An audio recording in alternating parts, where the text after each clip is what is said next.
Welcome to episode 9 of Monday Night Figureball.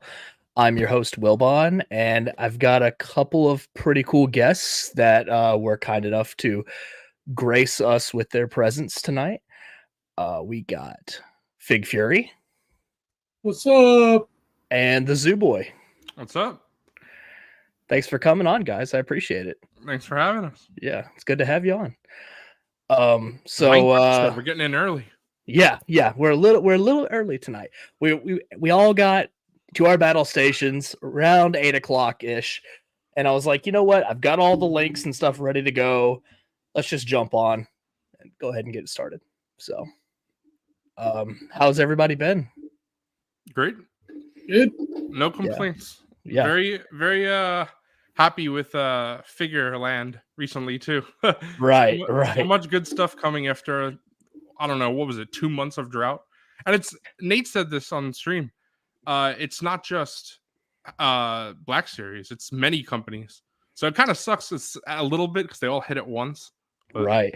If you collect multiple lines too, like you said, they're all just dropping. I don't know how you're handling it, Fig, because I know G.I. Joe has been hitting hard. I know you collect that. So I was talking to a buddy of mine earlier, and yeah, like this last week, matter of fact, it's going to affect my recent pickups because my pile of loot got hit hard with some high-end stuff all at once, and I'm just like, oh.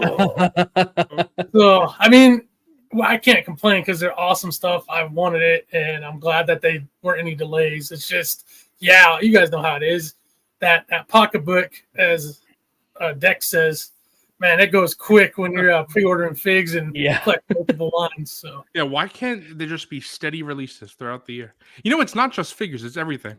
If you play video games, obviously nothing, and then November there's 100 games that come out. Yeah, they hold everything until Christmas and then they just vomit it out at you. Yeah. When I was a teenager, I used to be able to do that, but now it's like I don't have time to play 10 games in the span of a month. Right, we don't get Christmas break anymore, do we? Let's say hi to some people in the chat. 80s kid from the 90s. Hey, 80s. What's up, man? Good to see you. Pletho, the fellow VIP from Black Series Cantina. What's up, man? It's good to see you. I just got done listening to Black Series Cantina today. Hey, nice. Very cool. Very cool. They have the OG of Black Series, Mr. Mike K. He is the OG for sure. Mm-hmm. I don't know if you saw today in the Discord, Justin was talking about how he used to watch Mike Case as a fan. That's cool to think about. Mike's an OG. Yeah, that's wild. Yeah, I used to just on my morning commute before I joined like the Patreon or anything, would just listen to Black Series Cantina, and I was like following it since pretty close to the beginning, and then like when I heard they were opening up the VIP thing, I was like, that's pretty cool. I can actually like do live shows with them and chat with them on the regular. Like I just went from being a casual fan to like being the paid intern, except it's like the reverse paid intern. Right. And friends now. Zach was on here as well. Right. So, we play Battlefront and stuff together. It's so weird because like I'm so used to just listening to his voice to actually have like full on conversations with him all the time. It's just it's kind of wild. It's fun. That's awesome. He's like, Wilbon, cover my flank. You're like, oh, this is live. Oh, we're actually just playing. Okay. Yeah. But like, rockets. I need to do like a Battlefront stream because like half of that is basically just a podcast. Like us just shooting the shit, playing Battlefront. And it's such a casual game too. It's not like you really have to try that hard. So, I gotta get it on PlayStation now since you guys were talking. Right. Yeah. You got to join in on the fun. Well, I haven't bought it for my PS5 yet, but if I know a group you guys are playing on PlayStation, I might jump in on that. It's just that it's not crossplay, but it's not expensive now. So right, it goes on sale really often too. Yeah. Next sale, I'll snag it. Yeah, absolutely. You guys should. Be a lot of fun. But there's been a lot of news going on that's happened just today. So I'm glad today, of course, was Monday. It's Figureball. Yeah. If all the Mr. Coffee, the info came out tomorrow, it would suck. Of course. Right. Then I'd have to wait for the next cycle, the next Monday. No, I would do like a May the 4th emergency podcast or something like that. Every drop Anakin, Savage Press. Oh, jeez. Droid. If something like that happened, it would. Yeah, I'd have to jump on. I have to get my thoughts out there. I'm keeping that. Obviously, I want that, but in my head, I'm just not thinking it because I don't want to get any preconceptions of what's coming out. So, right. I hate that. I'm really hyped for it. Like, I really think that we're gonna get a bunch of bangers. So if we don't, I'm gonna be disappointed. It's just I'm basing it off last year. Last year we got so many good ones. We got so much good stuff, but you just have to put it in your head that we're only getting holocom figures and credit collection, and then you don't have to worry. You know, we should get carbonized holocom. That's what I want. Heck yeah. Carbonized holidays figure. Ooh, now you're thinking. Tinsel Christmas trooper. We need a hologram version of carbonized holiday. Hey, now you're cooking. Yeah, are you listening? Carbonized holiday credit collection. Yep. That's what we need. In plastic-free packaging. In the PFP. Imagine the name of that on the box would be like, it's all like 4 lines. You guys ever see the weekly with Robo where he has to read off like the McFarlane exclusives? Oh yeah, that's what it would be. It would be like that. He's like and he's like my first try, and then other times he's like no. Robo is legit. Yeah, we got that. 80s kid. We're gonna get into that. We're gonna get into all that. There's quite a bit to get through tonight, and plenty of Yak rumors as well. So lots to get into. What would all the Black Series YouTube community be without Yak? We'd have nothing to talk about. We'd be sitting here doing tier lists, man. That's all we would be doing. Every stream a different tier list. We could get into that one stream if we have a dry week, something like that. Could get into some tier lists. They're fun. I like them, but yeah, like everything, it can get a little too much at times, I guess. Yeah, it's good when people disagree, but if they disagree and it's valid criticisms. Like if you're gonna say something like Bad Batch Rex is better than the Red Box, I don't know about that. That's just blatantly wrong. There's no dispute. Yeah, it causes some raging if you say that, man. That's not good. Oh yeah, I'll just start spazzing out over here, talking about Bad Batch Rex. What a letdown of a figure, but oh well. You guys came in hot, wanted to talk about hot toys, so we'll start with that. All right. Let's see. Well, my first one. Very, very happy to finally Ben. I am not selling my Black Series collection to afford it. Just gonna stick with one for now. We'll see if I ever could get that Vader, maybe. But jumped on the train with this Revan. Once it was announced, there's no way I wasn't going to get it. It's Revan. I try to have every merchandise I can of him. I just love him. Yeah, so. I think like GameStop had like a statue or something that's too. Right next to me. Oh, okay. Bro's already got it. Yep. Boy's got it. Yeah, I saw that in store. I thought it looked pretty cool, but like I'm not the biggest Revan fan. I like Knights of the Old Republic. All right, but... I'm leaving the stream. Not gonna. All right, see ya. I just personally like. I don't know what it is about the design of like the way the character looks, because like in my head it's always like the character I created for Revan in Knights of the Old Republic. So like this version of it's like I don't know. All right, well here's the thing. Spoilers for what 20-30-year-old game. 20-30-year-old game. Yeah. But here's the thing. The reason why I like Revan is a lot different from other people, I feel, because I like that he's a Jedi that turned Sith but went back to Jedi. Revan is, canonically in the old EU, Revan is known as a Sith. Like, look at this Hot Toys. I'm pretty sure Revan lived for like 150 or so years if you count SWTOR, and I think he was a Sith for 4 of those years. So I don't think he's like bro tried it and was like, I gotta go back. Exactly. Like, he's really a great Jedi, but the cool Sith look is what everyone knows him for. Everybody's thirsting over that. But that's why it's what I was telling Fig before the stream. If they wound up doing a Jedi version of this, it'd be even better for me. When they had announced that Black Series, that TVC, I picked them both up. Just Jedi Revan is my favorite. And always love a good hot toy with like the swoosh effects and the lightsabers, and they're gonna knock it out of the park. I have heard that lightsabers for hot toys aren't the greatest, but I don't know. Fig, you would know. I have an Ahsoka one, and like they get like really skinny at the end. They kind of remind me of like Rebels lightsabers, if that makes any sense. They look really. Obviously, the hilt looks amazing. They look really cool. The light up feature, in my opinion, like you'll probably hear it from I think majority of hot toy collectors, is a little overrated for, in a sense, like you want it to really light up. I really wish it would light up good. It's still cool, but then also like some of the comments.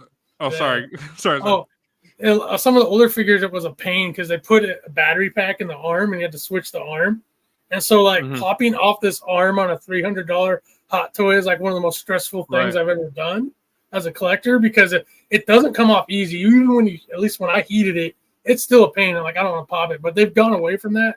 Yeah. But just to round it out with this Revan, there's a couple things right off the bat that just add to this awesome figure already. Looks like he has separate wrist joints, even though it's a full gauntlet, unlike the Vader we just got, which is amazing because that wrist change can be a pain if it's not right here.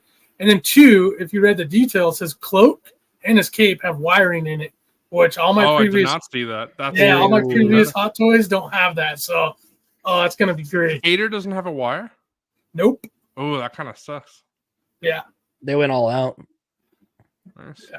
It's the coin, though. I wouldn't have got this if it wasn't for the coin. The coin is the real reason. That was the seller. It was that coin. Was point. It's the same cost, right? Isn't that weird? You can select like collectors or the sideshow edition. It's like the only difference is the coin, and it's the same cost. Who would opt out and they'd say, you know what?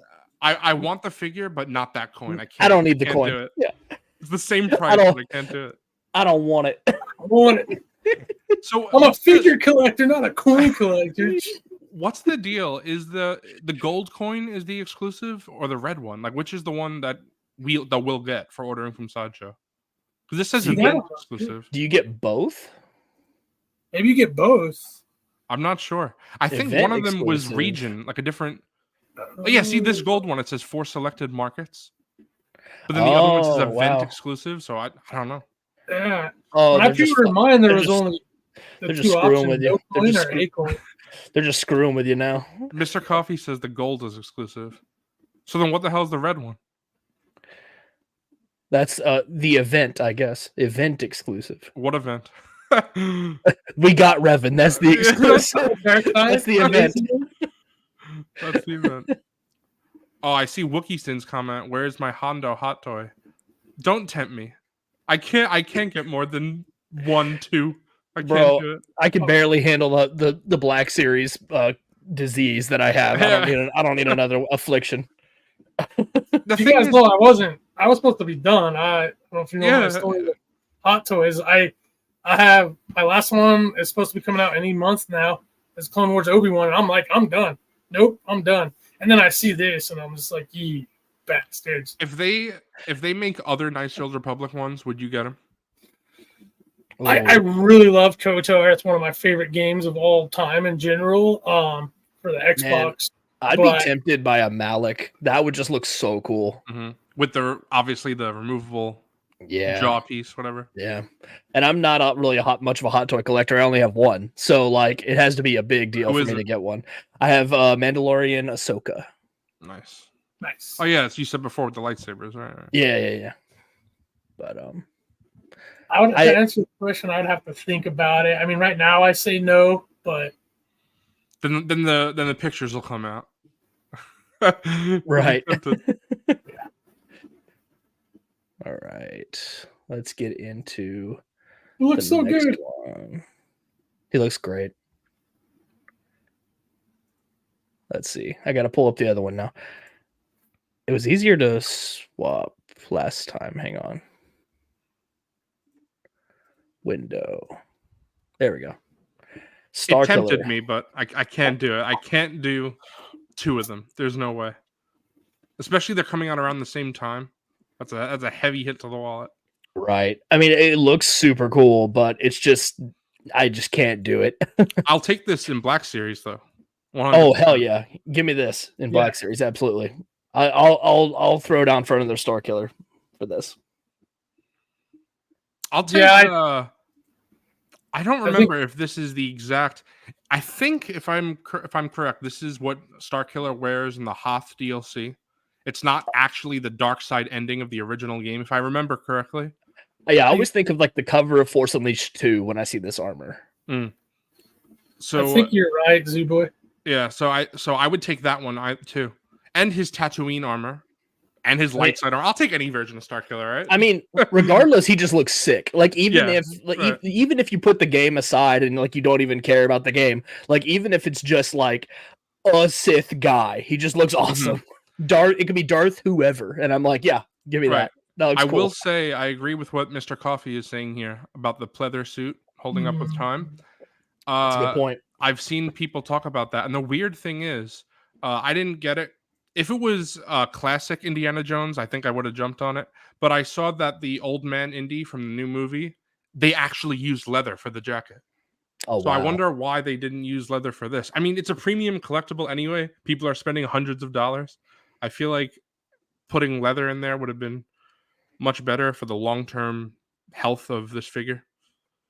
So, if it cost $100 more to get that, I mean, I think a lot of people would still do it because you're already you want the best quality, right? At this point.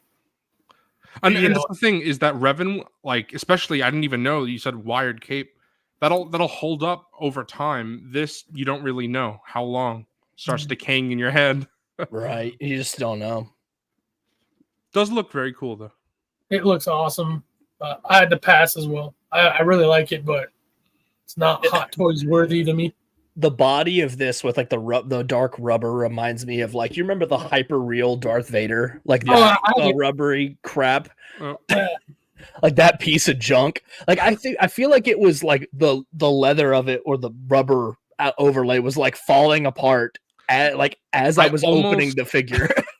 I almost bought that so many times, but that is what stopped me every time. I was like, this is gonna fall apart. Yeah, I didn't get it until I saw it at Ollie's, and I was like, okay, Ollie's, fine. Worth it for an Ollie's pickup, I think. Yeah. I actually it's not like I pose around it a lot. I have it in a really imposing pose on a shelf, and it looks aesthetically, it looks pleasing. But yeah, that rubber, like, I probably won't change his pose. Like, if I do, I'm very gentle because of, like, you can already tell I've had it since probably like the first couple months it came out, and I've had it in the open, and I mean it's still doing great, but I'm like, I feel like kind of like the rubber on the IG-88 figure in Black Series. Yeah, like you can just tell, like, if you move it too much, it's probably going to disintegrate. Yeah, just with time, it's just going to eventually fall apart. Yeah. Anyway, if you had to pick one coins too. If you had to pick one of the coins for this one, what would you pick? Gotta go red. Yeah. Coin. Okay. It's just like, why? Who cares? Mr. Coffee, we got some homework for you. Find out what that event coin means. Yeah. We're outsourcing the OTB. Yeah. Research unit. See, now that we're streaming, you've gotta find that stuff. Yeah. You could be the intern. Yeah. Yeah. You see in chat, Mr. Coffee has left the chat. The coins are cool. I mean, it doesn't change the cost, so it's a welcomed addition. Yeah, sure. I mean, they're just throwing it in there. Yeah. Like, I was thinking about if it was different prices, like how much would be too egregious? Like, if it was $10 more, do I really want to pay $10 for a coin? Oh, I feel like I don't know. No, I don't think I would, honestly. Well, the thing is, you have to factor in, would somebody pay higher than $10 for that coin at some point? Right, exactly. Could you flip it and make some money back on this figure? Well, they would want it's because it goes with the figure. It's like the ultimate. If you're selling a collectible, you're not going to get much for it if it's not with. You'd have to sell the whole thing together. I think in that scenario, So what do you lie and say it's not the exclusive version? Right. You want to keep that good coin. It just them throwing in this coin just makes reselling this figure harder later, because then you have to find the coin to put back in the box. When I moved earlier this year, I found this coin that I had from 2005. What's up, Luke? What's up, Luke? It was a Revenge of the Sith coin, and it had Vader on the front and Anakin versus Obi-Wan on the back from Mustafar, and it was so cool. And I hadn't seen it since I was a kid, but when I was packing everything up, I was like, "Oh, this is great!" Heck yeah, So that's rad. I have it in that's like cool. a desk over there somewhere. That's a fun little desk fidget. Yeah, that's what I would put with this Revan coin. Just put it right there. Just have your stack of exclusive coins. Yeah. My really rare Star Wars coins. Yeah, Star Wars coins. I think I have one of those over here somewhere. I found, just like you said, I was going through stuff and I found one. Of who? I don't remember. It's the Ewok special cartoon coin. Star Wars Expanded Universe, and then it has like some Arabesh on it, and I think it has Dirge, and some other crazy characters. I don't know. See if you can see that at all. It's pretty cool. That's actually pretty cool. Yeah, it's not bad. Now, all right, now I'm gonna have to go search that on eBay and find out to add to my coin collection. Right. Your Star Wars collectible coin collection. Yeah, that's why I need to find out where that red Revan coin is, so I can buy a second one and then just sell the Hot Toys because I'm really into the coins. Yeah. I'm gonna become a coin collector. I'm gonna sell all my figures. Sell all the figures. We need the coins. We need to create a Star Wars coin collection channel in the Discord. Yeah, exactly. You guys can go do that. You just upload one video a year with the coin that comes out. A coin update video. Yeah. Oh man. All right, we got one more Hot Toys, Oh, right? this is the granddaddy coming up. Your favorite. This is fixing to cancel Revan for this one. Yeah. There we go. How'd you know? BT1. Just in case the Black Series figure wasn't expensive enough, let's get the Hot Toy. I honestly, I don't like saying who is this for because there's always someone wants it, but I just don't understand who would buy this without having a Dr. Aphra, and they don't have a Hot Toys Dr. Aphra, so I don't get it. But you know, that is a big who is this for? But maybe somebody's like a big astromech collector, and maybe that's what they're into. So, or they just want dark side characters, and I guess technically that there definitely are those people that only collect like dark side characters. There's people that buy. I mean, they collect Hot Toys like we do Black Series, and it's another Star Wars one. I mean, I don't know how. I've seen people with a lot, and some YouTubers out there, and I've seen dudes that I look at it like I probably, in theory, could be like not obviously crazy, but for what I'm spending a month, I could probably get a Hot Toy a month if I wanted to, maybe two, depending on the month. That's and then you get nothing else though. That's the problem. Yeah, that's what I'm saying. But typically the ones I've seen that do that, they started on smaller stuff, and it's all Hot Toys. So, but it's a very odd choice. It looks freaking cool. I love the design of this droid, but I would say, like you said, it's probably a more niche collector that would be into this. I would say it has less general appeal than something like Revan even would. I do think about it in hindsight that like if I was starting out again, if I still would have chosen Black Series, because how I originally started it is I just wanted a Vader and a Kylo Ren. Force Awakens had just came out. That's all I wanted.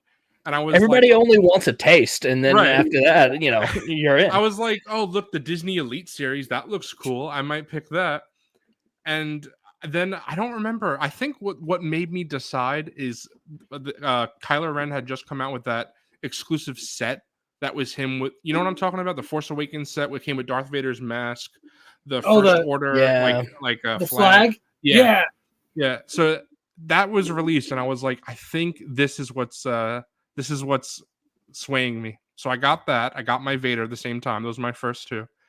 And then that was pretty much when Black Series came out. I think that was like 2014, 15, something like that. And then, so a couple years after maybe. And then right after that, I only bought either a helmeted figure or And no army builders. I'm not talking about troopers. I'm talking about like like Darth Vader, like specific helmeted Grievous, single characters, something like that. So I think I had 7 Black Series from 2015 until 2019, and then when they started making, I think it was what was it? Empire Strikes Back came out in when? Why am I drawing a blank? I'm such a bad OT fan right now. There you go. Okay. Yeah. I was about to say, with the figures or the movie? Whoa. For the 40th anniversary was 2020. Yeah. So that's when I started collecting photoreal, because I dabbled in photoreal a little bit, but they didn't have like the big OT characters that I wanted.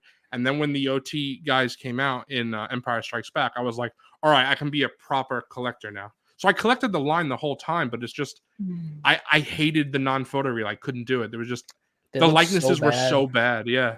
So to this day, the only one that I still have, well, only one I ever had, is that Kylo Ren, because that's technically non-photoreal. It's just because it was a con exclusive, it looks better. But that's the only one. And then it just hit, and I was thinking, if I had not chosen that and I had chose Disney Elite, or that line's dead, or if I had chosen Diamond Select, that line obviously died. It's not dead. Yeah, they got a figure every 4 years. Right. You just get 2 figures a year, and that's it. But I wonder if I had went Hot Toys. Obviously, this would be very different. My life would be different. Like all these, I wouldn't be doing this now. Right. It'd be so. You wouldn't have probably followed out of the basement. You'd be following some Hot Toys collector. Like some Hot different Toys Justin, channel. Right? Isn't there a Justin? Justin that does Hot Toys. There's Justin that does McFarlane. There's Justin that does Marvel Legends somewhere. They all exist. There's too many Justins. Yeah. Yeah. Let's petition Justin. He needs to change his name.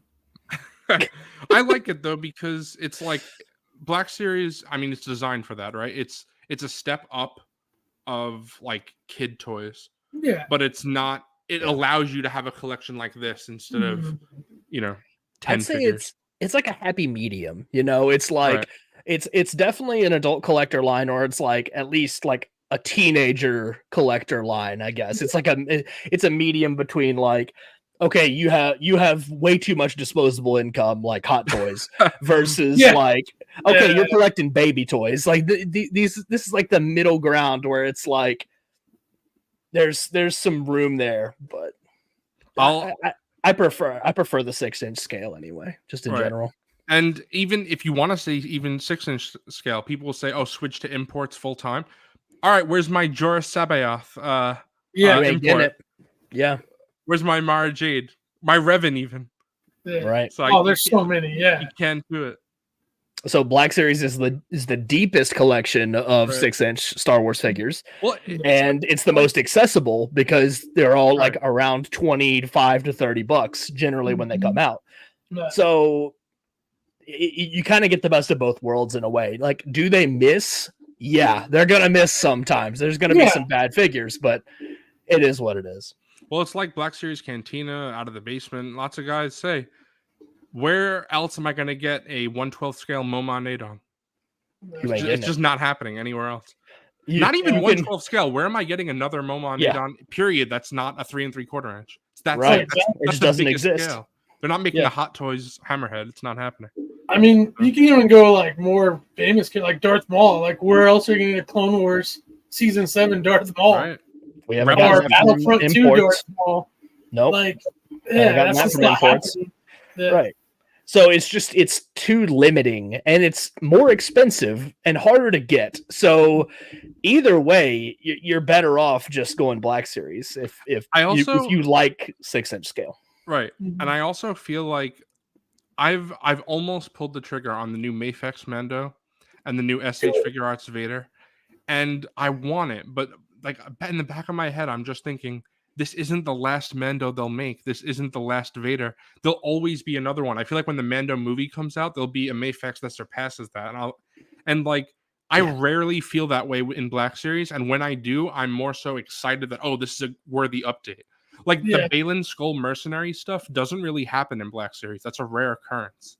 In Marvel Legends, it happens. Just throwing in just throwing in an accessory or something, and like that's it. That's very rare. I think that's what makes it so egregious. Is it doesn't happen. It's so weird. Like Yeah. that whole mercenary Balin thing is odd. Like people will meme it forever, and at any time we're gonna say, "Wait for the Ahsoka mercenary." Yeah, wait for everything. Where's my Joris Sabaoth mercenary? I think Justin put it. Where's my Slave Leia mercenary? Yeah.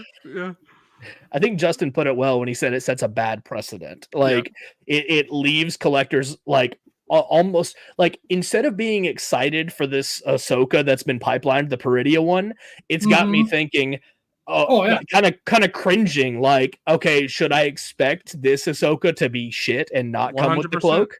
And if it doesn't, most of us probably won't buy it because we'll wait and see. Oh, some of us have very poor. You're being nice. Some of us have very poor impulse control, man. We're gonna buy it anyway. That's how Hasbro gets us because we haven't had that. We all want that version of Ahsoka.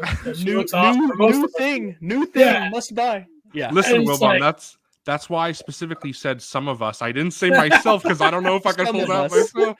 Some of us. I might grab that Ahsoka. I don't know. I want to not if it doesn't come with the cloak, but I don't know. The thing is, I've already got the white cloak from Josh's custom capes. So if it doesn't come with it, I'm good.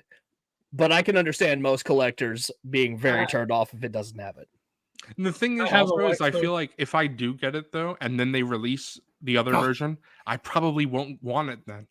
Because like the Ahsoka from Mando that they re-released her in the cloak, I could never pull the trigger on that pack. It's too expensive for 3 repacks. And luckily I was able in the Out of the Basement Discord, someone was selling that Ahsoka on its own for like $15.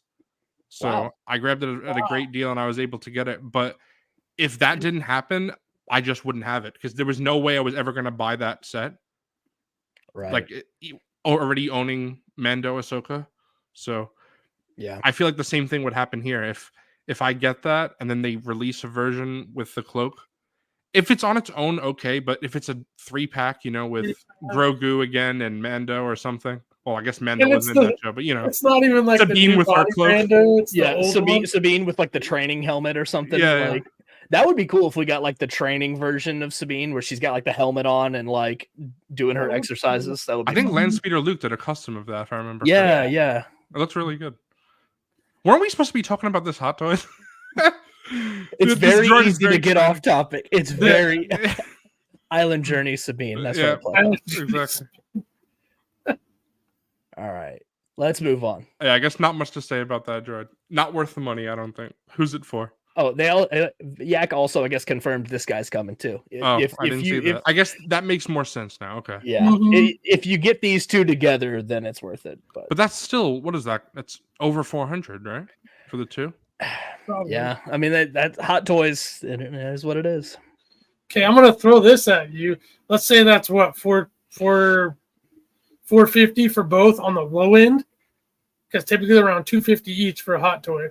Right. I don't know, maybe the Astromech or has Wookiee. Yeah, I forget what he was. I saw the price earlier, but I don't remember. I think it was in the 2s though. It wasn't 3. Okay, so let's say 425 for both these.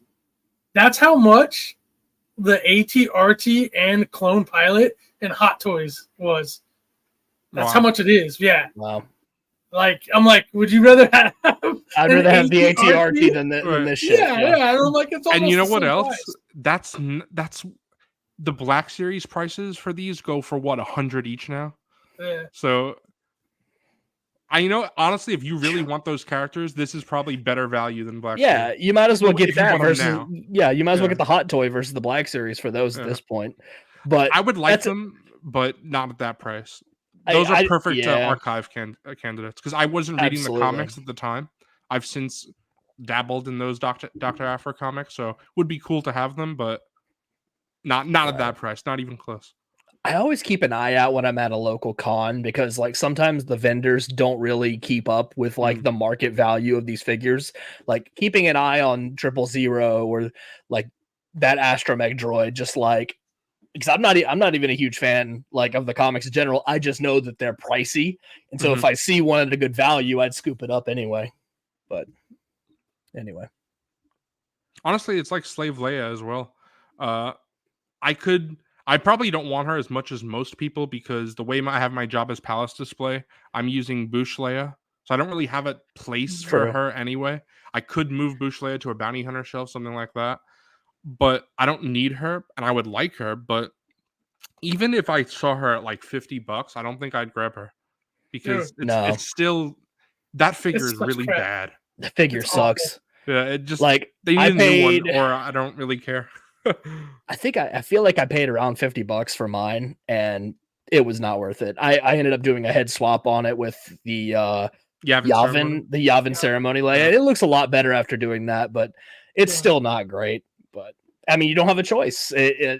That's the market for it. So also, I feel like even now Hasbro struggles, but definitely more so back then with when they have a figure that's like exposed skin, the joints look not great.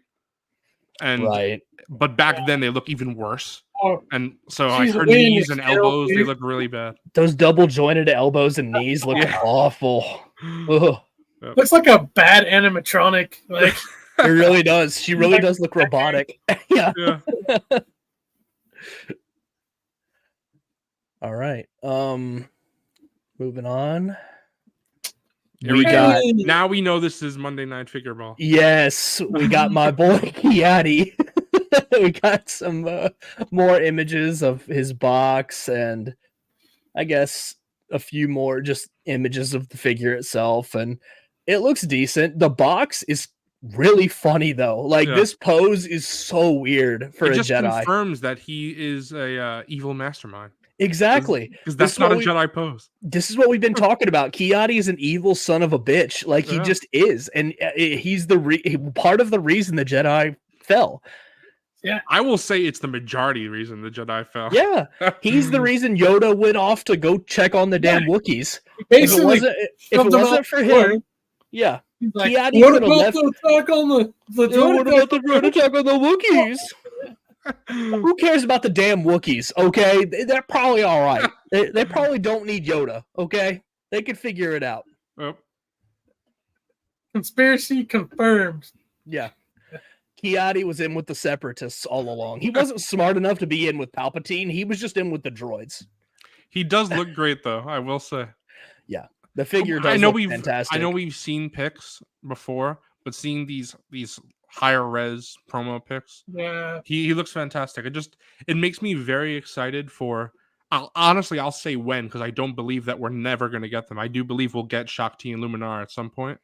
I think we will, and I think that they'll pull it off just like this. And we should expect Ayla Sakura looked great.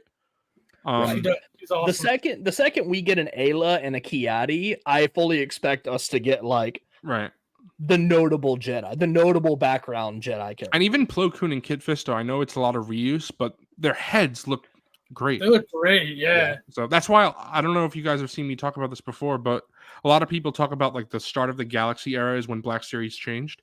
I like to say that it's the wave right before that, because that's that Attack of the Clones wave. Oh, I feel like that's more in line with Galaxy packaging era than the Red Box era. That wave is like, oh wow, look, lots of good stuff. Yeah, like when you look at that Dooku and like even Mace Windu, like the Attack of the Clones, Kenobi and Anakin, they look fantastic. They look only problem with that Anakin is the skirt is missing. Yeah, it's a little bit off, but. And it's still good. I enjoy it. I enjoy that figure. Wish we got the Padme that had the torn up midriff. Yeah, that would have been sick. Well, it's very surprising to me. I mean, I guess I shouldn't, because Anakin's the main character, and there are so many versions of him we don't have. But Padme is pretty important Star Wars character. I feel like they could, especially all her outfits, they can go hard on her like they do Leia. Yeah, Senator Padme. Give me a pregnant Padme. Oh yeah, there's so many different versions. She changes costume every single scene in those movies. Obviously, Queen Amidala, like that's a necessity. We need the red lava lamp dress. Yeah, sure. Red dress is an absolute necessity. Oh yeah, for sure. I would immediately pre-order if we got that red dress. Queen Amidala, graphic cone or not, like. Yeah, I don't care about that. Yeah, I don't care. It's about shelf presence. Like, am I really worried about articulating a Queen Amidala figure? No, she needs to hit those super battle droid poses. She's got to hit the gritty. Yeah, exactly. That I'll was go my this favorite far part with- of Phantom Menace when with that Queen Amidala hit the gritty. Yeah, that's my favorite part. I say I would even go the fact if they like her lower torso and that didn't even have legs, and they had like some type of lights to light up the. That would be Grand wild. Moff Tony was saying something like that. Yeah, Yeah. was yeah. But or like something like that, or even if they just made it like that weird alien from Solo, where it's just a glob of plastic underneath his skirt, I'd be That's totally fine. That's fine. Could be a straight traffic cone. I'm okay with it. I mean, everyone complained about like Mon Mothma. Doesn't bother me. I got the little champagne glass that Lance Peter Luke recommended from Etsy. Perfect. Stands there. I love her. Yeah. That's all I need. Like for me, like it's nice to have those those characters in my collection. Like not every character is an action-oriented character. Like and the thing is Star Wars toys have always had those kind of weird figures in your collection anyway that like they're not really action-oriented. They're just kind of there. So and I understand no that I might be a little biased because before I collected figures, and I still dabble every now and then, but I was more of a statue collector. So articulation has never been number one for me because for a long time, what I collected didn't have articulation. So it doesn't bother me 100%. Like, I'll be honest, I get the outrage, but like for me, Pre-Vizsla is sitting on Snoke's throne, and I love it. So would 100% be better if he was on the Death Watch Mando body. I'm not doubting that. But for me, for the purpose of my collection, he's sitting on the throne and he looks great. Because the visuals of Pre-Vizsla looks great. I'll give that figure this. The paint and like the deco of the figure look awesome. They knocked out of the park with that stuff. For whatever that was lacking in articulation and having an updated mold, they must have put into the paint because it looks great. Right. And put them on a flight stand. You can get some sick poses. Yeah, that's true too. Yeah, I think I might do that. Like because I always it's funny. I think everyone does this. They take their Snoke's throne. Everybody gets a little time to use it. But I think my end game display, I do want to give it to Snoke. It is his throne. So I think eventually I am going to put a Pre-Vizsla on a flight stand. But going back to what Wilbon was saying, because of that, I wonder if they had Pre-Vizsla on the Death Watch Mando, but it wasn't as good paint, I wonder what people would prefer. Because I think if the paint was worse, I would rather this. I know that might be crazy to say, but I think you might be right. Is so important to me. I think you might be right because, like, if they didn't have the budget to go as hard on the paint apps, then I would rather have the good-looking paint apps on this body. Like, if like gun to my head, I had to pick one. Obviously, obviously, like, perfect world, you get both. Perfect world, you get both. But like, you can't always pick and choose. But like with that budget, I mean, I think if that was the case, I think they killed it. See, I don't know. It might be a very hot take we're saying right now. Honestly, I think it's accurate because like sometimes they do have to fight budget restrictions for these things. So yeah, I feel like because I'm more articulated oriented because I'm more of an action figure collector in general. For you, I 100% get it. Your photography. Here's the thing with that figure, because I know I can still get some cool poses with it and how he looks. I'm gonna go with you guys on that. If I had to choose, I'd rather have the look. Well, I've seen your Pre-Vizsla shots. You've got some great ones. So yeah, so like it's obviously I wish it was on the DW body because it's just so much better. It's so much better. But if you're on that line, man, and this was one of those one-off scenarios for me where I'm usually like Malgus wears his thigh swivel, damn it, and everybody's like, "You're crazy," and I'm like, "I know I am." But this scenario, yeah, I would go with the one we got with the good paint and versus less paint and more articulation. See, we're better at Hasbro's PR than Hasbro is. Yeah, exactly. Know, right? I feel like we're honorary shill squad for making excuses for the Pre-Vizsla having issues between paint and an overlay. Right? Where's our Hasbro? Come on. Yeah. I will say though, that's probably one of the only exceptions because, like, for me, I didn't pick up the Clone Wars era Mandos, like the Maul DeLorean, because I didn't care about the characters or visuals enough to justify that awful buck. So Pre-Vizsla made the exception, but like if those were on the Death Watch Mando body, I understand they came out before that, yes, but in hindsight, like if they were to do an archive, I don't know if I would pick them up. And now if they redo them, easy pickup. For sure. Well, that Mandalorian. If they redid that on the DW, oh man. That might be the best Mando. Yeah. One of. For sure. For sure. Hey, did we talk about Kiadi here? A little bit. We talked about him for like a second and memed on him a little bit and then moved on.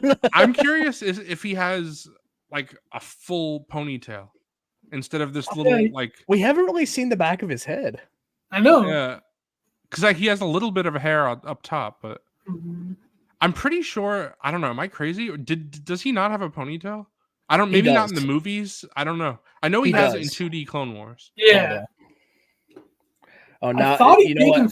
I gotta do this off screen. If I Google Kiadi movie things, I've absolutely ruined my my algorithm here. Yep, your search history for Kiadi Mundi is ruined. Oh yeah, immediately when I Google it, it's ruined. Okay. All right, Mundi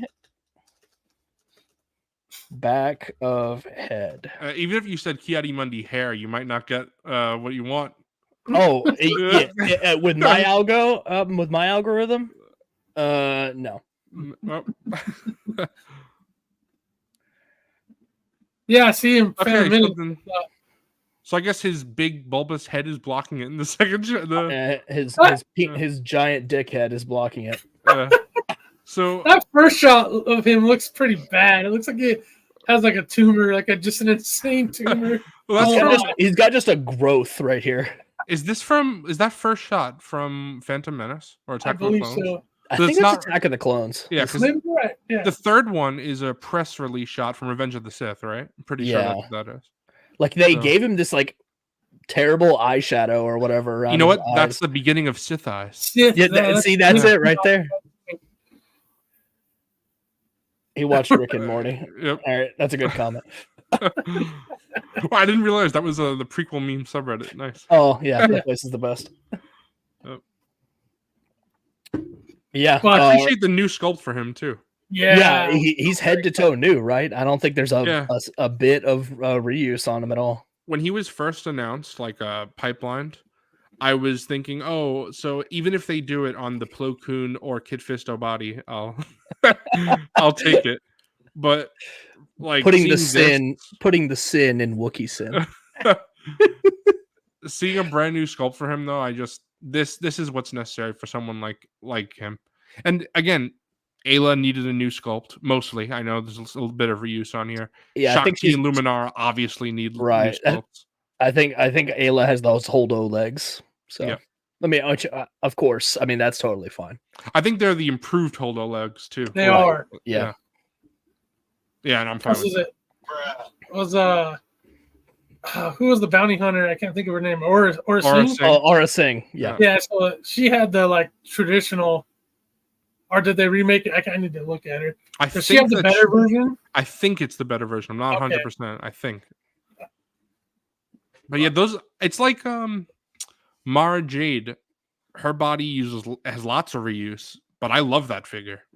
I'm happy to get a second version of her in the Last Command 4-pack. There's nothing wrong with reuse. That's how we get some of these figures into the line at all, is the ability to reuse all those parts. So it's just when the reuse is wrong, that's when you run into issues. Like Delta Squad.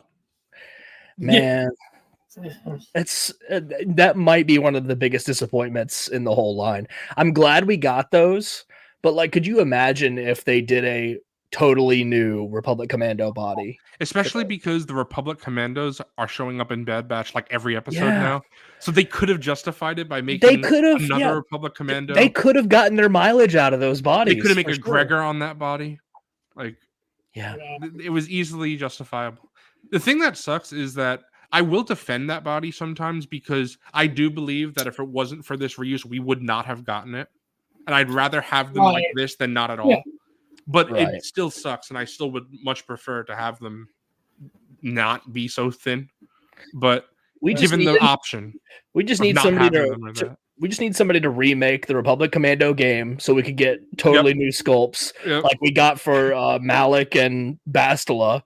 You know, like just remake the game so we can do a whole marketing push and get the cool toys that we really want.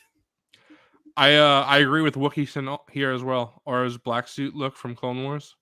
Definitely want cool that. Look That'd be cool. I feel like also, can we is it okay to talk about Bad Batch spoilers from like 6 weeks ago? Or a few weeks ago? Hang on, I'll put a spoiler banner up. Yeah. Then we'll talk about it. Actually, we'll save that for the end. We'll get through these reveals and then we'll do like recent pickups and then we'll do.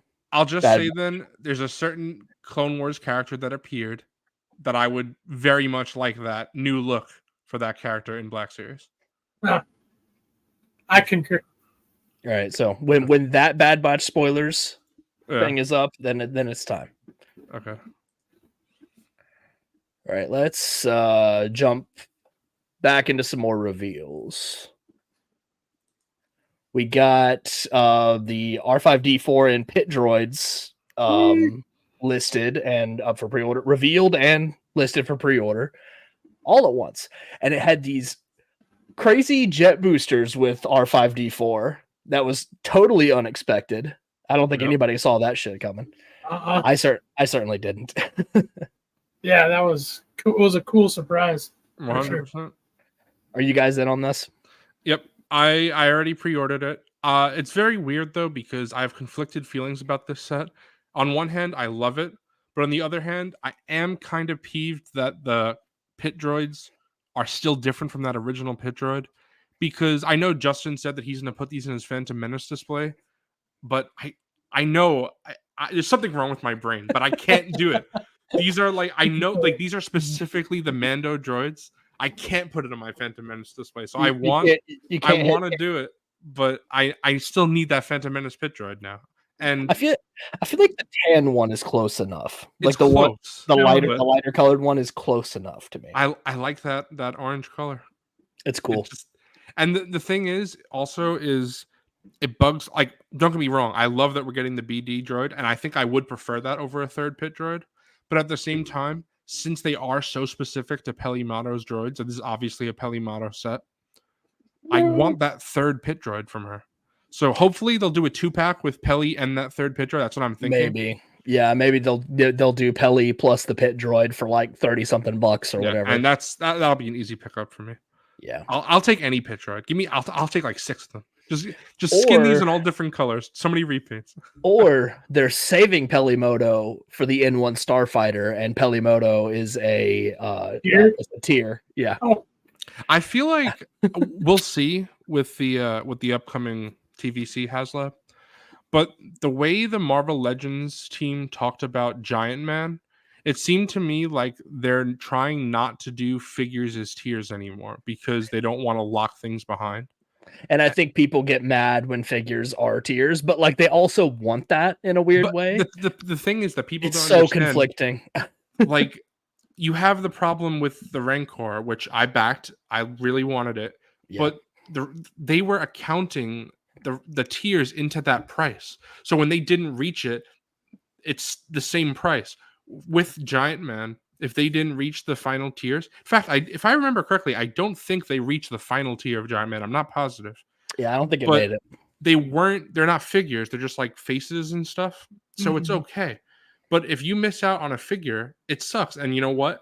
I did back the Giant Man, but I waited like the last day. I was like going back and forth.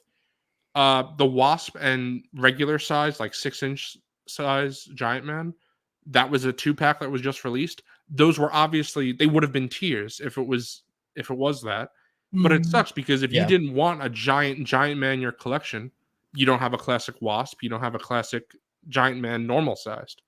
So I much prefer this, and it keeps the cost down because people, I don't know, I don't want to say people are stupid, but it's like, where do they think the money's coming from? So when you have the Giant Man was way cheaper than every other HasLab around that size. Yeah, Marvel, wasn't Star it? Wars. Wasn't it Like only like 250, I think. Yeah, it was 250. Yeah, that was But- pretty reasonable. The reason why is because you add 4 figures to that. That's 25, 50, 75, 100. There's $100. That's why it's 350. So the Rancor really is $250. But they had tiers there, you know?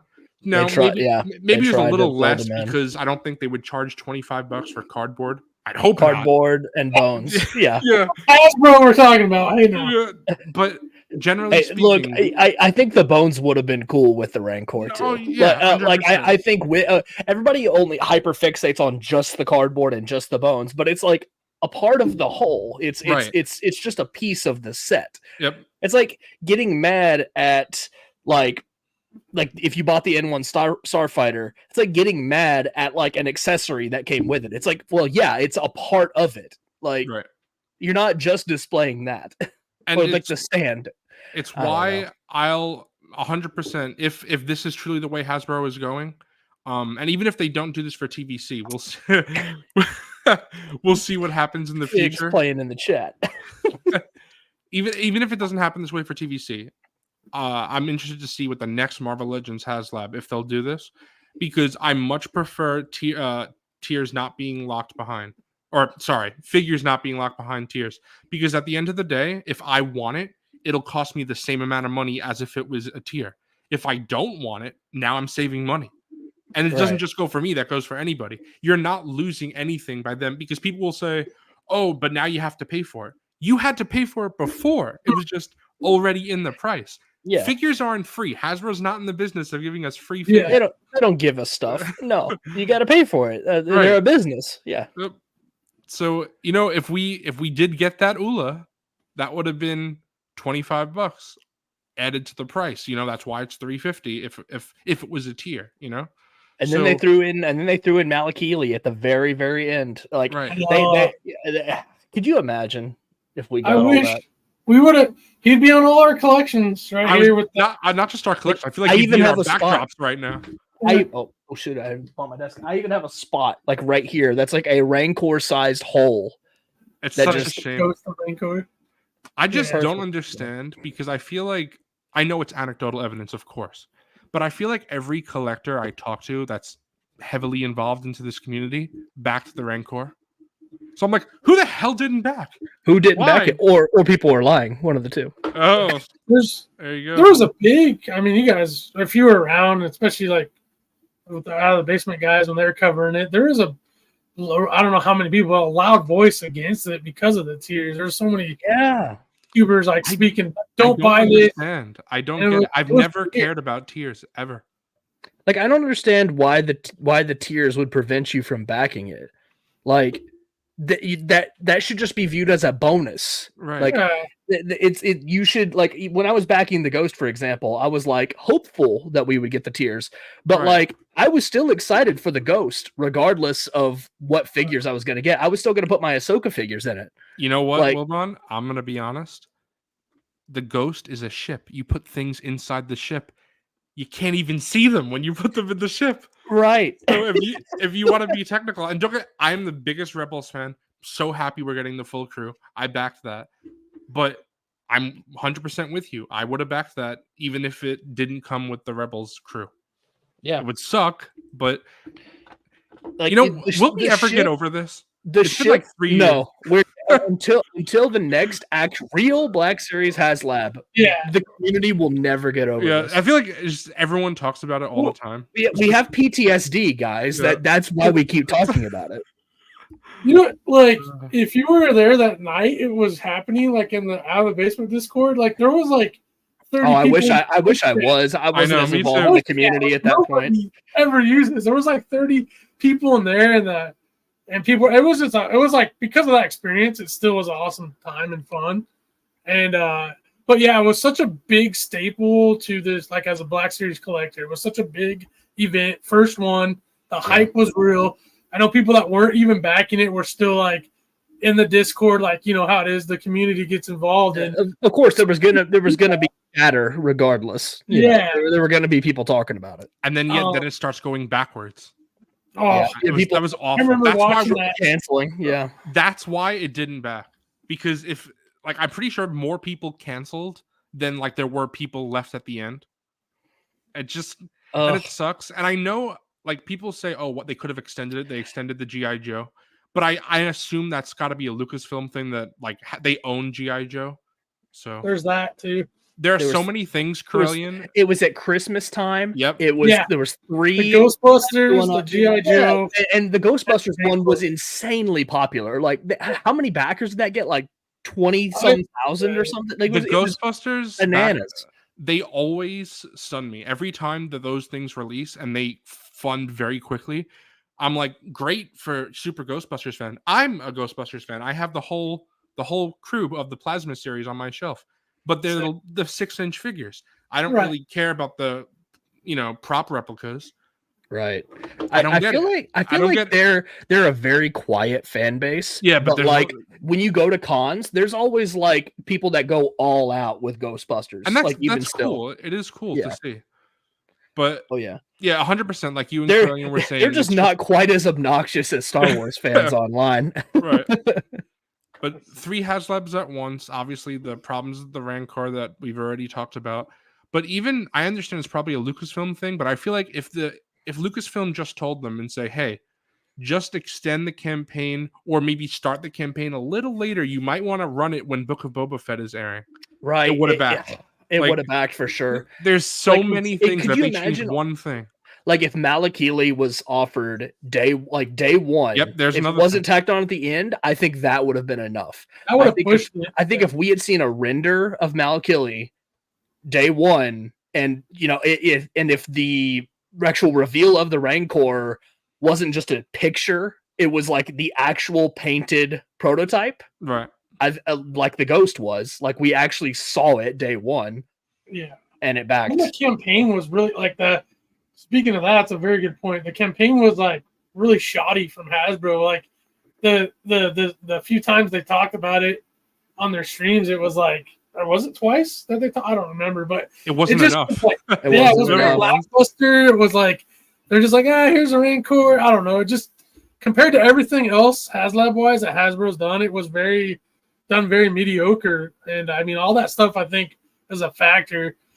If you look at it like that, not the glass is half full, but we were so close still. Even with all that going against it, it still almost happened. So that's why it hurts. Yeah, like the fact that it was less than 500 backers short and Hasbro didn't just say, okay, you got close enough. Right. It's just I think by that point they were just done. They were just like there was too much drama. There was too much drama. They just kind of like the Hell Charger for Marvel Legends. By the end, I think Marvel or Hasbro was just like, yeah, we're done. Because of those 2 failed HasLabs, the Rancor and the Hell Charger, I feel like, again, I'll sing the Giant Man's praises because of the tiers. I think that Hasbro has learned.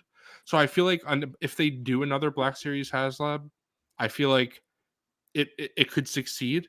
But the problem is, I don't know. I don't think we'll ever know until someone from Hasbro confirms. Maybe Mr. Stevie. I don't know. Do they view Reva's lightsaber as a Black Series failure? Because I understand lots of TVC collectors will say, but here's the thing. On Hasbro's stream, when they do divide the reveals, they'll say Black Series, TVC, and roleplay. Yeah, so, they do say premium roleplay item. Like they do make that designation, even though it falls under Black Series. So so it's like I don't know how they view it. If they view it as a Black Series failure, I feel like we'll never get another Black Series HasLab again because that's 2 failures in their eyes. But if they don't, then I feel like we can get one. Because one failure, Marvel Legends failed, and it's fine. Right. And I understand Marvel is bigger, I think, for this. I mean, I don't really know. I feel like Star Wars is a bigger franchise, but Marvel has more collectors. Right. And I feel like Marvel gets more figures, but there's so much reuse in Marvel that they just get like tons of figures out of the same molds over and over. When I get a figure in the mail that's a Star Wars figure, like 9 times out of 10, I'm extremely happy with it. There's, I don't know, like I want to say not most of the time. Obviously, I wouldn't collect the line anymore, but there's a decent amount of time when I get a Marvel Legends in the mail, and I'm like, this feels like a 2016 figure. Yeah, but then you'll get ones that are brand new and it's amazing, and I'm like, this is better than any Black Series figure. But And it's just it's those gummy old Yeah. like reuse figures that's what keeps Marvel Legends as profitable as it is, because they could Yeah. just keep shelling those out there, you know. when I got the Morbius 2-pack, it was Morbius and 6-armed Spider-Man. I wanted to return it when I opened it. I was like, these are figures are so awful. They're so bad. And then you look at like the X-Men 97 wave, and every figure is great. Banger. Yeah. So I don't know. I feel like there's more consistency with Star Wars. I'm loving those. The X-Men 97 figures and the show have just been all it's so good. So great. I want a third wave. Oh. There's so many more characters they could make. So I'll take a third wave of X-Men 97 for sure. I think we went off the rails once again talking about this. Oh yeah. We're on X-Men 97. We know Zooboy pre-ordered. Fig, did you pre-order this? I actually didn't. I'm gonna get it. I'm feeling confident. I'll be able to get it. Wait till it goes up on their store. I don't pre-order from Target. I hate pre-ordering from them. I hate how they do phantom charges. I just won't do it. I stick my foot down with it. And luckily, so far since I started doing that, I've been able to get stuff usually day one when it goes up, either online or in store. And I don't mind doing that because I know it's there and I'll get it. So I think I gotta go because Mr. Coffee and I live only about an hour apart. I think I gotta go to the stores that Mr. Coffee goes to because my Targets are awful. But he says that he could always get Target exclusives in store. Mine, I never find anything, so I have to pre-order. It's annoying, but I have to do it. There's one Target near me that I swear gets every single one of these pre-orders, every single one of these exclusives in, and nobody ever buys them. And it's like all the way across town. But that's like my lucky store. Like I got the Cad Bane Cobb Vanth one there before anywhere else. Like I traveled like an hour out of the way to get that pack. Yeah, but I got the Clone Wars Obi-Wan. I got it right here. Oh, nice. I love that figure. I got this one there. I think I went to 6 stores. That came out when I was living in New York. Man, I went that to 6 morning stores to find it. Just never found it. I think I went to 6 different Targets that morning, and that last one had it. I had to buy it off eBay. I hate it. I hate Anakin and Obi-Wan. I hate feeding scalpers. I really do. But I paid $50 each for Anakin and Obi-Wan. That Obi-Wan's worth every bit of that. It's $50. And both those are more than that now, aren't they? Yeah. I think they're right around $100, something like that. Yeah, because I bought them. That was pretty much when they came out. I went to the 6 stores that day, couldn't find it. I went another day to a couple, couldn't find it. Then I was like, it's eBay time. Yeah, so it sucks, but you do what you can for some of these exclusives. But like, if you just cannot find them, just pay $40 or $50, and if it's like that level of a figure, like I'm happy that era for Black Series though seems to be over. Like I haven't had a problem getting a Black Series exclusive since then. Right, very very easy to get. The last one I had a problem with was 5s, and that one just like kept going in and out of stock like ping pong. Like you just had to catch it at the right time. I don't know how I didn't have a problem with that because I pre-ordered it like seconds when it went live. That was no problem. But then I was moving from New York to Florida. Oh no! And they didn't let me switch my address, so I had to cancel it. But somehow, it was a legit miracle. The day that I had to cancel it, it went back in stock. So I was able to just cancel and order, and easy. It was I couldn't believe it. It was perfect. That's lucky. It was just luck. Yeah, that's awesome. Yeah, that's sick. But yeah, I'm in on this set too. I needed another R5D4 for the A New Hope shelf. So I was gonna ask you guys. So do you have the other one, the single release? Yeah, I really love it. I love the any new astromech we get on this buck.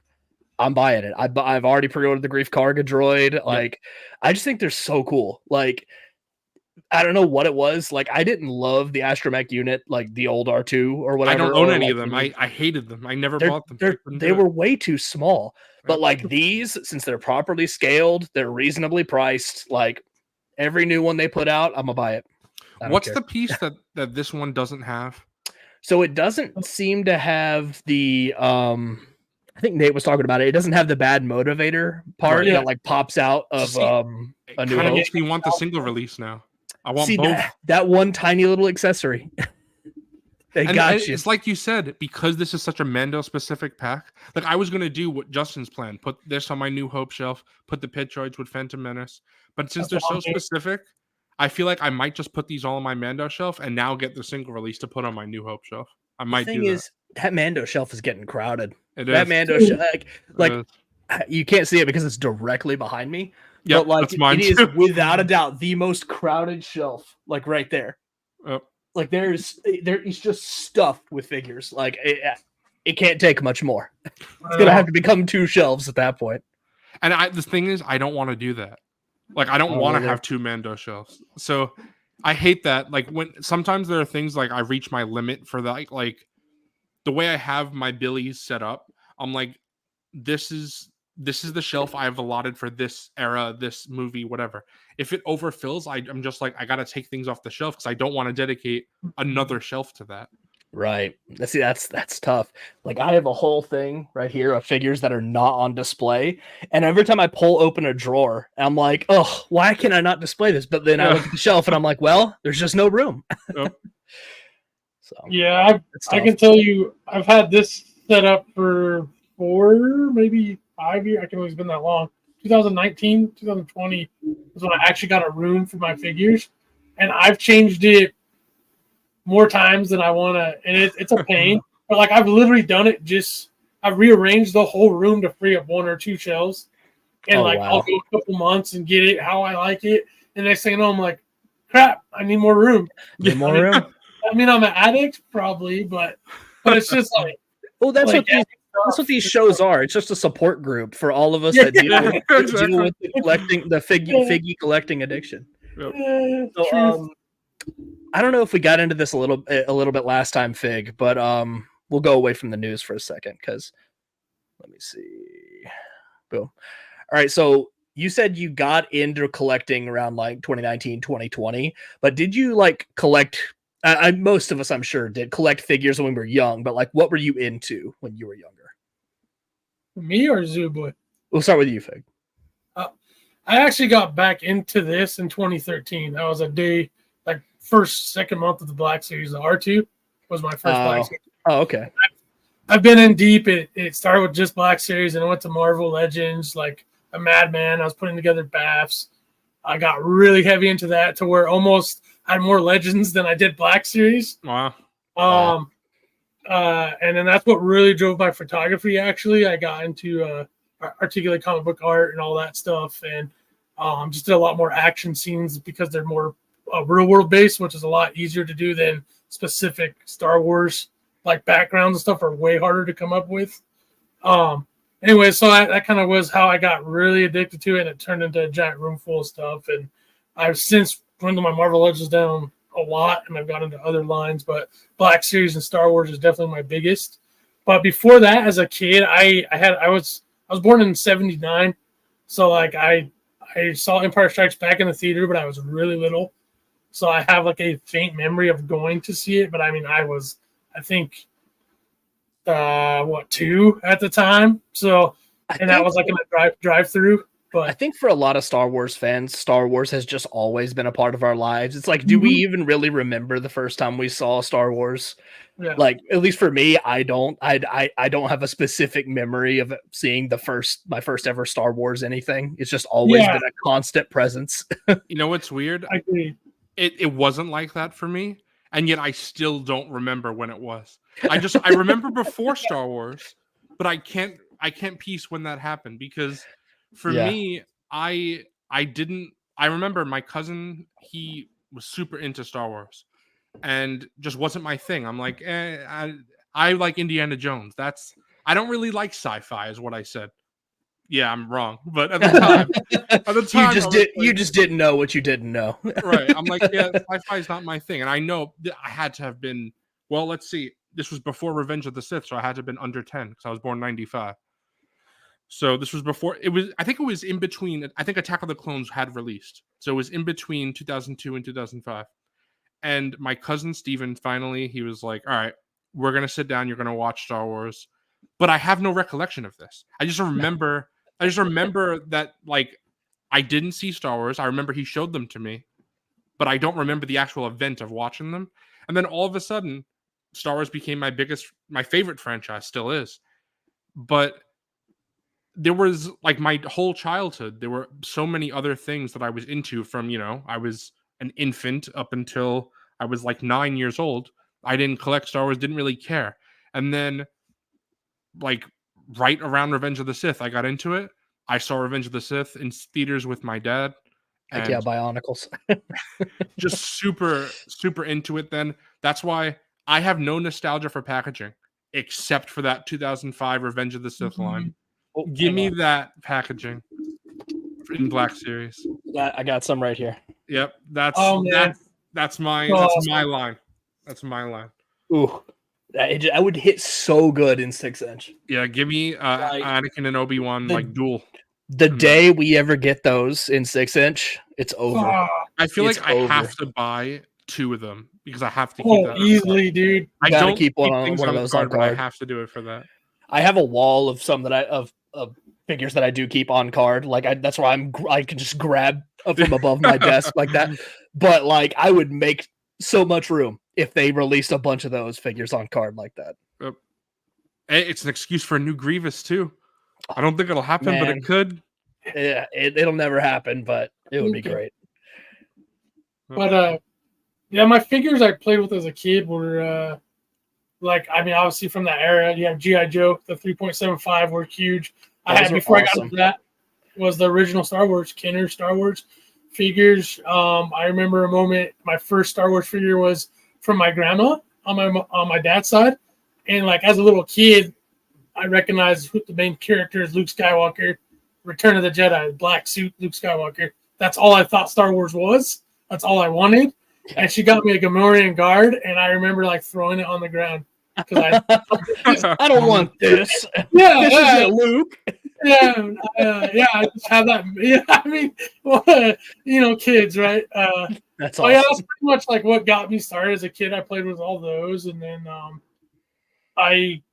there was a show called Exo Squad in like the early 90s, along with X-Men, of course, the cartoon. And I was getting out of toys because of my age, but that had like these really cool mechs that you could put like these little dudes in, and they were like at the time super cool. So my friend and I got into those, and that just kind of was. Then I went into like middle school and so on, and then I just didn't collect until out of high school. My like late teens, early 20s. Dragon Ball Z and Gundam hit me hard. Heck yeah. Everybody goes those little periods, I think, where they stop playing a little bit. Yeah, everybody gets in that period where they're like, "I'm too cool. I'm older now. I don't play with toys anymore." And then you just see something in the store, or you see like something online. You're like, "Damn, that's pretty cool." And then it starts.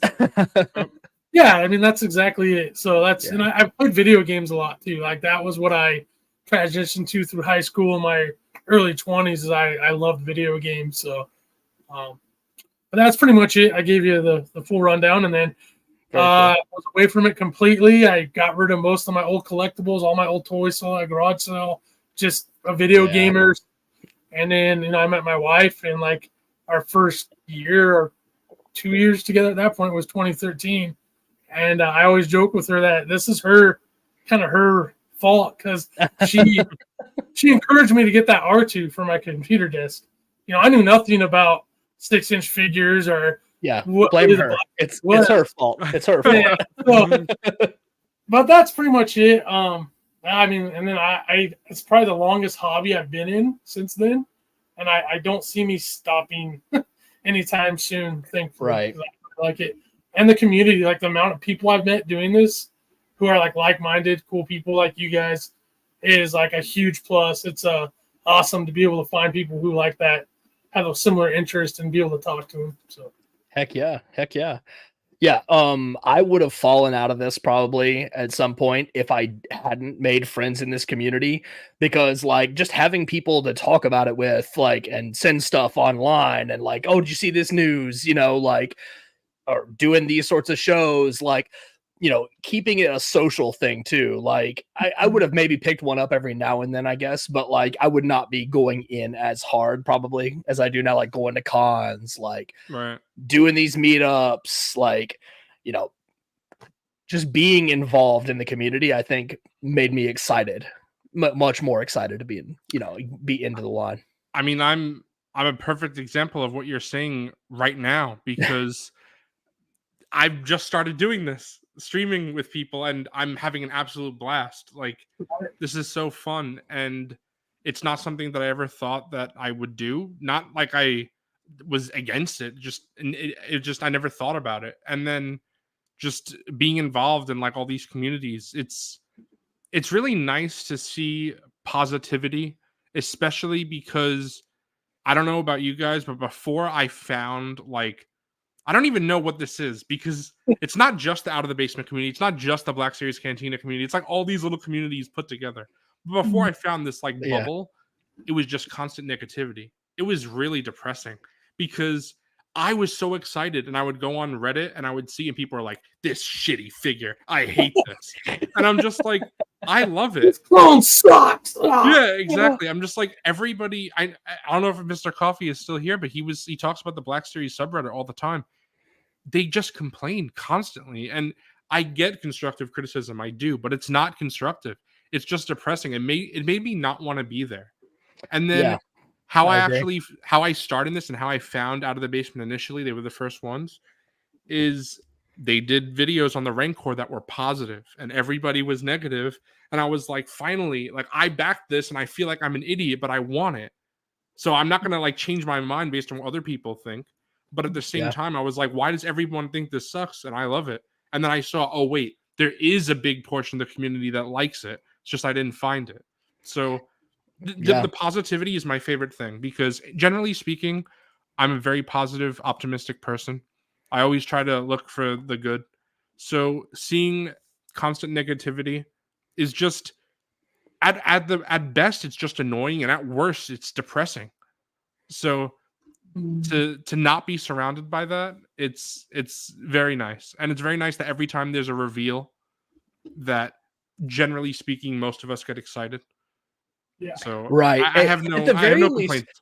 Even if like we look at it and we're like, oh man, this sucks, I'm like this to just talk about it and get in a stream, or get in like the live stream chat and just blow up the chat and talking about it, like just because I know like this community, whatever you wanted to call it, this group of like-minded individuals that we have between these different platforms, we're all coming at it from a reasonable perspective, and we're not crazy. We don't come at it with a toxic mindset. I hate for that negativity. Word. Yeah, you're 100% right, because there are so many times where, Balin Skull Mercenary, that's awful. But at the same time, I feel like it's more so a meme. And like, I'm not buying it. Probably a lot of us are not buying it. Yeah. But at the same time, I feel like I go like on other parts of the internet and they're like, Hasbro, you should die. I hate you. Never do things like this. There's death threats thrown around. And I'm like, it's just toys, guys. Yeah. You don't have to. Toys. It's not that serious. That's the mindset where like people. Things. Yeah, exactly. And same mindset where people threaten actors like the Rose Tika. 100%. Actress. Like, what is wrong with people? Like, it's like I think it's a sickness, to be honest. But, so anyway, do you guys know The Walking Dead? Have you seen like early seasons? Okay, so you know the actress that played Lori? Yeah. I've listened to her talk about this. She was out with her kid, and guys would come up to her and say, "You bitch, you broke up Rick and Shane's friendship." I'm like, she didn't do anything. She's an actress. She's an actress, brother. She didn't write it. And I'm not saying you should assault the writers either. It's a story, guys. Like, I don't get it. It's not real. And to see, I can't imagine if I was her daughter, like how afraid and upset that I would feel that someone came up to my mom and called her a bitch. Like, I can't imagine that. It's just so gross. Yeah, like you're saying, it's just it is a sickness, honestly. I don't want to, but it is like, I can't imagine being like that. Like, there are so many things. I am very, very critical of Attack of the Clones. I really don't like that movie. But never would I ever go up to Hayden Christensen or George Lucas or Natalie Portman and say, "What is this garbage you've made?" Like, no, that's mental illness. That's mental illness at that point. Like, It's just a movie. It's just a TV show. Like, Uh, what's wrong with you? Go- yeah, and they can't separate that. Like we were talking about, it's one thing to be critical, not like it, and I've even made jokes myself. Personally, like so and so, like you dumbass, why'd you do this to the story? But that's one thing talking about it in a joking manner to me. It's the context of how you're saying it, right? And then also you're going into like real life scenario.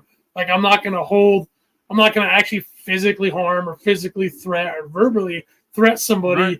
for just like you said, they're doing their job. And yeah, I don't have to like it. Millions of other people probably may not, but that's where it stops. Like, yeah, you don't like Also, it, just move on. especially when they're characters that they're supposed to be the bad guy, they're supposed to be the villain that caused the conflict. Yeah. I'm like, oh, so you're getting mad that they're good at their job? Like, Right, I don't get it. They were too good of a bad guy. Yeah, you want them to be like, oh yeah, I love that bad guy. He looks like he would be so cool to hang out with. No, it's not what you want. I don't No. get it. Yeah, if that's the case, they didn't do a good job. Right. You should not like them. That's My the favorite point. thing is watching a show or a movie or something, and I'm like, this character is sick. They're evil, and I'm like, oh wow, what a great performance. That's Right. I don't want to get into this and go into a giant long thing, but that's my main criticism of the MCU, especially early MCU. The villains are not good at all. Early Yeah. MCU especially. They really struggled with that. Like I think it's like they were too focused on building up the heroes. Right, they're just that like they- put the villain in, do whatever. They just need somebody to fight for this movie and they don't matter. Right. But When you have a story that has a great villain, or even for me, I love movies like Memento or The Prestige or American Psycho or Fight Club where the protagonist is the bad guy. But then I feel like there's a portion of the fandom of that thing that's like, oh, like I don't know. Have you guys seen Fight Club? Yeah. Oh yeah. Okay, so you know that like people say, "Oh my god, I love Tyler Durden." I'm like, you shouldn't. no, That's not the point of the movie. You're missing it. I love Patrick Bateman. No. yeah, I was getting ready to say it's like the people that idolize Patrick Bateman in Yeah, American Psycho. It's like, not he's a psycho monster. You're supposed to think he's weird and creepy. But also, The same thing goes with Heath Ledger's Joker, right? yeah, Yeah. 100%. And I love, but all those performances that we're naming, fantastic. Oh, But yeah. I would never go up to Christian Bale and I would say, "You psychopath! Like, what's wrong with you?" Like, you're mad at him. Yeah, like we're gonna go up to Anthony Hopkins and say, "You eat people." Like, I don't understand. There's this separation that some people don't get, and it's unfortunate when you see like even recently like with Obi-Wan, seeing it Reva's actress that she was getting so much hate. And it's unfortunate. I know a lot of it is racism as well, like but racist hate speech. Yeah, you're right. And and like even Ewan had to come out and say, "Guys, stop it. Leave her alone. Right. She is just playing a role in this show. Like, fuck off." it's just sad to see because I feel like it gives Star Wars fans, and not just in this fandom, but in many other fandoms, it gives them a bad name. And Oh yeah, we're not Meanwhile, like that. Like I don't my know wife anyone and I- like that. Yeah, my wife and I Yeah. talk about this all the time about how Star Wars fans are like notoriously toxic, and she's like, "You have to be the good person in the community that reins in those psychopaths online. Like, Right. you have to be the voice of reason if you're gonna go in there and be involved." I'm like, "Yeah, you're right." Exactly. So And all these things, they're all positive. That's why I think I like them. Like, I see your streams very positive. Fig streams very positive. Out of the Basement, Black Series Cantina, like the 1313 boys. Everyone is positive. And I don't. If there was negative, I wouldn't want to be a part of it. I have no interest. Like if you told me, Wilbot, if you're like, oh, we're gonna come on a stream and we're gonna just trash things for an hour and a half, 2 hours, I'm like, that's not really my thing. I don't really want to do that. negativity drives traction. We need to boost our numbers.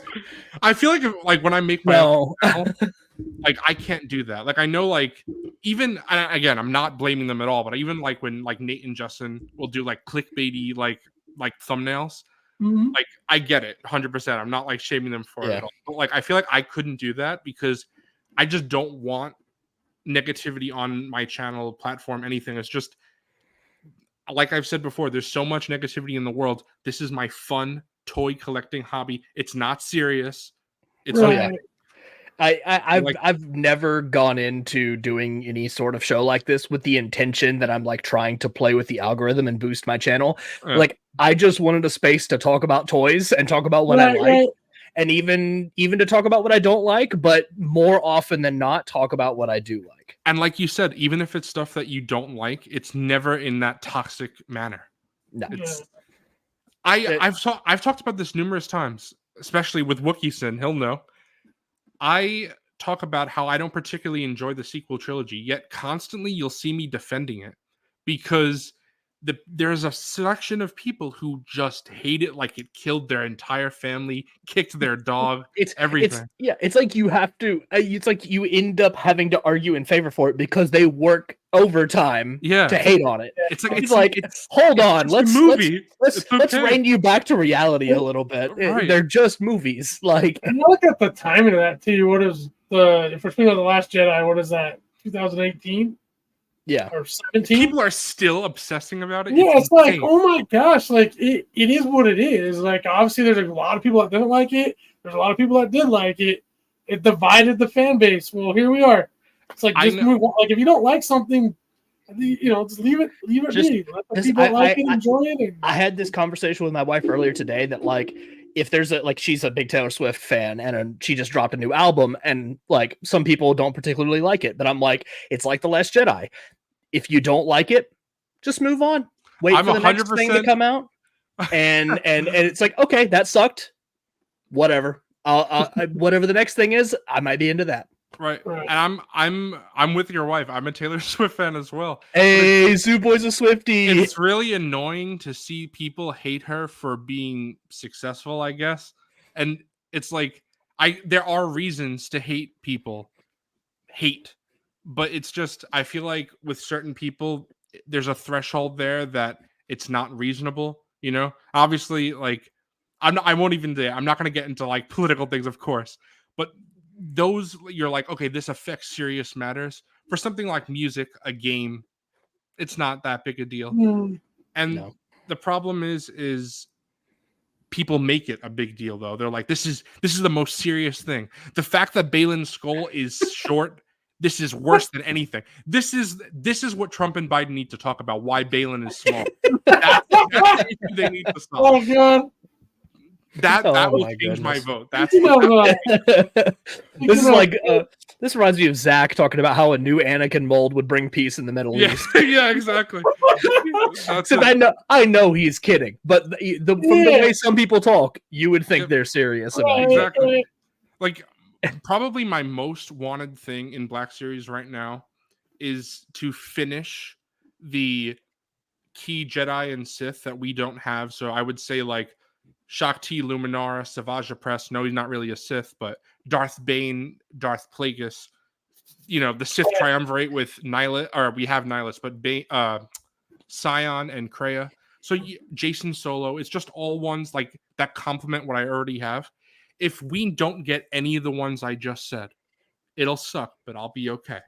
Right. It's just figures. I have a lot of them, but I'm not gonna rage and curse out Hasbro, and I'm sure you guys have seen because we're involved. But if you look at the social media of some Hasbro employees, it's filled with like despicable vitriol.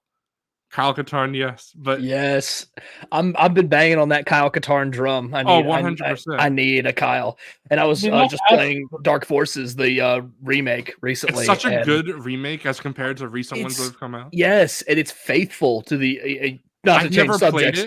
But it's so faithful to the OG, like it being like authentic, like because that game came out on Microsoft DOS. Like Fig might remember Microsoft DOS, but most people don't. Yeah, I've never had a good PC, or I've really never had a PC. Really, just like slight laptops, and I've never really gamed on PC. So this is my first time playing it, so that's nice to hear that it's faithful, and I'm having a blast with it. It's really fun. Good one. Yeah, it's a fantastic remake.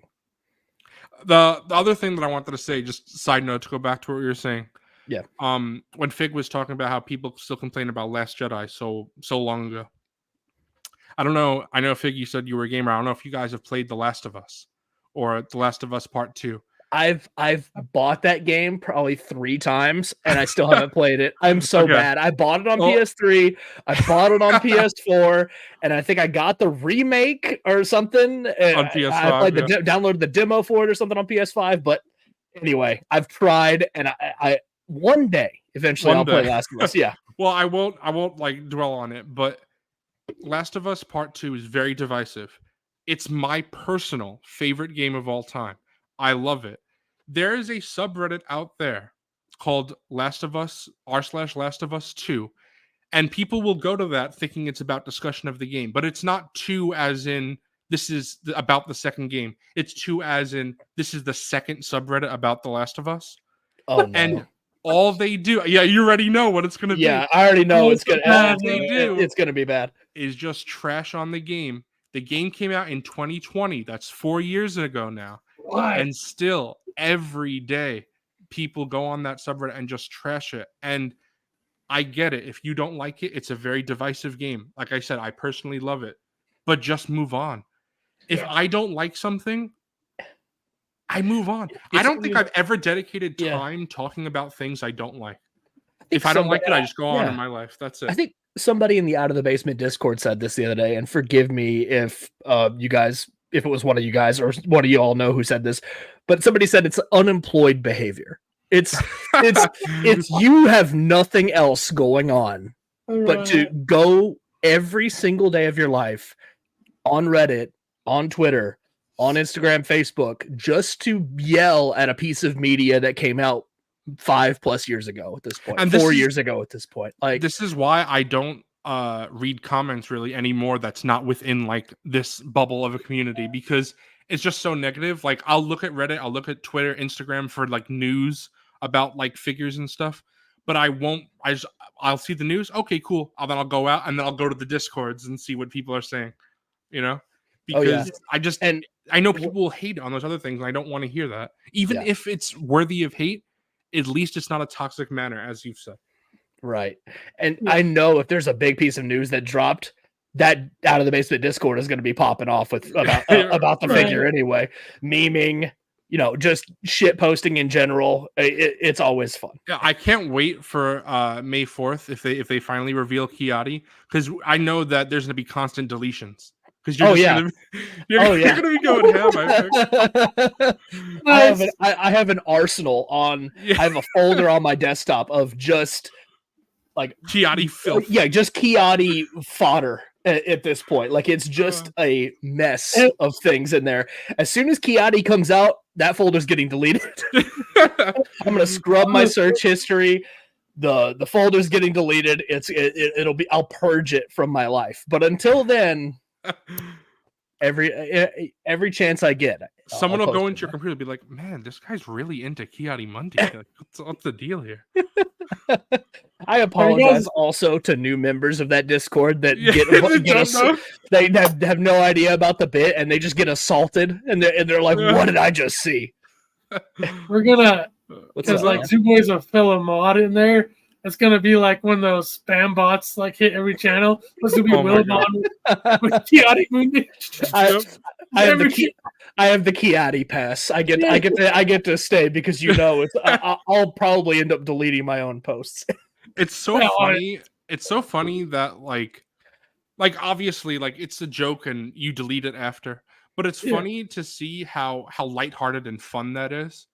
And then to see, it rarely happens, but when it's always those few people that come in and they say like how hostile the mods are, I'm like, we're the chillest guys. We don't. I was about to say, I don't get it. You guys are not even close to like the level of some servers. Like, no. There are times where I'm like, like someone's doing something that I know is like against the server rules, and I'll like talk to Fig or someone. I'll be like, should we take action here? Yeah, like, I'm always like, should like make sure before we do something, right? And then like, you know, I don't even know. Does YouTube even like if I say that word? I don't know. I won't say, but that word that I was called, Fig, you know what I'm talking about? Yeah, our whole joke. Yeah, we have a whole joke. I'm just like I don't want to toot my own horn, but I'm like, me? Really? Dude. What did I do? I'm like, what the heck? Yeah. It's so nice and casual, and we've never had to. Well, rarely. I say we rarely have had to do things, and then Mhm. most of it is like because it's like people like Wilbon that are like they're not mods, but they Big might as joke. well be because Yeah, exactly. I'm active every day in there. I'm Right. checking it probably 3 or 4 times a day. It's Oh, like there's- I'll go in there and there's like 200 new comments. I'm like, all right, well, I gotta scroll back and see what happened. You know, right. what bit of news dropped that It's everybody's always losing their good. minds over. It's always fun when that happens because you're always like, okay, so there's either some really fire news or the Discord's going meme again. Something's happening. Yeah, we have a mainline exclusive event happening Yeah, right now. Or Exactly. Justin's like dropping some weird, like he'll do, you know how he is. He likes to play a little bit in the Discord. He'll drop some, not really controversial, but some stuff to make people go back and forth just to throw a stick Oh, in the yeah. fire, if you will. He loves to go in there and throw a stick of dynamite and just wait for shit to pop off. Yeah. Oh, And the next thing, like you guys said, it's just it just amplifies because everybody's.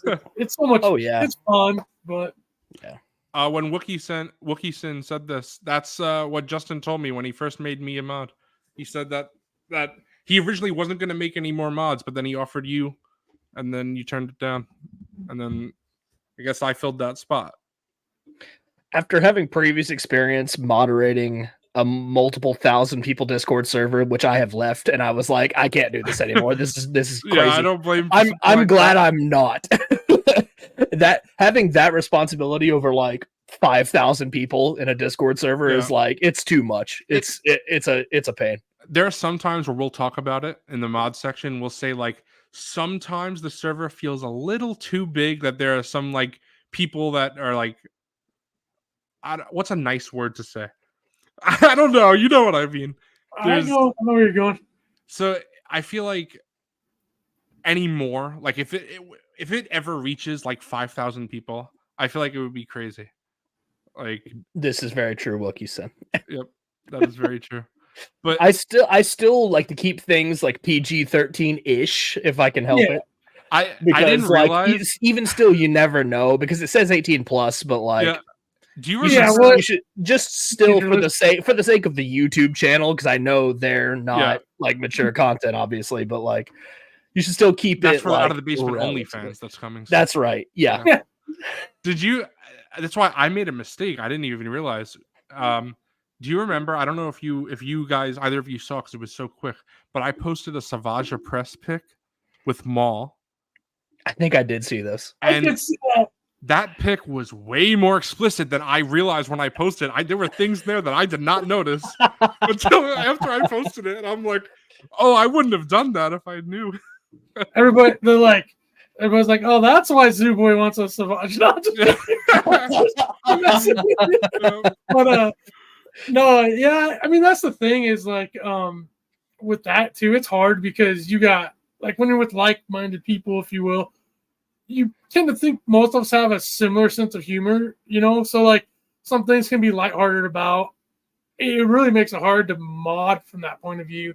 Where like we've talked about before, where like it's Justin and Nate's Discord, so I think all of us who are modding for them try to. I don't know how we got on the subject, but at least how I look at it is like I do what I think they want. We know what the rules are, and kind of just go through their eyes what I would think they would want done.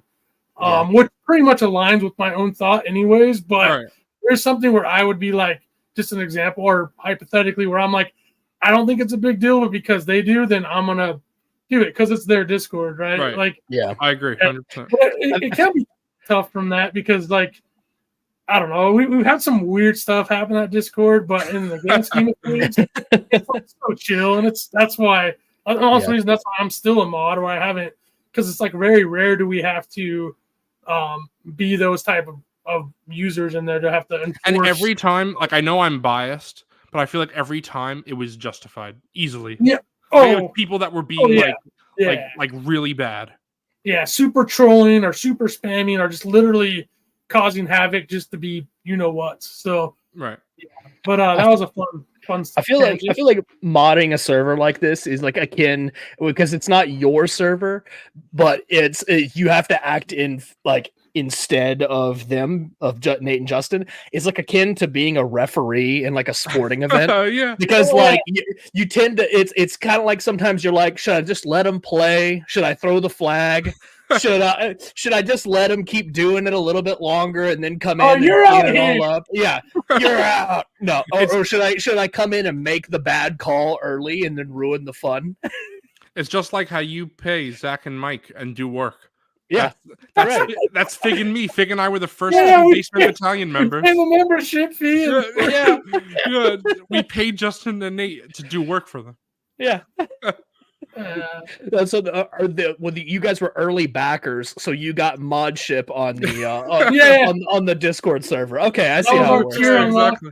Yeah, you guys got that tier early. You were early backers. Right. Yeah, and see exactly what Wookiee sends here. That's the thing where it's like, okay, that draws a line. Obviously. Oh yeah. That's to the point where they have to go. Right. Yeah, and the thing is like that's not being sensitive. That's like this is not acceptable. Right. Behavior. That's totally out of line. Yeah. And also, even if like it was being super sensitive, personally, I'm all right with that because this is a positive place. This stream that we're doing right now is a positive place. It's like all this, like we've been saying this whole time. We want this to be positive. We don't want it to be negative, especially like your wife said with Star Wars fans. There's a lot of them out there that's already negative. We don't want all these channels to become that.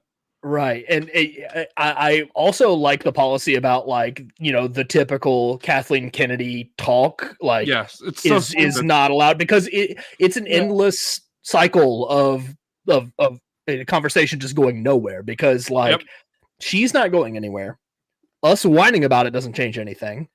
And not only that, if you look at her overall record as being a producer, she's made Lucasfilm billions and billions of dollars. But that won't change the people saying she's awful. She's not going anywhere. So the funny thing there's no point. I love on the most recent episode of Black Series Cantina when Zach and Mike were talking about this, and they were saying how when she retires recently, like soon, when she decides to do that, she's a little older, so like everyone's gonna say, "See, this is the way it was."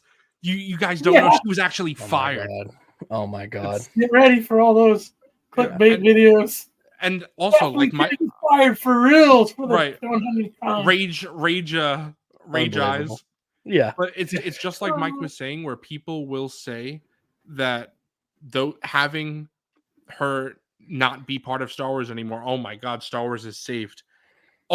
Everything that's ever good is not her, but all the bad stuff, it's her. It's like you can't do that. It's just like in sports. If you're the coach or the manager, if you're going to shit on them for their bad decisions, you got to commend them for the good decisions.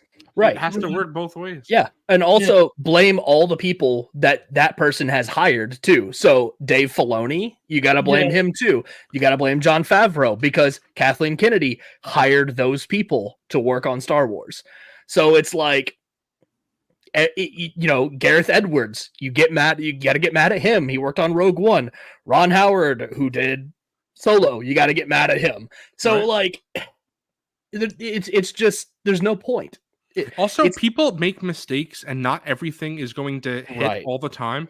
So like I see so many people, they say things like oh, Dave Filoni could do no wrong, and then he misses and they're like, Dave Filoni sucks now. It's like that's not how it works. It's like there's give and take. There's things sometimes you hit, sometimes you miss. It's okay. Not everything is going to be a 10 out of 10. Andor season 2 could suck. That doesn't take away that Andor season 1 was great. Exactly. Like there are bad episodes of Clone Wars, and they're really bad. Yeah, they're awful episodes. Like there are nearly unwatchable episodes of that show, and they're just skips, and that's okay because you know that there will be good ones later. Just like if for you Last Jedi is a skip, it's no big deal. There are thousands of other Star Wars stories for you to consume that are not The Last Jedi. So don't get hung up on a 7 or 8 year old movie at this point. Right. And what is it? Last Jedi is a little over 2 hours, I think. Something like that. Yeah, I think. Thereabouts. It's like 2 episodes of Ahsoka. When you think about it that way, when you put it in that perspective, yeah, it's Right. even smaller. Yeah. Completely unnecessary to warrant that much hate. But Yeah. really, I don't feel much warrants the hate that Last Jedi gets. And I feel like if you're like at a con or you're like out in public and you're having a conversation with somebody about Star Wars, it's like when we talk about the Rancor, all conversations eventually lead to Last Jedi, or they lead to the Rancor if you're a Black Series collector. Like, it's just inevitable. I know someone who, after Last Jedi came out, they said it was so bad it ruined the entire franchise for them, and they're not a Star Wars fan to this day. They were a Star Wars fan their whole life, and Last Jedi came out, and they're like, "Yep, that's it for me." I'm like, it can hurt you that much, like it to me, it just screams immaturity a little bit. It's like, yeah, you can't love these movies from the 80s because of a movie made in 2017, right? Well, yeah, if you don't like them, I mean, Return of the Jedi has a really good ending to, you know what I mean? Just go, like, if that's what you like, enjoy it. Like, why these weren't even made when that ended. Right. The same thing that goes back to when the prequels were getting so much hate, because I was older, so I in theory should have been a prequel hater because I was the OT crowd, my generation, right? But I saw all the prequels in the theaters and enjoyed them all. And Revenge of the Sith, I saw that multiple times. I mean, it blew me out of the water the first time, and I was 25 when that came out. I'm sure that you saw constant hate on that. Yeah. It was like saw constant hate. Hayden Christensen, he needs to die. He's the shittiest actor on the planet. I mean, Insane. yada yada yada. And it's like, yeah, maybe if I want to discuss acting, maybe he didn't have the best acting chops in the world. Does that mean he deserves to die? I'm like, right, yeah, I'm like, you want him to die? And I'm like, did you not watch the Let's movie? say Hayden Christensen is the worst actor of all time. I'm sorry, Zach, if you watch this. Yeah. Well, that's what this whole thought process just never stuck to me. And I'm like, who cares? It's Anakin Skywalker. Look what we got. Like, you guys are, and a part of me, like, and not only that, but like, even if he sucks at acting, his ability to do those stunts and the stunt choreography was fantastic. And He's awesome. Cares. Yeah. He really, he cares about that it's not just a paycheck stuff for him. You see that he really enjoys this. Yeah, and so I'll never understand that. Again, as I said earlier, I've seen like 1,500 movies in my life. I've seen a lot of movies. Attack of the Clones is probably in the top worst 20. It's really bad. I don't like Attack of the Clones. Dialogue is rough. It's pretty rough. I would never say anyone involved with Attack of the Clones should die. I wouldn't even wish misfortune on them. They made a movie that I didn't like. And they made a movie. They made a movie you think is not great 22 years ago. Who cares? And you know what the thing is? As bad as it is, the last 45 minutes of that movie, I could put on right now and I'll enjoy it. Like or I don't know if it's 40, last half hour, maybe 20 minutes. I don't know. The whole Geonosis stuff is fun for me. Even Rise of Skywalker, which I detest. And even though I think Attack of the Clones is like a better made movie than Rise of Skywalker, but Attack of the Clones is so boring, so it kind of it's weird how it goes. But even Rise of Skywalker, there are moments in that where I'm like, oh, that was fun. Like I don't think there's a single Star Wars thing that I've consumed personally where I didn't at least say that was fun. Like I know Grand Moff Tony is with me on this. I'll sing the praises of Resistance. I had fun watching that. Ooh. No one watches that, and I like it. I'm not saying it's great. It's not good. It's definitely worse than Clone Wars. It's worse than Rebels, everything. But it was fun. I would take figures from that. But for some people, it's like, oh, when does this take place? The sequel era? It's shit. It's like the people that connect when Mando is connecting to the sequel trilogy now. People are very upset about it. It's like, get over it. Yeah, get over it. The sequels exist. Like, it's not going to change. And imagine if, like, we're saying, 2004 or 2005, right? 2005 to 8. So after Revenge of the Sith, before Clone Wars. Imagine if George was like, yeah, I'm not going to make Clone Wars, whatever. The prequel era would be so much worse now. Like, it was elevated so much more because of Clone Wars. So this is giving the sequel trilogy that chance, because there are things in the sequel trilogy that I really like. So if Mando and other future shows can connect to that and push it up, who doesn't want that?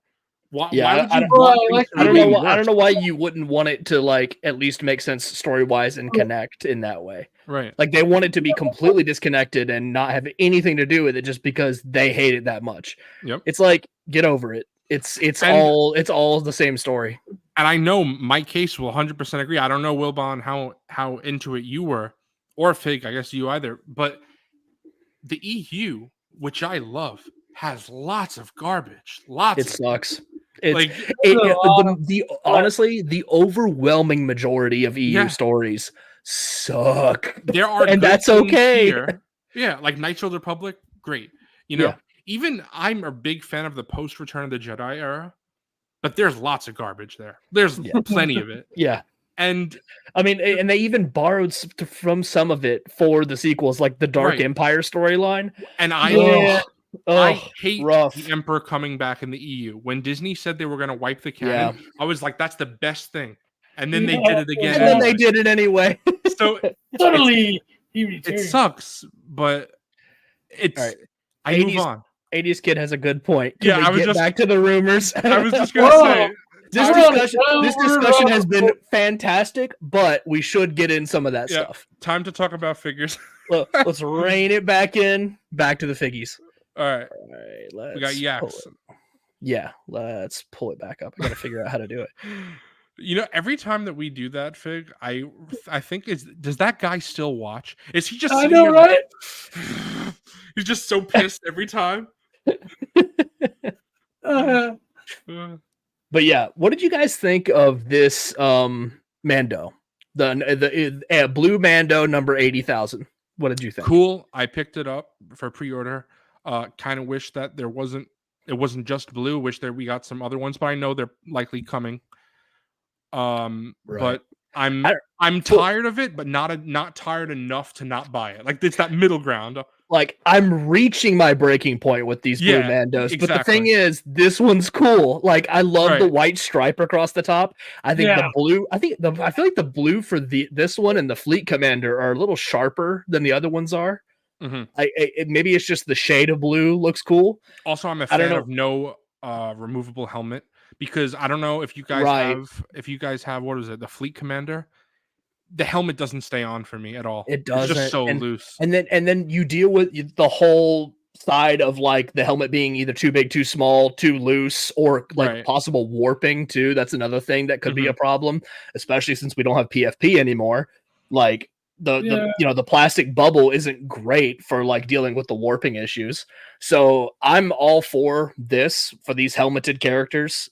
Like, did we really need the Fleet Commander's face? Probably I don't think not. we needed that figure, to be honest. But no, I mean, if you want to get for real, probably not. But I own it, so yeah. I'm a sucker for building up the Mandos. Yep, they just all look so cool. They do.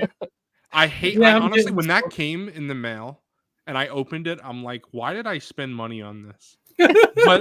but I still, it's like I don't regret it, because I could just sell it. But every time I look at it, I'm like, I love visually how it looks, but it's like I didn't need it. And it's the same with this one. Like, it's like I don't need these Mandos, but like, you know how we always say people are cloners? I'm a Mandoer. Mandoer. Yeah, Mandoer. That's a good one. Yep. I see Mando. I see Mando. I buy. I've tossed around the term like bucket head for people that only buy the helmeted figures. Somebody said that, and that's clever. But like, there needs to be a specific Mandoer. Yeah. Mandoer. And also, it's like, I don't army build. So there's about maybe 5 figures in my collection that I have more than one of. Like, can you see? No, there. Emperor's Royal Guard is one of them. I got 2 of them. I said I wouldn't army build, but the 2020 Stormies though.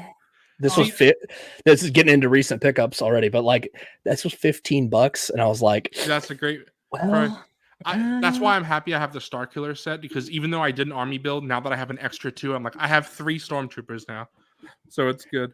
But because I don't army build, I remember when I only had 3 of those. That was a long time ago. Because I don't army build, it's nice when they have new releases of this, because I could build out my display without army building. I'm like, oh, it's actually unique Mando, you know? Yeah. Instead of buying 3 Death Watch Mandos. I think by next show, I'm gonna count how many 2020 stormtroopers I have, counting all like the all the different versions that they've put out, just to see how many I have, because I don't even know at this point. See, that's why I like when they do versions like that. Because then it's like, oh, it's not really an army build, it's a separate character. I can click buy. Yeah. It's in a box. Yeah, exactly. New box. We got some different paint on it. I hate to say it, Fig, but I have justified that to myself. I bought 2 Snowtroopers and 2 Hoth Rebel soldiers. So I was like, they were in different boxes, so it's not really army building. Hey man, whatever you got to do to get those figgies.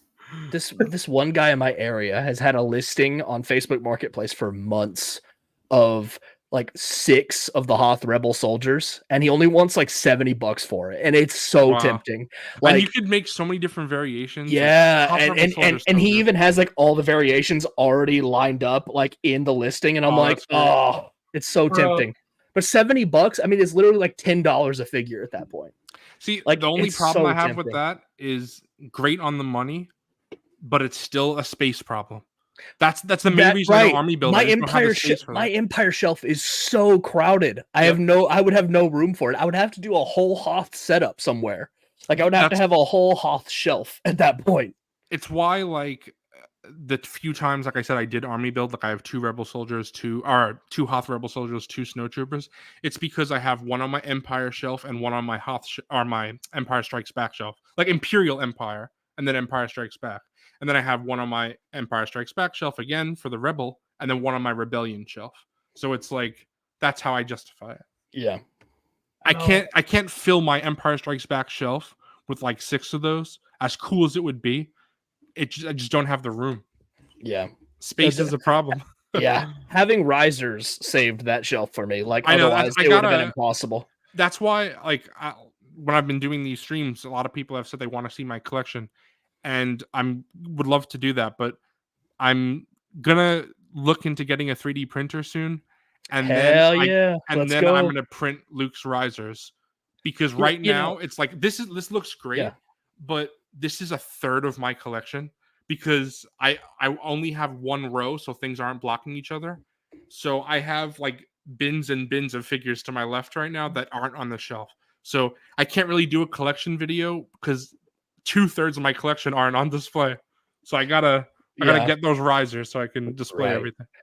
Well, in lieu of making a video, because video production is like a hurdle I've yet to actually like get into. Like I love doing these live shows because I feel like I'm better off the cuff versus like having to actually edit something and put a video together. I'm kind of a weird perfectionist in that way. Like I could never get over it not being exactly the way that I want it. Oh, I see people make like a lot of Marvel Legends YouTubers. They'll say something, it'll be incorrect when they say it, and they'll just have like a little text at the bottom saying, I couldn't do that. If that was me and I filmed something I knew was incorrect, I would have to refilm.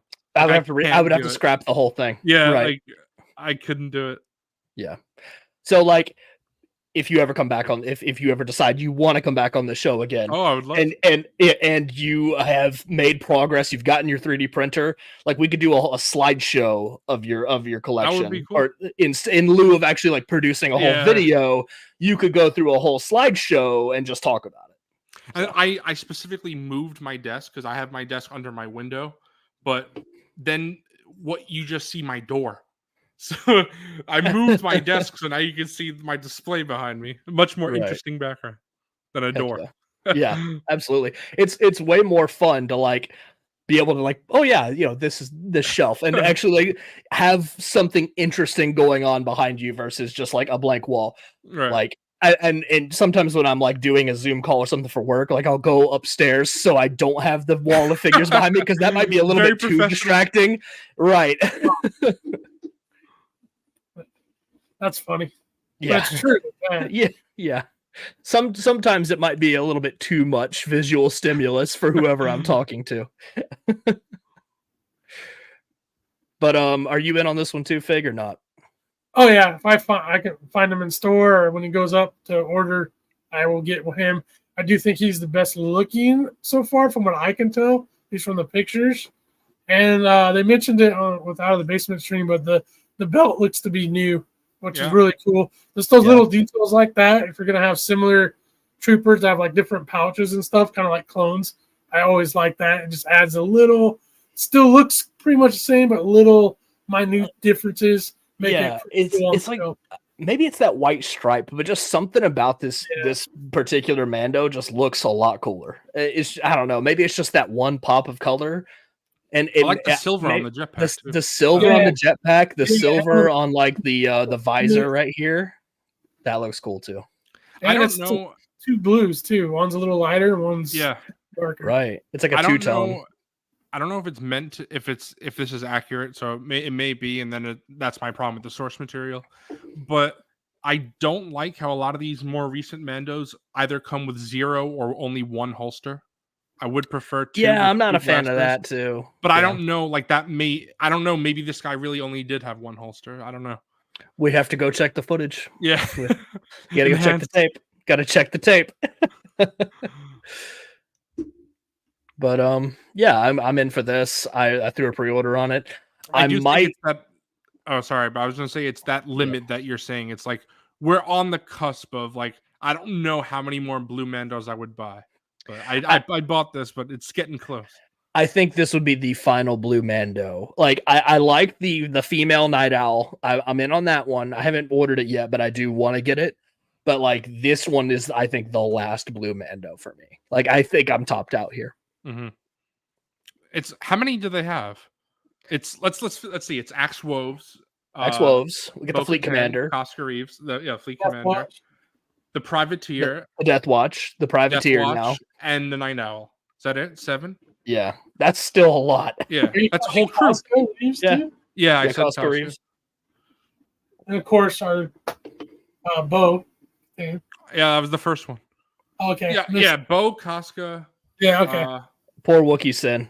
Just eventually you just reach max capacity with the stuff, and then like for me, I just sold off a bunch of my Marvel figures. Like I just like went through them and I got rid of well over half of them because I just have nowhere for them at this point. That's what I haven't done that yet, but once I do have my risers and everything set up, anything that I can't fit, that I like, if I can't make room for it on the shelf, it's just gonna sit in a box in my closet until I die, I guess. I don't know. So it's like I see no purpose. Like that. So I see no purpose of it just taking up space in a box in my closet. So I'll probably sell things, whatever can't fit on my shelf. But I'm gonna try to monopolize my space, or really well if I can. Space is the ultimate bad guy in the collecting world. It's not we're okay with sacrificing our money, but then when you reach that villain of space and there's just no beating it. And the thing is when I lived in New York, I didn't have space for my figures. 99% of my collection, I got it. I was like, this is really cool. Played around with it on my desk, whatever. Then I just put it in storage because I didn't have space for it. So now that I have this whole thing behind me, it's great. But I've already experienced having to put things away. So doing that now, I'm like, I don't want to do that again, where most of my figures are put away. So it's like, if it's not on the shelf, like I'll maybe have like 1 or 2 tubs of things that I really like that I just can't fit.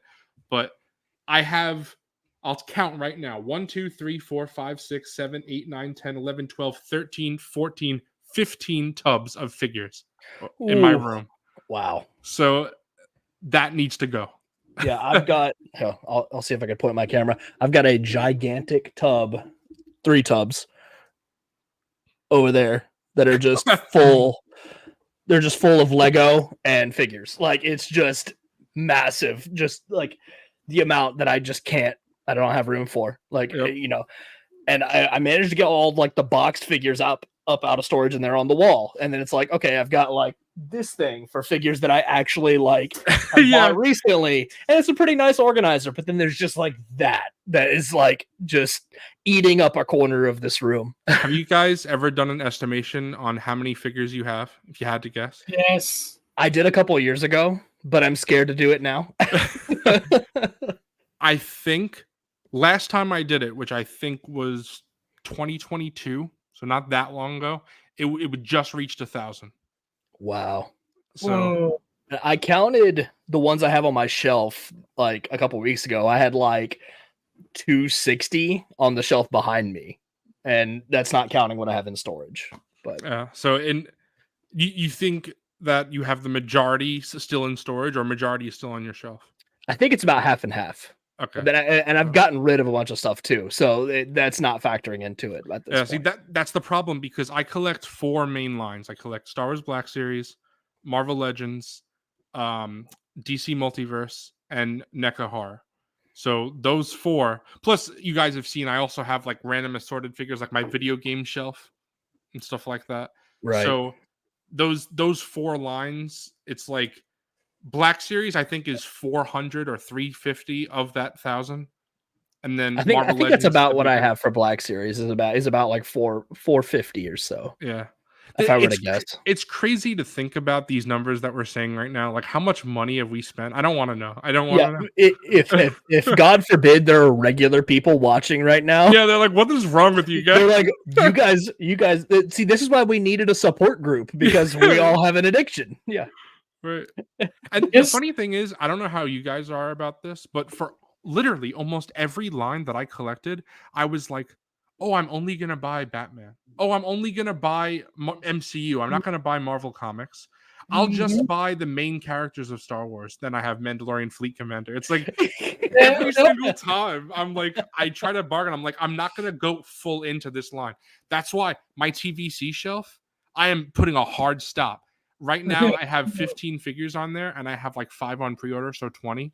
Hold on. Shelf, like, wait till you buy a yak face, because you're gonna do it. Like, this was like $12 on Pulse. So I was like, yeah, sure, why not? Because like, I have a figure of my favorite breaker of news. Like, how cool is that? I know when if the TVC HasLab really is the Cantina, I know I'm gonna want it.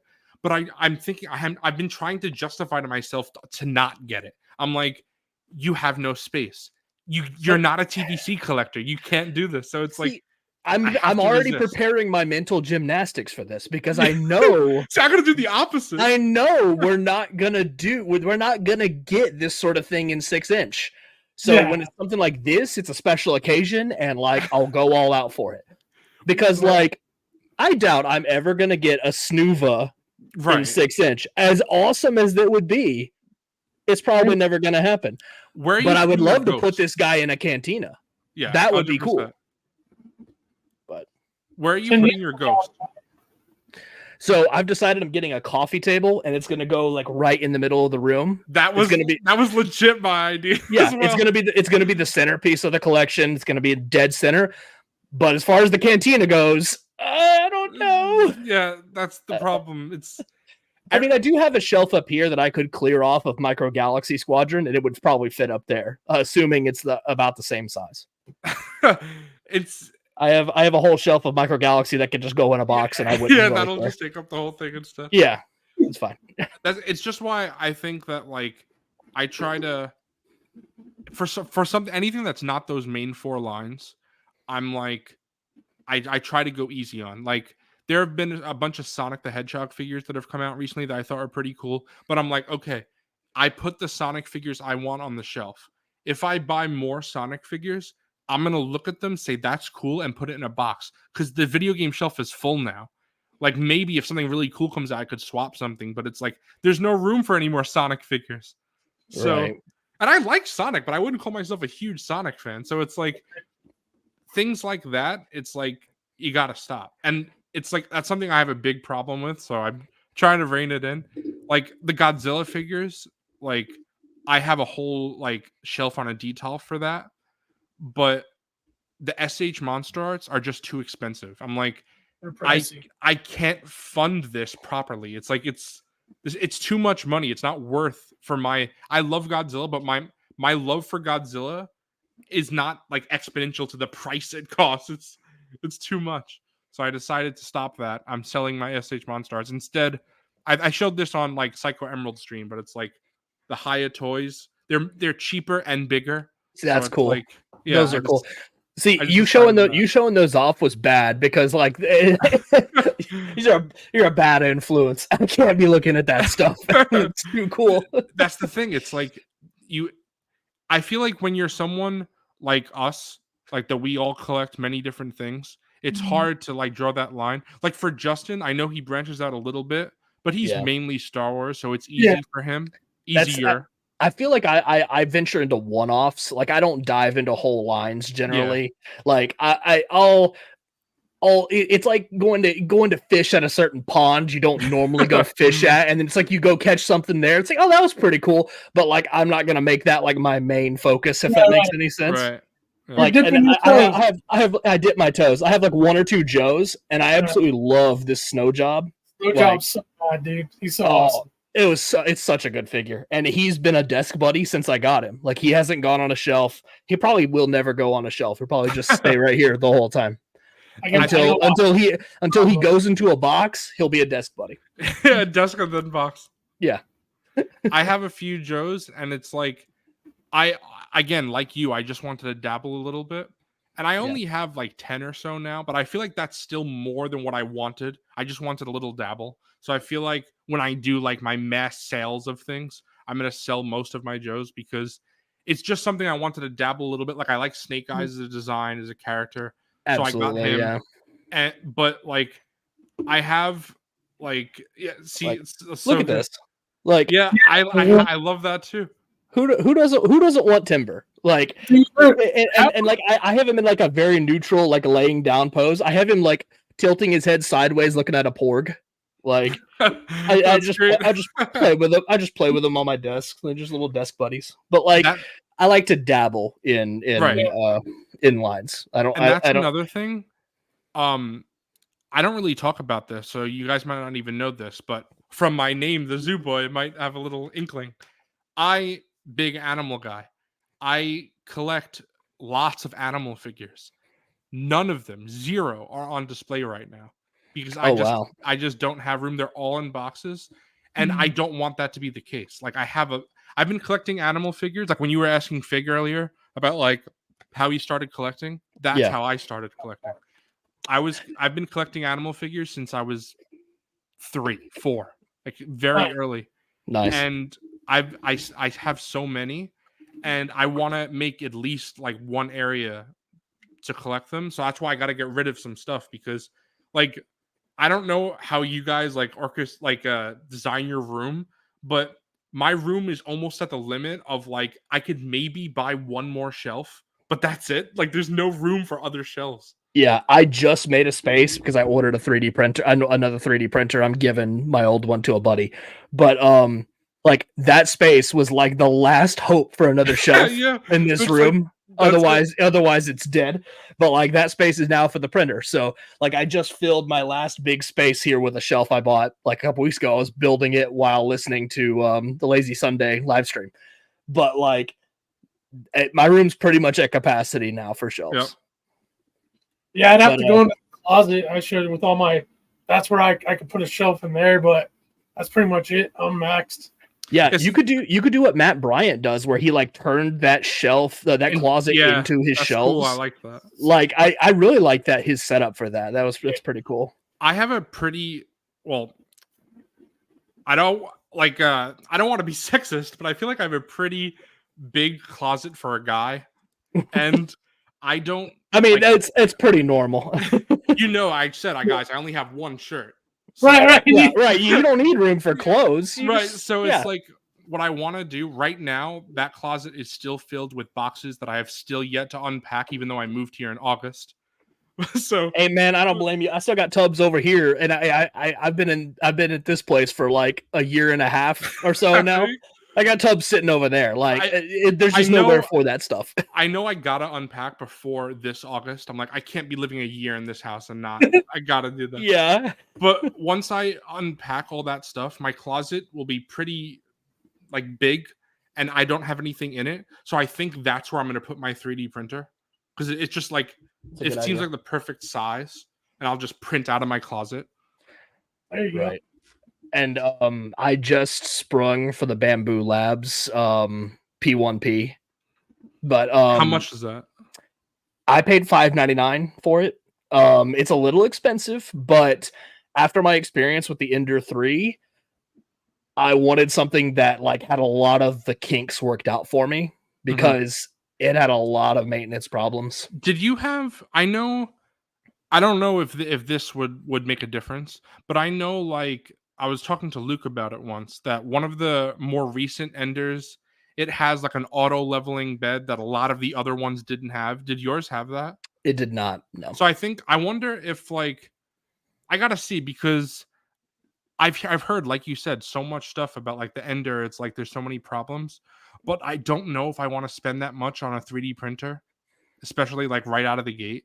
So I like for like a Bamboo, but I gotta see if like the newer Enders have like solved some of those problems because like I said, the auto leveling bed, I know that's something personally for me that I would heavily struggle with. So to see that now the new one has that's good. So I got to do more research and see. But I got time, so like I said, I got to clear out my closet first. Right, you gotta get the area ready first. Right. But like I'll have mine in the next week or so, and I'll let you know how the Bamboo Labs one is going. Like and I'll let you know like since I've done the Ender 3, I'll let you know if it was. I would say it's worth my money. It's like double the price, right? Right. About. It's just about double the price. So we got to see if it's double the quality. Exactly. If it takes. At the very least, I know it will take away the 4-hour build that the Ender 3 was. That's insane. Yeah, I legit sat in here for 4 hours putting that together and like making sure everything was exactly right because I knew if I screwed one thing up, the whole thing wouldn't work. Yep. So it's nerve-wracking. You have to watch like a million tutorials, and it's like the most complicated Lego set you'll ever put together. Pretty much. And I'm like the least tech savvy handy person ever, which is very funny because normally, you know, I'm 29, so you think lots of people my generation they're not like that. And then my dad's generation, you'd think, you know, oh, I know he's not a boomer, but you're like, oh, typical boomer doesn't know technology. Right. My dad, before he retired, was an IT systems manager. So my dad knows everything, and he knows nothing. His shit. Yeah, he knows his shit. Yeah. So my dad is like, I'm like, I need help with tech. I don't know how to do this. And then my dad's like, okay, boomer. Damn, that stings to get that from your dad. Exactly. That's funny. Yeah. Do we have any? Oh yeah, we have the rumors. Yak's rumors. All right, now we've gotten through the pre-orders. Now we got the rumors. Let's get to the rumor. What? That looks like one of my brothers. In my book, experience outranks everything. I'm so torn on this because I don't have Redbox Rex, so I feel like I need it. But at the same time, if any of you, I know Wilbon, you did. If anyone else saw Psycho Emerald's stream, I showed off Mr. Coffee's Captain Rex that he custom made off the Bad Batch Rex. And that thing is beautiful. It looks awesome. Amazing. I feel like I don't need it. I don't need a Redbox Rex. I feel like I still might get it because if I ever need another Rex for something in my shelf, I feel like if it sells out, I'll always regret it. Yeah, you don't need that. Yeah. And also, you know what? It's different because the one, since it was based off the Bad Batch version, it has like the silver welding, which I actually prefer over the copper welding of the original. Yeah. But it is different enough that I could justify that. But the other two that were rumored were Hunter and Crosshair, right? I didn't see what the other ones were. I think I heard that. I don't know. Maybe I'm wrong, but I heard that. If that's what they are, I also own. In the what is it? The caption he puts put CT7567. I don't know clone numbers, so you guys would have to tell. I'm not a cloner. I don't know. I don't know the know clone either. numbers. I don't know what which one that is. Let's but see. 7567, you said? Yeah. Let's It might see. be Rex. I don't know. Yep, that's Rex. Okay, that makes sense.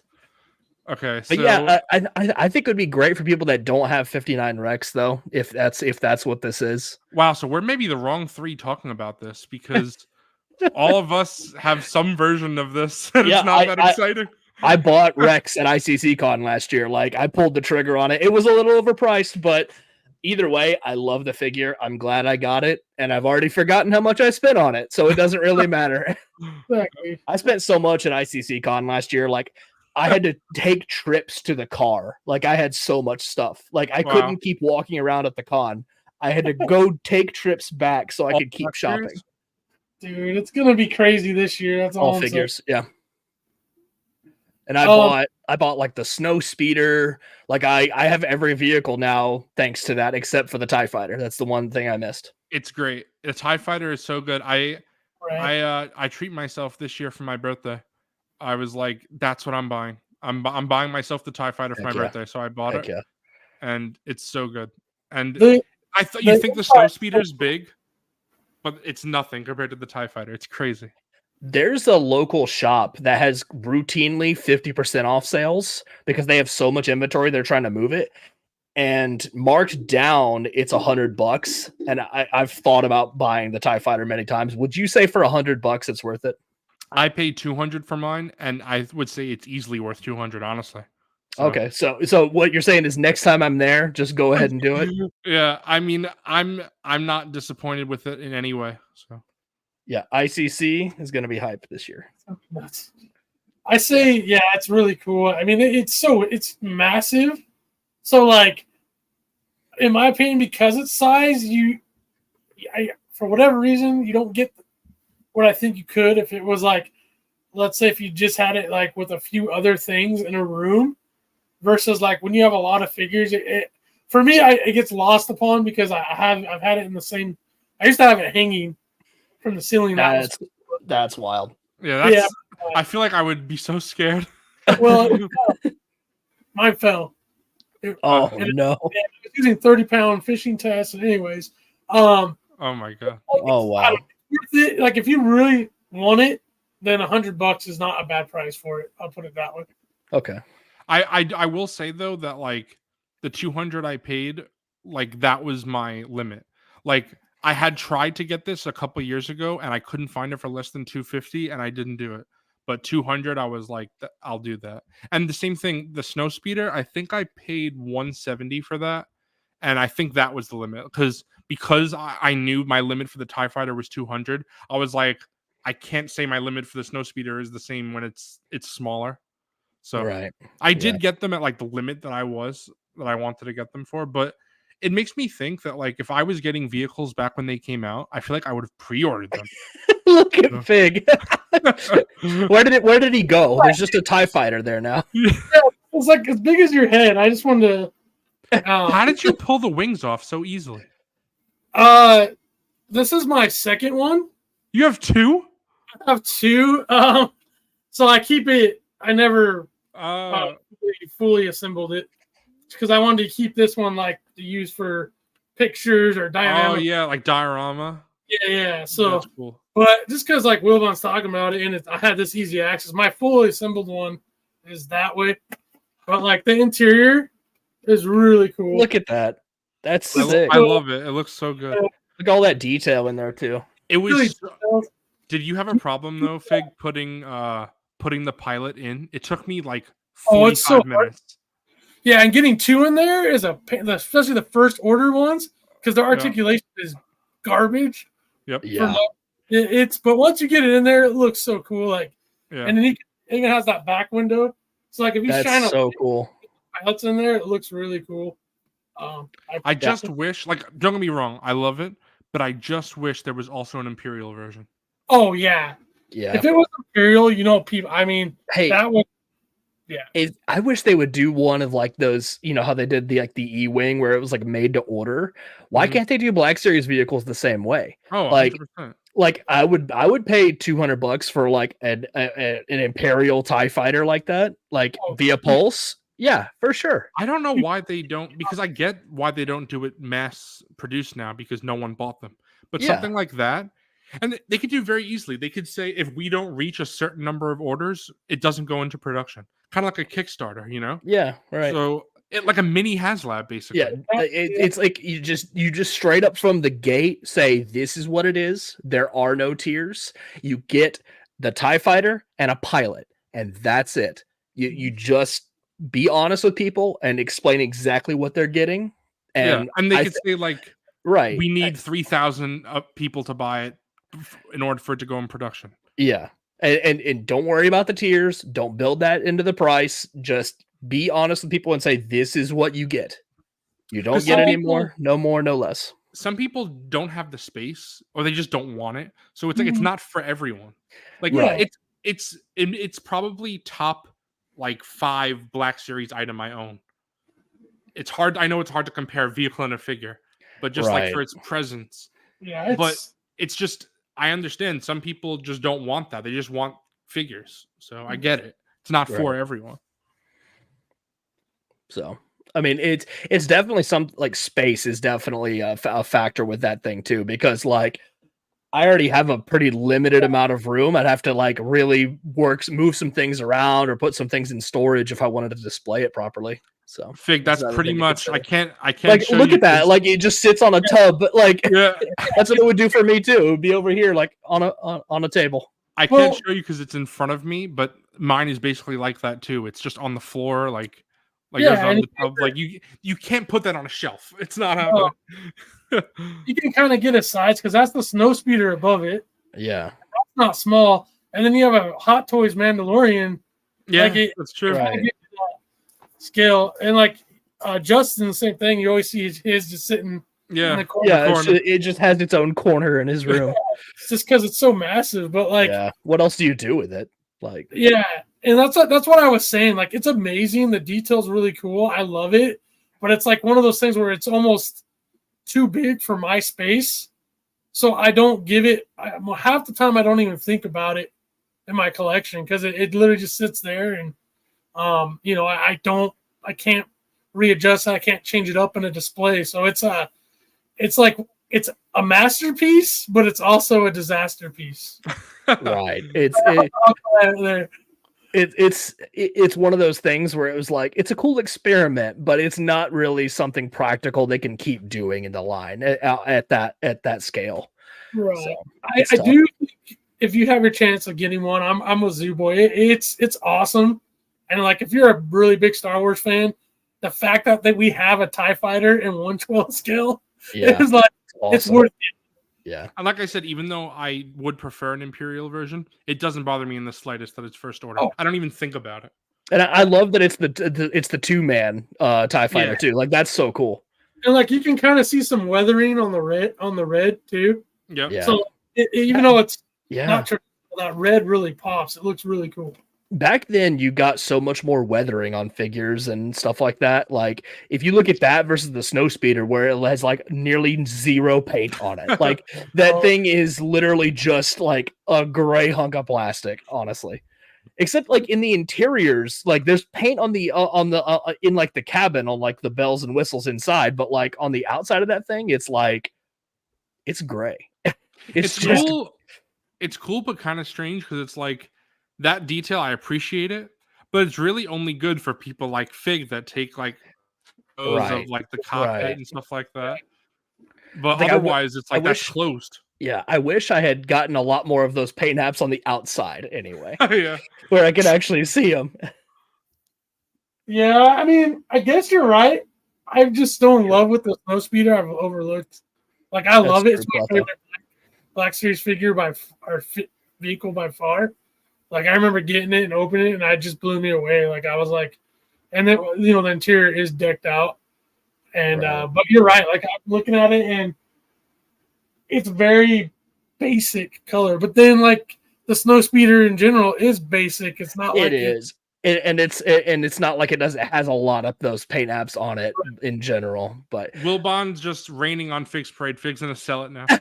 Yeah, He keeps looking at it like, do I even like this anymore? selling it all.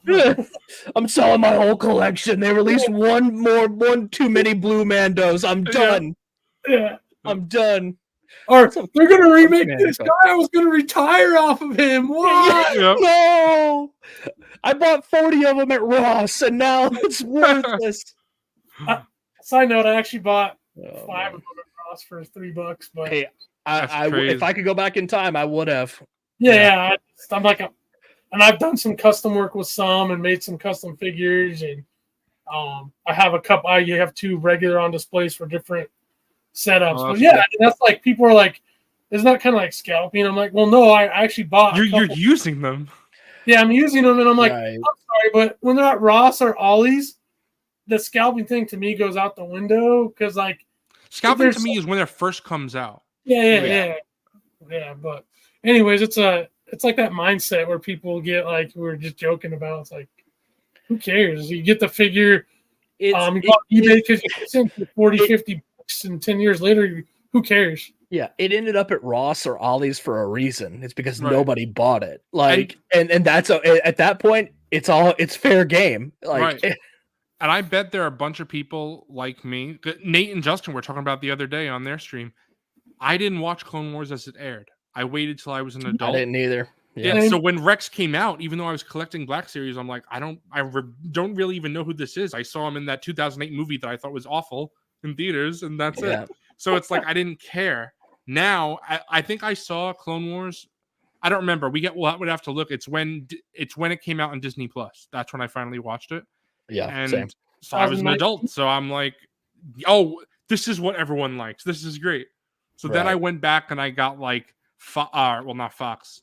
I got Wolf and even Gree. I know he's from Revenge of the Sith, but like until Clone Wars happened, I had 0 clones in my collection. So I was like, I don't care at all.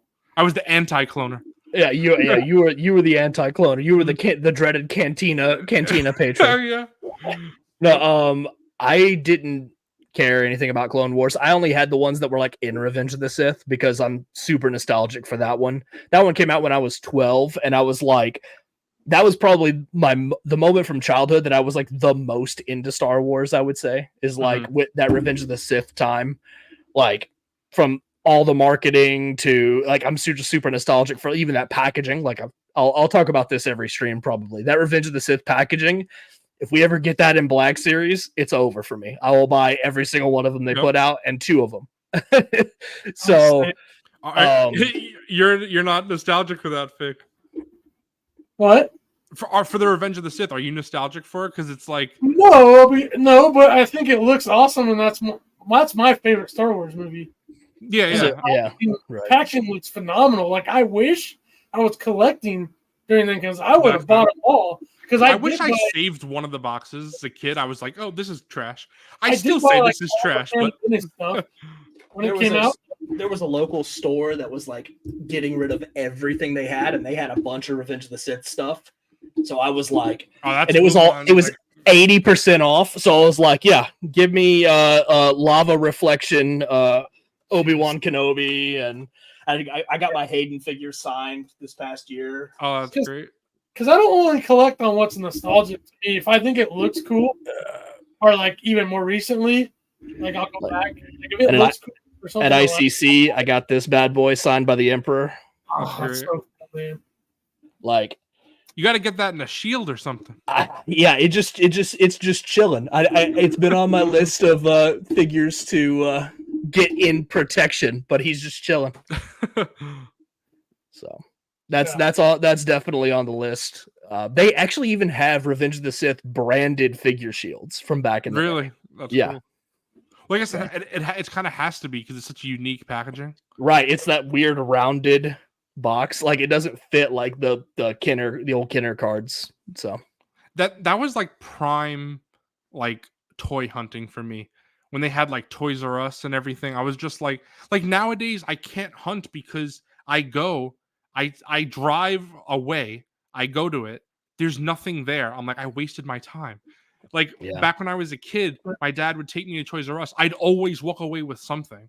Even if I didn't find the thing I was looking for, Like there were things. Now it's like I feel like I go there for no reason.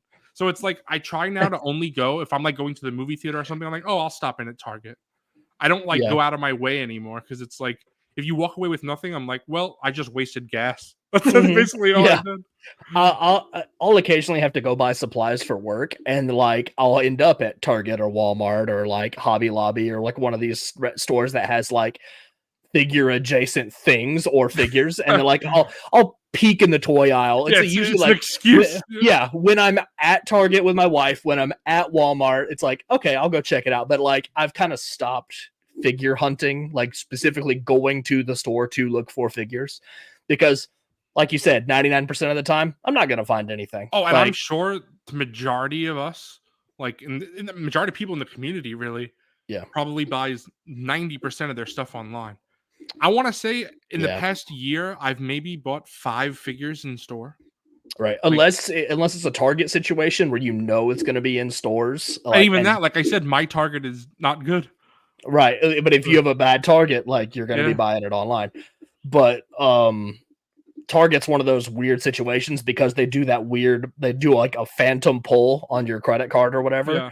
And then I'll pre-order through them, but I hate it. And it's just so annoying. Every time I'll check, it's like, oh, pending still. I'm like, yeah. Since I really wanted that Cobb Vanth pack, when I managed to get, like I said, and it was like an hour out of the way, and I went to a specific Target to get it because I saw it was in stock, and the guy in the back had it, and it was so funny. I was like, can you get it for me? He's like, yeah, no problem. He got it. He's like, do you want both? And I'm like, no, I'm good with one. And then as I was walking out, I was like, my cousin's gonna want this. So I went back. I'm like, yeah, I think I'll take that second one because they only got 2. So I got it. I snagged it. I was able to give it to my cousin. But the funny thing is that doesn't typically happen. So, and yet that was the pre-order, which I think I like. This is exactly what you were talking about with the pre-orders for Target. My pre-order still didn't it just didn't process. It was just it kept saying that it was still on pre-order. I already had bought it in store, and I obviously wasn't going to keep my pre-order anyway because I had bought it in store. But I eventually wanted to see how long it would be, and I just got tired. I'm like, yeah, it's time to cancel this. So I don't know how long it was from when I picked it up in store, but I was like, why the stock that they're getting from shops? Why couldn't they have sent that out to pre-orders? I don't know. Maybe it's some weird Target system thing. Who knows? But there's speculation that this is more than just Rex in this. So maybe that's what I saw. That was just specation of Crosshair. I mean, honestly, I have no idea what it would even be, but like, the hint seems as if we need that. And Pilot Luke, X-Wing Pilot Luke. Pilot Luke. Yeah, Pilot. I could not believe that horrible misspelling on the stream for that. It was like, gosh, come on. You know what gets me? That's annoying, and I don't understand how it happens. But when the last Command 4-pack went up, I forget, it went up for order with, the Clone and B1 pack. They got everything wrong. The prices for both items were wrong. Yeah. The times they went up were wrong. The retailers went up were wrong. I'm like, what's right? What's the point of a press release? Nothing was right. Don't even bother at this point. You failed on every single possible thing you could have failed at in this PR. Yeah, their PR guy is like, nobody will notice, guys. Just throw it out there. Who cares? They'll just see the new Star Wars and go, Star Wars. Exactly. Star Wars. I gotta get some water, so I'm gonna mute my mic. I'll be right back. Yeah, go ahead. Talking for almost 3 hours. No wonder you need water. Yeah. I've about killed my giant Stanley of water. I have a little bit left. I remember when we were discussing this, and you were like, yeah, we'll probably stream for an hour. Yeah. Well, usually it's like an hour and a half. No, I've never had 2 guests on. So 2 guests. I'm so sorry. I talk so much. I don't mean to like. No, you're fine. You're fine. I mean, if you've seen any of the Patreon streams that we've done on the Black Series Cantina, we've gone 5 or 6 hours on there. So, and those get absolutely wild. I don't know if you've caught any of those, but that's some funny ass content, honestly. I this is just fun for me, just to talk. That's why every time I'm like on these now, I'm like, oh, I want to make sure I don't talk too much, but it's like I Nah, love man. doing this. So If you've got people like something to having me, say, if you've got something to say, go ahead, man. No worries. like, Yeah. But okay, if you could archive, I can't remember who brought this up. Maybe I heard you guys talking about it, or maybe it was Nate or Justin. But like, if you could, maybe this was on the stream, and I'm just like having a break. I watch so much Black Series content. I know that it's like you don't know who. I don't know who it was. It That all was like runs together. recently on Psycho Emerald stream. I was like, who said this? And you were like, oh, I said this. Yeah, somebody. Anyway, if you could, guy. yeah, if you could archive any figures and only update photo reel, not actually do any retooling, but just give that figure photo reel application, what would you pick? How many are we talking? That's Like hard. like a wave of 4. Okay, so this is very easy question for me, and I know everyone's gonna hate my answer. Go for it, King. But it's Finn, Poe, old Luke, and old Leia. Because Fair enough. My sequel trilogy shelf, I don't actually have it on display right now. I just have Rey with my Jedi and Kylo with my Sith. Because it's hard to have a sequel shelf when I don't have the main characters, and I don't own non-photo real figures. So it kind of sucks. Like, I have some cool sequel trilogy figures like Zori Bliss, but it's like I don't have them on display because it's like I don't want to make a sequel shelf without Finn and Luke and Leia and Poe. So I know they'd peg warm, but I know there are people like me that still want those characters. And like I said, I'm coming from the perspective of someone who's not even a big sequel fan but still wants those characters. I know there are hardcore sequel fans who'd be even happier. So yeah. That Han Solo that came out, it was a brand new head that they updated. It wasn't even just a photo reel. It was a brand new head. That old man Han, the likeness is great. So if they just did that to Luke, Leia, Finn, and Poe, they could never make another sequel trilogy figure again for all I care. Those 4, because honestly, if you said 5, I would have included Ben Solo, but I'm pretty happy with in addition to that set I told you guys about from the Force Awakens San Diego Comic-Con one, I also got the San Diego, I think it was San Diego. It was some sort of con exclusive for Kylo Ren from The Last Jedi, where it came with like the part of the throne that connects to Snoke, if you know what I'm talking about. Kmart exclusive. That's what it was? I believe so. Wow. Kmart. I think it was Kmart. I got it off Amazon. Yeah. But yeah, so really, I understand that that's not a popular answer, but my collection feels incomplete. Like, I have a bunch of sequel trilogy figures that I don't even want to display until I get those. So I feel like I need it. Yeah.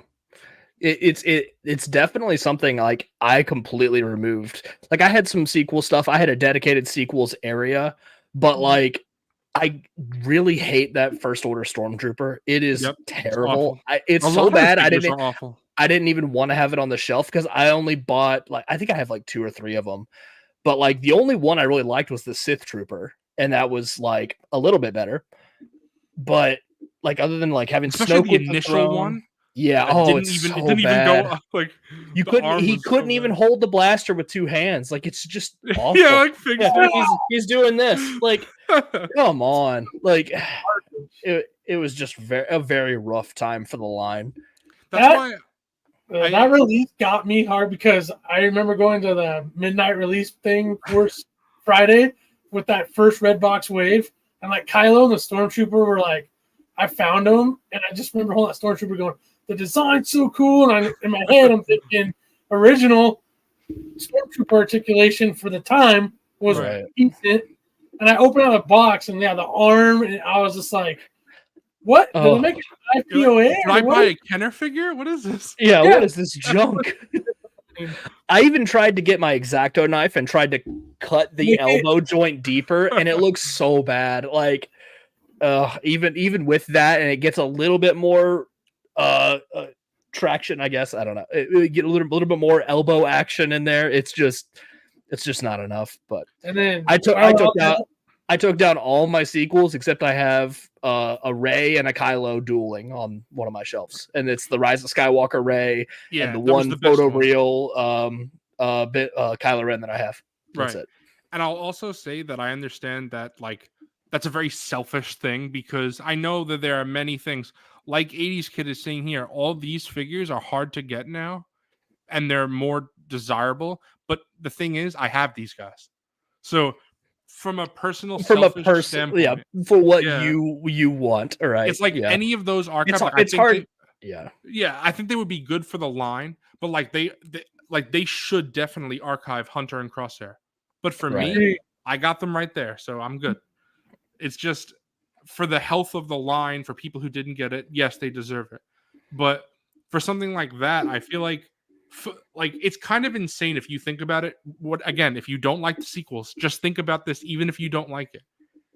They're the main characters of a trilogy that haven't had photo real updates. That's just crazy to think about. It's not. Yeah, They need it.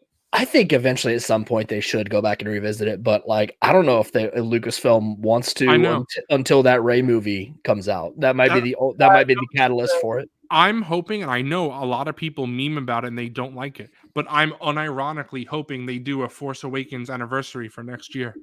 Because I'd be into it. I want those figures with photoreal. Yeah, I I want those figures to look good enough for me to want to display them.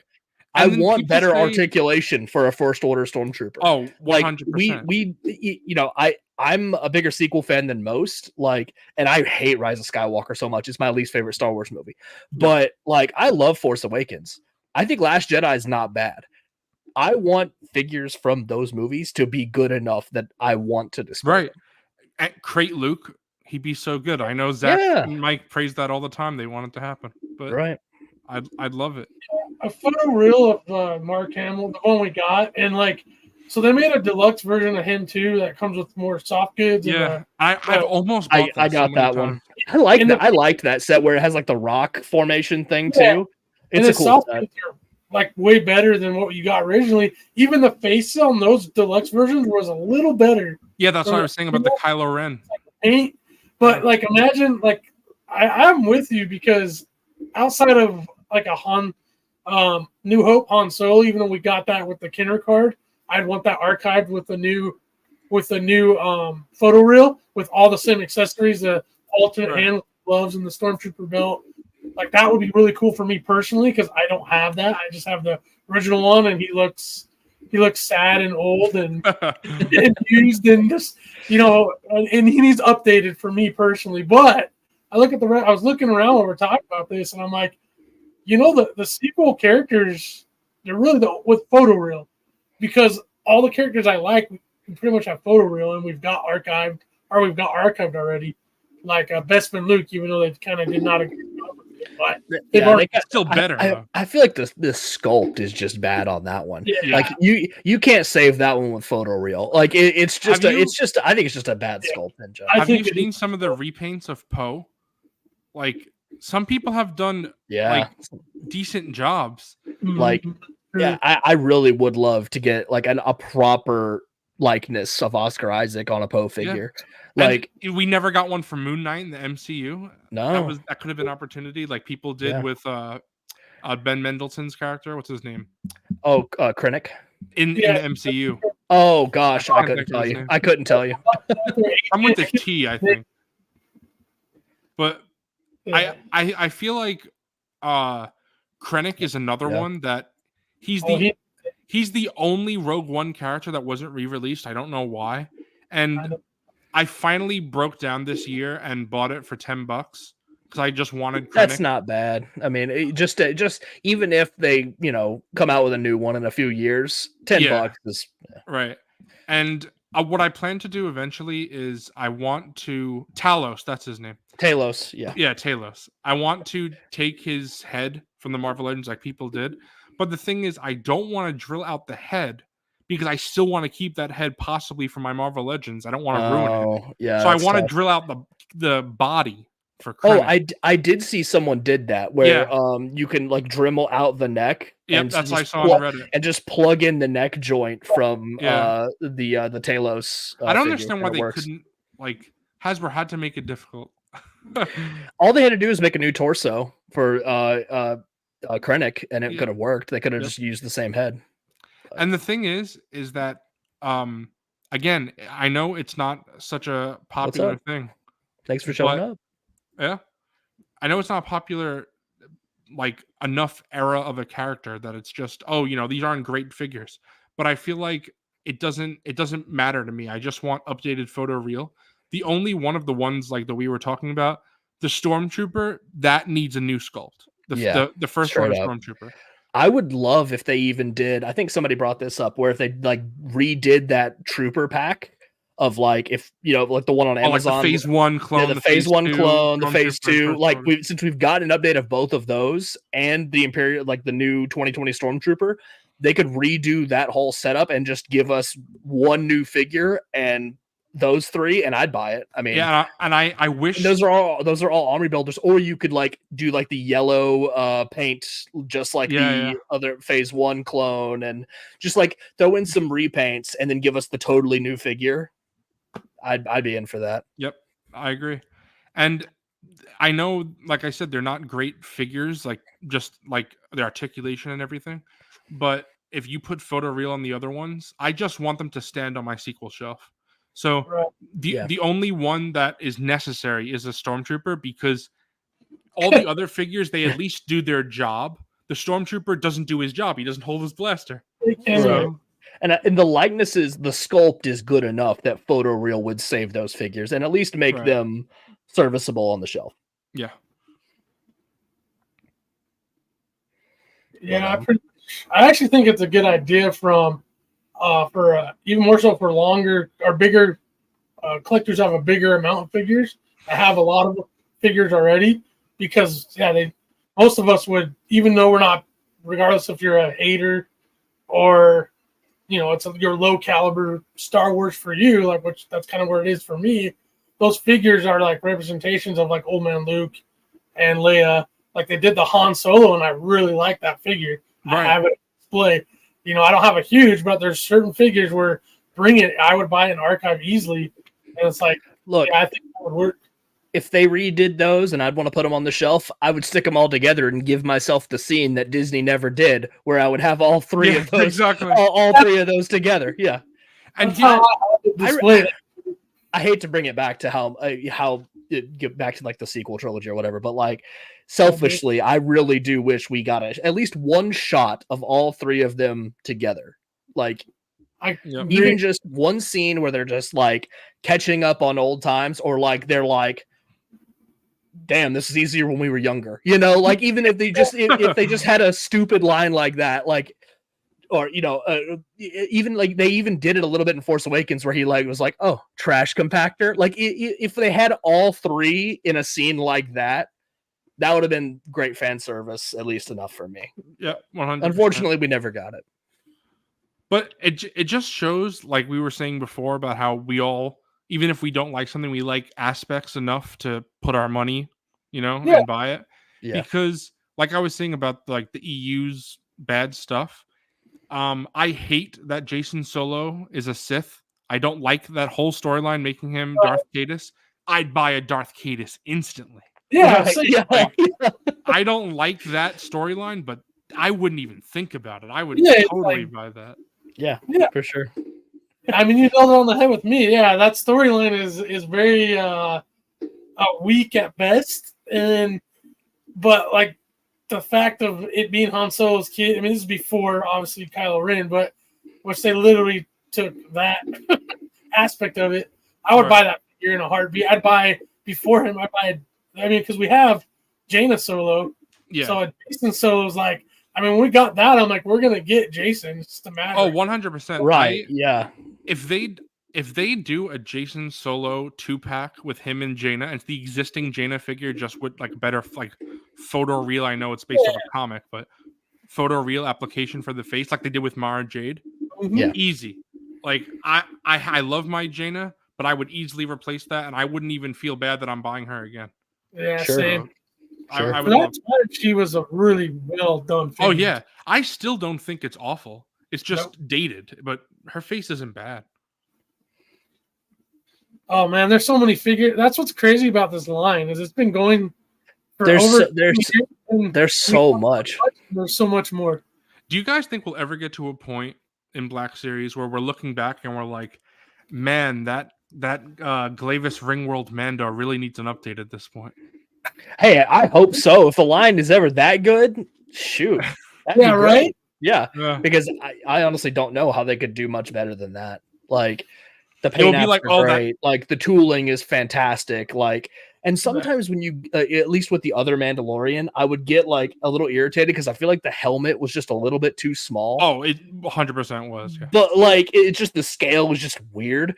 But like, you just at a glance, the Glavis Ringworld Mando, it's nearly perfect. Yeah. At least as far as like for a $20 figure, like I haven't even moved it off my desk because it's. I do wonder how they could improve, but I feel like I always think that, and then in hindsight, I'm like, oh, that's what they could have done, because like the 2020 clone, I thought that was perfect, and now it's like, oh, I hate this 2023 all the way. Yeah, the 23 one is like, oh yeah, it's infinitely better. Are we going to look at that? We're going to say, oh, the 2023 clone, like, oh, the 2028 clone. Now that's what I was going to bring up. Yeah, like this right here. Yeah, it's like the pinnacle right now, but in 5 years, because they keep on advancing. Like, I can give you a prime example. Marvel Legends Juggernaut Wave, the Wolverine, brown suit Wolverine, and that was a pinnacle of action figure. He was the way his articulation was. And you look at him now, and he's subpar. Yeah, like, even that's crazy. The X-Men '97 Wolverine, I think it's great. But have you seen the new Astonishing Wolverine with the updated torso articulation? Dude, it looks. Yeah, I'm like, how do you keep? And yeah. I wish it was not that costume, but and the claws, they nailed it on that. Figure looks amazing. Every time that they improve, you're like, they can improve again. Right, and that's what they do. Yeah, it's gonna happen, but. I'm one that I keep, like I won't get rid of all my old Stormtroopers. I won't get rid of all my old clones. I integrate them with my collection because I do know, like, for me, at the time, that was such a great figure. Yeah, there it is. I love the paint on this. Wow, it's sold out on Big Bad Toy Store. Look at that. Look at that. Yeah. I don't see people use this view a lot. I think I actually like this better. But the thing is, when I like pull up people, it actually bumps us up. See, I like that. That's pretty cool. I'm gonna start using this one from now on. I like that. Wilbon has a new stream option now. Yeah, he does. Sorry to change the subject rapidly, but like that's a lot better. Damn it, I slept on that. I totally I was gonna pre-order it and I forgot to, and here we are. I haven't decided if I'm keeping this, but I locked a pre-order just in case. But whoever took these photos, if it was shooting the galaxy, they did a good job. Fig, if you wind up wanting this and I decide to not keep it, I can keep my pre-order and I'll just send it to you. If it never comes back in stock, I bet it'll come back in stock though. It should. It probably will. It probably will. I'm a Wolverine junkie. I pretty much get every Wolverine figure. Well, I won't say all because there's some costumes I'm just like, nah, or some figures on bad bodies. But overall, like new versions that are better, I buy them all. I'm a Wolverine junkie. So. I'm also... I feel like I'm at my maximum for Wolverines because I got like 4 of them now, and I'm like, I think I'm good because I've got like the X-Men '97 one, I've got one from the comics that I really like, and I got like the Hugh Jackman one that just went back up, but I had I got the old one, whenever that came out, and I mean, I think I'm good. And I have another one where I have the Hugh Jackman one with like his jacket on, like I have that. Yeah, that's the one I have. I like that one a lot. Yeah, my thing is for Wolverine specifically, it's like he's an X-Men, so I have him as part of the X-Men. So it's like I want this figure, but where would I put it on my shelf? It doesn't really go anywhere because I'm not gonna have 2 Wolverine in my X-Men. Yeah. So. What's funny is you say that, but I have 3 Wolverines on my X-Men shelf. Yeah, see, I'm so I can't do that. Like multiverse explains everything. Don't worry about it. With I have like 10. I think I have every Black Series Vader except for the carbonized one, which honestly I kind of want. But I don't own a carbonized. That'll be my only carbonized. Low key, that blue Vader is kind of sick. Yeah, it does look sick. I don't own it, but eventually at some point, if I see it at a con for a good price, I might snag it. But I have a Let me see different if I Vader can on get every that. shelf. Like every Star Wars shelf of mine has a Vader on it where it would apply. The only exception is my Return of the Jedi shelf, where I have like Return of the Jedi Vader, but I also have my Revenge of the Jedi Vader. The See, concept. I passed on that Vader, that Revenge of the Jedi one. I But really like it. I think at some point I I might get get that it it's if not I for see it at a everyone. reasonable price. Yeah, I get it's not for everyone, but as a kid, when I first found out that it was Revenge of the Jedi, I was always like, "Oh, that's so cool! I love the red poster." So Yeah. it was like made for me. It was perfect. When I took band in middle school, and our band teacher had a giant Revenge of the Jedi poster in there, and I would like always stare at it when I was bored in band class, like because we would take breaks obviously between playing, so I was just like staring at it because I needed something to look at back then because you What'd didn't you have play? you didn't have a phone. Oh, I played trombone. Nice. Yeah. I went through many different phases in middle school. I tried to play baritone horn, wasn't for me. Tried to play trumpet, wasn't for me. Then I finally settled on drums, and that was for me. Heck yeah, nice. That's very surprising, Mr. Coffee. Mafex. Yeah. I you wouldn't think that Mafex would make a four. Does that mean they're gonna make Zuckus too? Please. Oh yeah, you can't do one without the other. They have to. Mafex is the company that made IG-88, right? Or they make IG-11. One of They the did. IG-11. Yeah, I own that IG-11. It is great. If you don't own it, you should get it.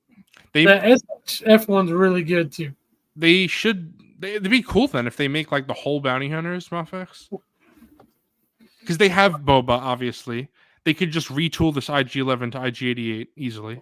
Oh yeah, like this scales so much better. It really fits. This is in stock right now. Still. Yeah. Yep. 110. Like I have mine set up exactly Yeah, like this. that. Yeah. That's how I have the SF one, but that's how mine. What I want to do is I want to take the speeder bike because I have the speeder bike too. I want to put him on the speeder bike like this on the Mando shelf. When I rotate my shelves again, that's probably what I'm gonna do. Yeah, because the Black Series one is just so small. It just sucks. It's just What's funny is initially I couldn't find the Black Series one because it was sold out everywhere. I could only find the damn Credit Collection one. So for the longest time, I had the Credit Collection IG-11, and it was just stuck out like a sore thumb on my shelf. But then eventually I got this for Christmas. So. It's so weird for me because I don't like the scale. Obviously, no one does. But I have a special attachment to the Black Series because it was my dad randomly just gave it to me. Like as a surprise gift. He was just like, I saw this in store. I'm pretty sure you don't have it, so here you go. So it's just like special to me. Heck yeah. Heck yeah. So I don't want to take it off my shelf because of that. It's cool though. I like things like that where it's like it's a little memory as part of your collection, like specific. Yeah. Mm-hmm. Yeah, it definitely adds way more personal value. Like, you know, and it makes it like your collection more personal, which is always a good thing. Right. So this is the Mafex Forlom he's talking about. It looks really good. It looks clean. I don't know what this is. Now they're gonna make a one jack. The day Mafex makes a one jack. They're not gonna do Zuckus. They're just gonna go straight to one jack. Yeah. Oh, that's pretty cool. I'm satisfied with the Black Series version, though. Yeah, I don't like really. Black Series. Yeah, I think it's fine. Here's the question, Mr. Coffer. Are you picking this up? I'm gonna say he is. He's become a Mafex fanboy. When you're in that deep, where you're buying the Forlom Mafex, it's you might be a little in too deep, in my opinion. No such thing. No. Yeah, the Black. Right. The thing, the Forlom Black Series is really good. They did a really good job with him. So yeah, I'm satisfied with that, at least for now. One Jack is one of those figures where, again, I bought it. I don't regret it, but every now and then I'll look over. I'm like, I didn't need to buy this. Why do I? He was in Obi-Wan for 2 seconds. Here's the thing. Everything changed for me with decision making on figures. Sorry to interrupt, but everything changed for me with like figures like that the second I started doing world building in 6-inch scale with 3D printing, because in my head I'm like, that guy could go in a cantina. That's exactly what I did. That guy could go in a Jabba's palace. that guy could be a Hunter. Yeah, exactly. I have a bounty hunter shelf. So Like it's here. like if I had an Obi-Wan shelf and he was on it, I'd feel like what the hell, he was in it for 2 seconds. But putting him on an bounty hunter shelf, I'm like, in universe, he's done stuff. He's a bounty hunter, so we don't know. All we know is he's one Jack, but Yeah. Yeah, he's bounty exactly. hunted. Let's see. I ended up getting 2 1 Jacks, but I didn't pay for the second one. I won it on the 13. One Jack isn't enough. You need 2 Jacks. 2 Jack. Yeah. 2 Jack. So I put the poncho from Bad Batch Rex. Oh, that's one. nice. I put mine on my original Phase 1 clone. Oh, nice. It makes like the one from 2D Clone Wars. Heck yeah. I forget what that battalion is called. But I want Bell's Toys or like bro to make like 100%. A really good one of that. But he's got 0 Jack. But you need at least 1 Jack, Mr. Cole. Yeah, you need at least one Jack. You gotta say the red pops on him. He looks pretty cool. I like the holsters too. Yeah. You know what? That's what we're gonna do. We're just gonna become. We're gonna make this a 1 Jack fan stream. Like we're just very excited. We're just gonna stare at 1 Jack and talk about him for 3 hours. Yeah, like how Out of the Basement is really focused on Max Rebo Band. Zach wants his Anakin. Wilhelm's channel is gonna be 1 Jack focus. As soon we'll be pushing for a retool of 1 Jack. Yeah, like he wants the retool of Anakin. I gotta update that PFP on the Discord now. Yeah. Once Kiati Mundy's out, after we get Kiati, then we'll make that our next mascot, and we'll never have to worry about it coming because it's never gonna happen. But I know you guys saw pictures of this, but I wanted to talk about it. Let's see. We got the Droideka. Look at that chunky ass box. I know. Just look at that thing. Part of me wants to keep the box because it looks so insane. I kind of would want to cut out that Droideka side panel. That's the first one where I'm actually inclined to do that because it's such a big image. Are you guys in on more than one? Oh yeah, for sure. So I got 2 for sure. I feel like I might get a second one eventually, but right now I only pre-ordered 1. So you know what I'll do? I'll cut that out, and that'll be my second one. Yeah, in the back. Just put it in the background. Put it in the back of your shelf, so it's like there's 2 there. Yeah, exactly. More perspective, man. Dude. The picture here, I think it's the last one where he's. I'm sorry, I'm skipping ahead. Oh yeah, but the one where he's rolled up, the purple shine looks so good. Look at that. The paint apps look so good. Look at how it rotates like that at the elbow, like that. Yeah, that's amazing. That gives us it's a little smaller, but it has that same arm articulation as the SBD, which is great. Right. One thing I was curious about is, does this piston go in and out like that of the joint for articulation? I don't know. I would. That's something I've been curious about because it has to. You think it has to fold up? Yeah. But does this part just fold up or right here? So if this is a joint right here, I assume this has to go in and out like that. Well, yeah, because how else could the arm fold up then? Exactly. So I'm just something I haven't seen a lot of people talking about is how cool is this articulation right here? Right. With that. And as we've all got the Super Battle Droid recently, right, Wilbon? You got it. Yeah. It's on my Attack of the Clones shelf. I would grab it, but it's a little far. The articulation is just so good. It's top tier. Yeah. I haven't done any Instagram posts about it or whatever because life's been crazy right now. I haven't really had time to do a lot of toy photography stuff right now. It's funny. I could do a 3-hour stream, but I can't take 10 minutes to go take pictures of a toy. It's the photo shoot that Mike did though for episode 69. Yes, of course it's funny, but the fact that it could get into those poses, it's such insane. A well-made figure. It is an absolute W of a figure. We have gotten so much good separatist love in the last year. Say what you will. That commando droid. Exactly. Say what you will about the Magna Guard, but that's a cool figure. Like it has its issues, but it's damn cool. Well, it's like I was saying on Psycho Emerald stream, and then his fell right after the stream and broke.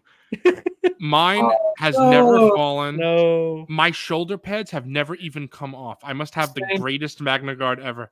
You got the goat. You got the goat Magna Guard. I've never had a problem with my Magna Guard. So I'm not saying it doesn't exist, but for me personally, my Magna Guard is great. It just looks so good, and I don't have problems. So I'm very excited for that 3-pack of the Jedi Survivor repaints. Like, oh yeah, that'll be great. sick. I'm kind of on the fence about buying it because like I just got the the Super Battle Droid. I just got the 2 Magna Guards, and I'm definitely in for like the single release of the Super Battle Droid. I'm probably going to get like 2 or 3 of those. So that leaves me kind of torn on the Jedi Survivor 3-pack at that point. I don't blame you from that perspective because again, that's my thing about since I don't army build, when they do unique releases, I'm like, there's my second Magna Guard, there's my second Super Battle Droid. Yeah, that makes sense. So like when the single release Super Battle Droid comes, I'll definitely get that. So then I'll have 3 because I'll have this one, the single release, and then the Jedi Survivor. It'll be hard. Like it'll be hard for me to resist because I buy just about everything, and I'll say like, "Oh, I'm probably gonna pass on that," and then I see it in store, nope. Or like I see that it's available, and I'm like, "I've got some extra money in my toy budget. Yeah. I could buy this." Yeah. I feel like that's gonna be a lot of people with the what's it called? The one that's coming out next month of Jedi Fallen Order. That 3-pack. Yeah, that 3-pack. Because like for me personally, I don't own Second Sister and I don't own a Purge Trooper Phase 1. So that's instant. It was instant pre-order for me because I didn't own the figures. Yeah. But for people who do own them, I feel like that'll be like I'm gonna resist and then eventually they'll cave because like her cape, which is why I never got it, was so bad. It sucks. Garbage. Just seeing that it's soft goods now. I know Landspeeder Luke is like shivering. He's like somewhere. He may not be watching at this point, but somewhere he's like just spazzing out. Somebody's mad at hard goods capes. Have you guys ever hard goods? I like that. Yeah, we should call hard goods. Have you guys ever seen that? I'm probably playing my age, but the movie Waterboy. Adam Sandler. Yeah, I haven't seen it, but that's what I think. The Landspeeder Luke, like his mom.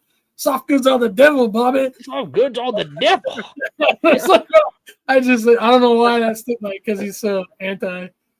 Yeah, it's cool to see people with different perspectives with that though, because like he's somebody that obviously has like a vision for exactly what he wants on his shelf. Mm-hmm. So it's cool how like he finds ways around like the soft goods to make them like how he wants them. When he did the plastic Jedi robes, obviously it's a permanent decision because you got to paint the arms, but it looks great for his display. Like personally, I would like to take it off, so I wouldn't do that. But like I can't deny it; it looks fantastic. Luke's display is like peak.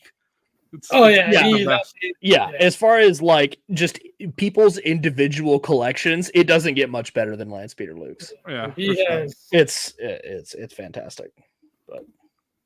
The only other one that's like, well, it's like by default he wins is the guy who has Rancho Obi-Wan out in California. That guy, that guy just wins. All right, he has everything. Like every single Star Wars memorabilia. Yeah, that guy, if there's a competition, he's the winner. It's like he literally has a house that is Star Wars memorabilia. Yeah. But anyway. Yeah, Landspeeder Luke is at least like in this community. I don't know anybody that has a better setup and a better collection. Anyway, do you guys have a preference of soft goods or hard plastic? Because I don't care. It just depends on how it's done. Like Second Sister, really bad. For me, it's a case by case basis, right? And it just depends on what the decision is in terms of like how they sculpted it, if it's hard goods or if it's a total robe over the whole body, like you said. I don't necessarily like the idea of that being a hard goods cape, not a plastic cape, however you want to put hard goods. I got a pretty good example of like that. Yeah. Like that just limits articulation. You just can't do anything with that. But it's like I get where Lance like, but you would lose like Yeah, honestly the I was- detail. That's Right so there. funny how That looks good, right? that's so Yeah, funny how so- you first showed that, and Wilbon was like, "That's bad," and I was like, "That's good." See, yeah, but I lean towards more soft goods because again, I like to pose my figures more. I do that Right. action figure stuff with them. So like soft goods just give you so much better movement, better flow usually. But there's cases where, I mean, like I said, if he just stands on my shelf, so I Yeah, actually then- like this on him. They could have easily done just the top part. They could have done a split on this, and I think that would have been perfect. And then you have the alternative is like this type of comma. No, if Mhm. that was hard goods, that would suck to me. Right. It's like how they did like Echo and the other ARC Troopers. Like I can't stand the plastic commas on those. They're not any good. Like I like the figures themselves, but like they're so limited Right. by those things. Yeah. And I like it if he's just standing there, Mhm. it looks good. But if you're doing anything else, you can't. It's so Right. limited. Yeah. So yeah, exactly like Mr. Coffee said, 100% case by case. Yeah, I would think Yeah, that's that's I guess where I stand. Do you guys have you seen the Kylo Ren? It was only one release, the one Kylo Ren release that had a soft goods cape, because it's probably the worst soft goods in the line, in my opinion. It's like a Ooh. strip of fabric. Hang on. Was it Kylo? Yeah, What movie? Last Jedi. Because his Last Jedi release had there was a cloth soft goods one. I thought I had it. I'm not sure if I do. That's the one that came with the piece of Snoke's Yes, throat. yeah, that's the one. Okay, yeah, I That's never got that one. That one's really Oh. bad. Here's the Kylo that I customized.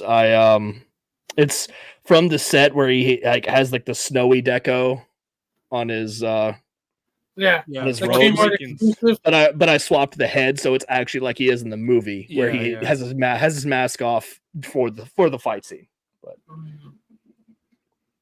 I thought this was it, but no, it has the snowy deco on it. Yeah, the Last Jedi one was the one that was it was just a piece of cloth that you draped over his shoulders. It was so bad. So that's like Terrible. The non-soft goods, the hard goods, as Will Bond said. Hard It's goods, much yeah. better. I like that. We're gonna say. And I just so happen to have like these random figures because I had like a pretty good figure fall. So everything that's fallen is on my work desk right here. So that's why I'm not just like I didn't randomly go, oh yeah, here. You know, like Grabbing stuff behind the camera. What's he got back there? Yeah, that's like a magician's hat. Yeah. I feel like every time I pull a figure up from my desk, it's like that because there is a lot of figures strewn out across the desk. Yep. But This guy should have got a shield. I mean, he should have came with a shield. I gave him this like Oh yeah. yeah, version. that's another thing you could 3D print whenever you get your printer is like they Luke has a file for that. Yeah, And in preparation for that, I might pick that one up because that's the reason I never picked it up, because it didn't have a shield. I was like, oh, I need a shield to enjoy Bro, that I've figure. got extras of those. I'll probably just mail you it. Oh, that would be great. I'd love it. figure. The helmet's in like the accessory box, but I've got like 2 or 3 of these. They were $5 at Target. So Oh, I was just snagging them. I love when there are things like that where you're like, I don't intend to get this, but the price, like the Right. Bo-Katan, It was so cheap. I can't Yeah. afford to pass on it. the Holocom Bo-Katan, there were so many people I see that's like, I'm not getting it. $8 And then for- And then it goes, yeah. $8. I couldn't pass on it, but they're like, I immediately just threw that Bo-Katan in the box. I'm never gonna Yeah. display it on it. But like this is a part of my recent pickups. I was gonna get into that later. But I've been buying these hologram figures from 3 3/4 inch because they look That looks so so good. much better on the holocom versus like the That 6 looks inch figures. perfect. I love that. Yeah, that Like, looks. I'm printing the table just for this. Like I don't need to wait for the Emperor. I'm good. Yeah. I got my And you know, little Emperor. Yours, That's all I yours need. will illuminate more. See, that's the thing. It actually lights up the whole figure. And it And still scales because the holograms they change size. So Exactly. So then I went a little bit crazy, and they had them for pretty cheap. So I got Oh, Plo nice. Koon, I got Ayla Sakura, and right before the stream started, I bought Kiadi Mundi. Oh, of course. I had to have Kiadi. You had to.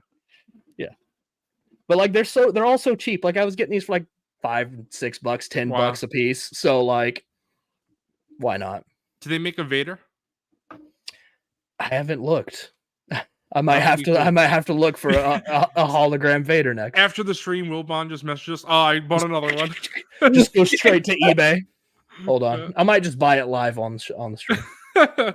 Because like the client is like a figure I really want to pose around crazy. I really wish this was soft goods.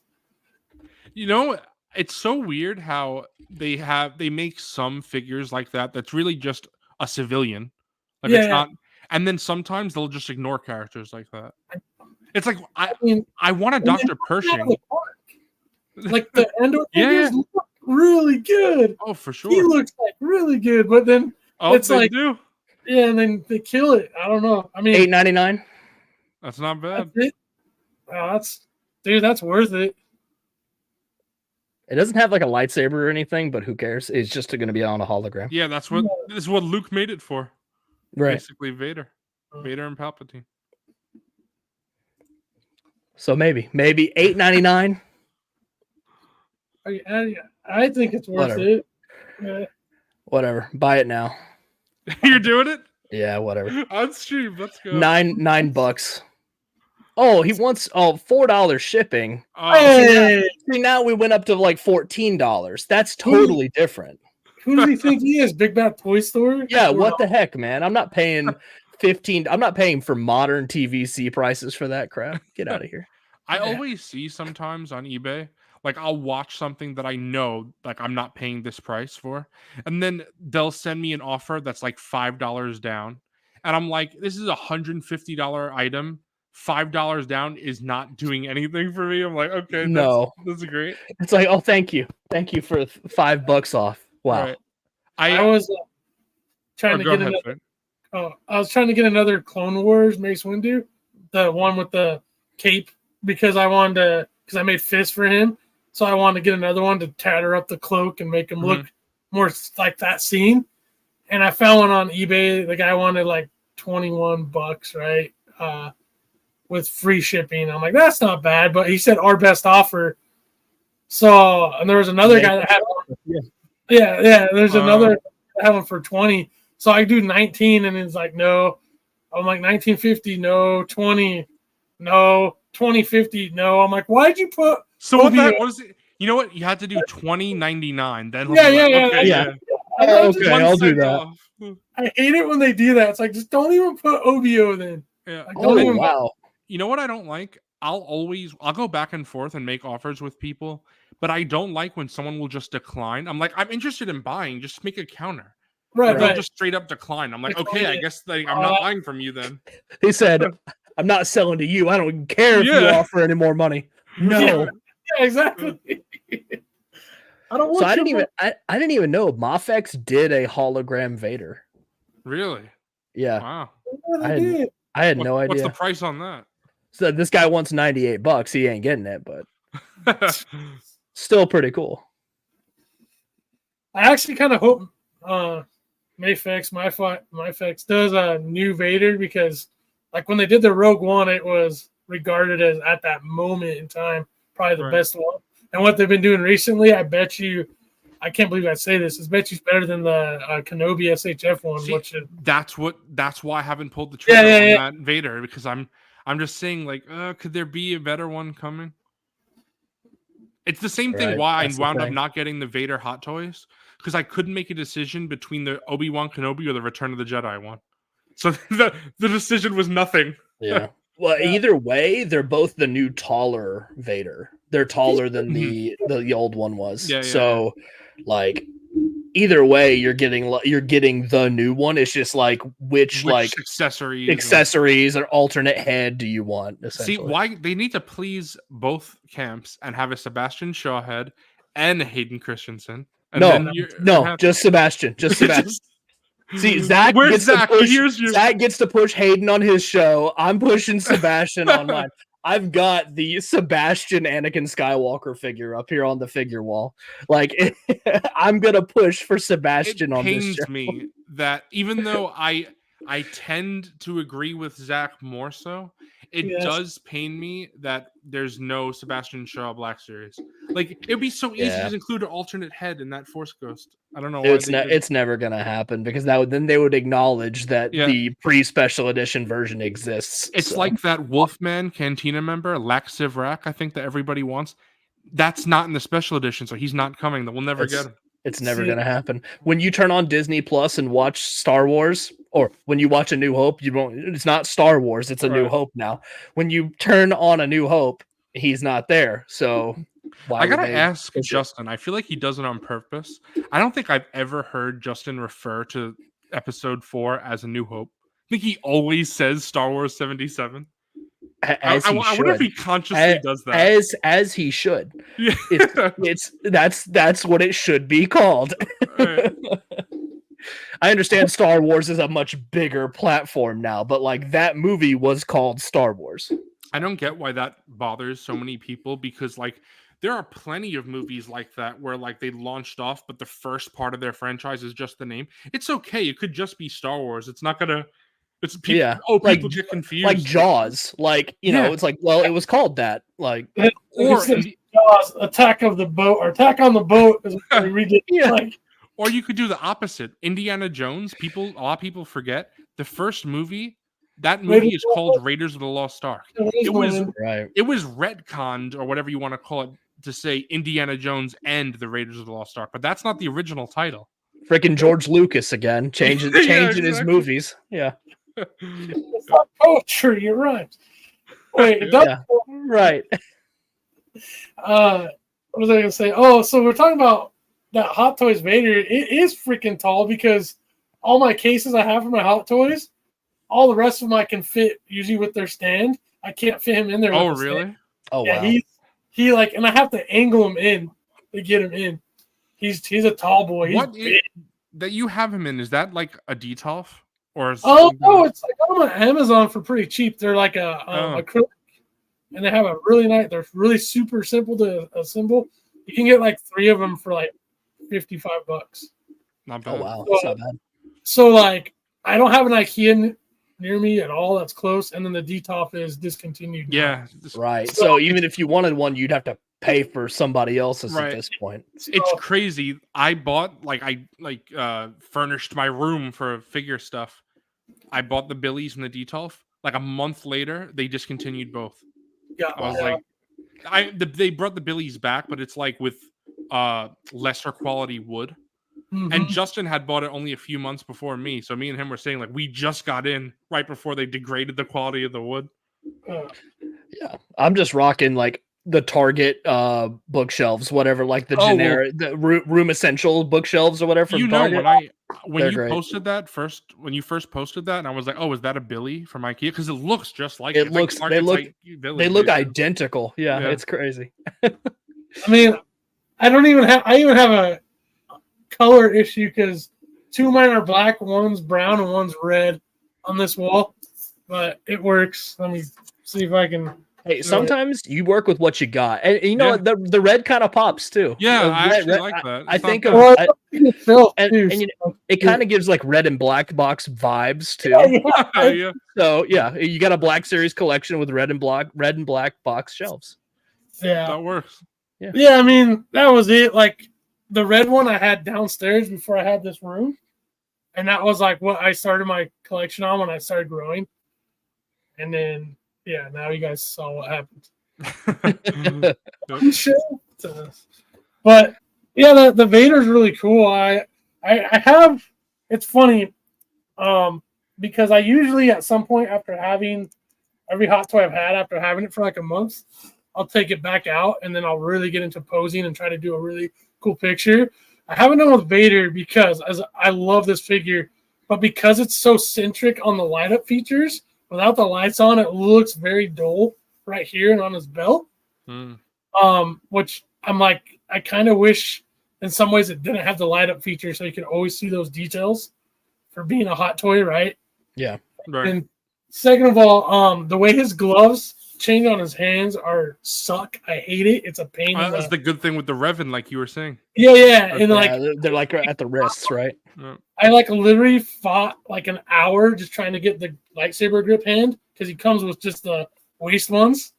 And it's like this tiny little pig, and you have an arm this big, and it's like to get the angle and everything. So it's a pain. So like it kind of, I love it, and it's a great standing there like presence Vader. I have a Vader, yay!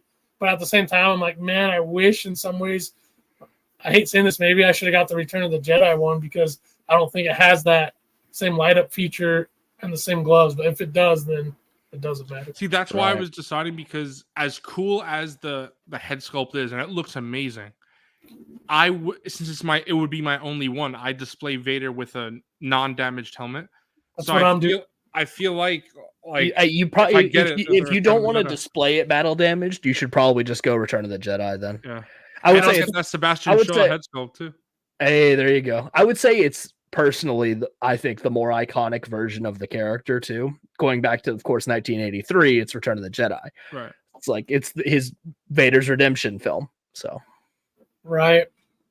Especially if you're not like a Hot Toys collector per se, if like you just want like a definitive Darth Vader, that might be the way to go. Yeah, it's very cool. Correct me if I'm wrong, but I'm pretty sure based on talking to you guys and everything, I feel like Wilbon and I are like we like the OT as our favorite, and I feel like Fig, like you have such love for the prequels. Meanwhile, you're older than us. Yeah, I know. It's sort of like a reverse situation. Yeah, which I mean, I love the prequels too, but I definitely, for sure. and obviously Fig OT is definitely as well. Right. Oh, OT is definitely my bread and butter. Masterpiece movie. Like I don't like even take it out of Star Wars, and it's just a movie. Like in my opinion, it's one of the greatest films of all time.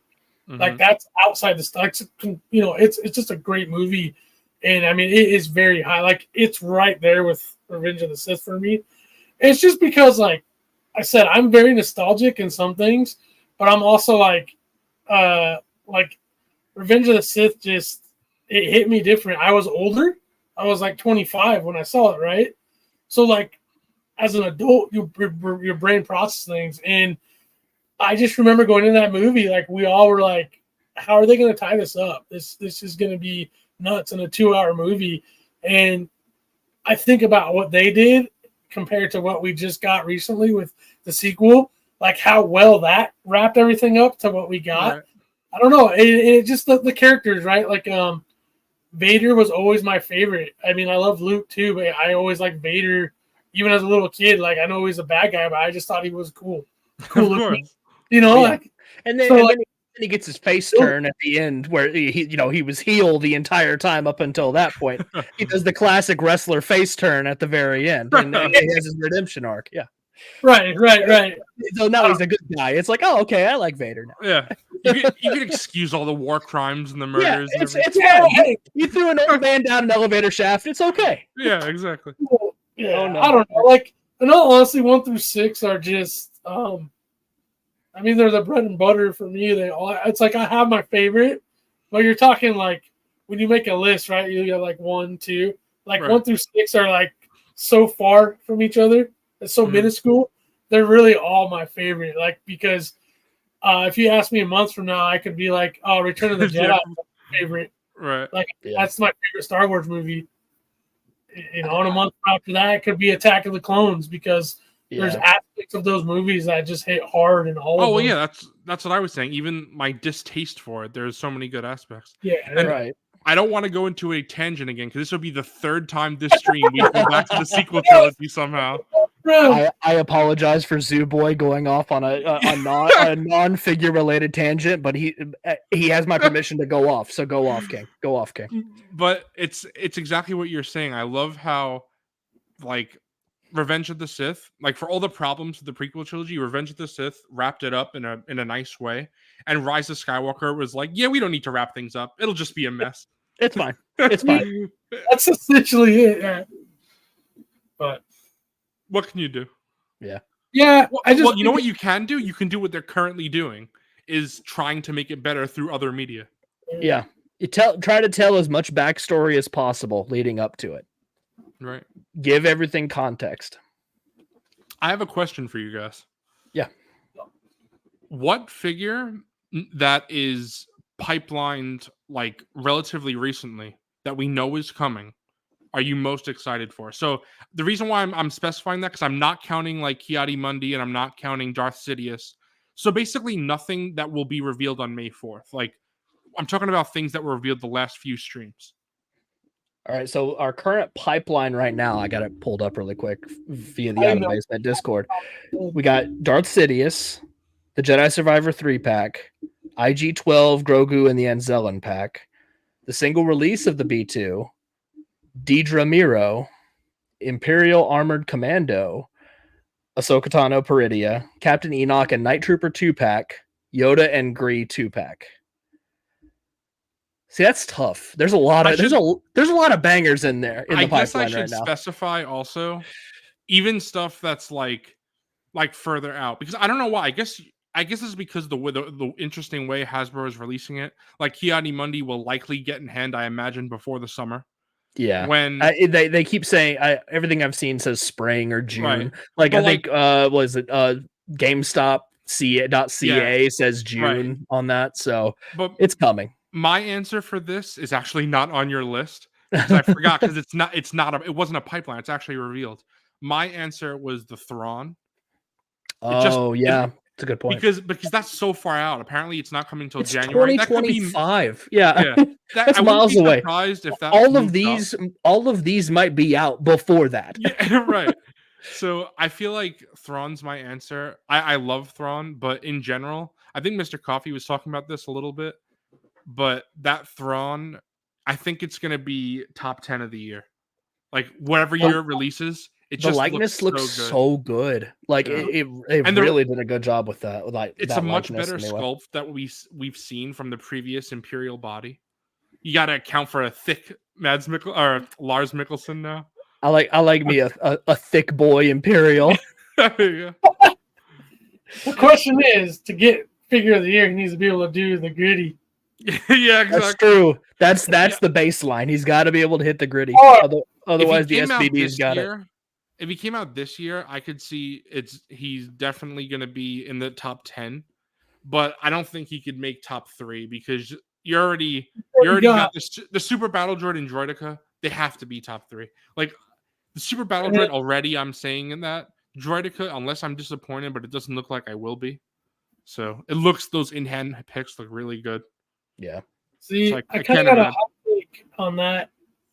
It was a little tangent, but if we're talking like as of what's out in our hands right now, a lot of people probably see Super Battle Droid is easily number 1, and I would say that, except the deco on it. Yeah.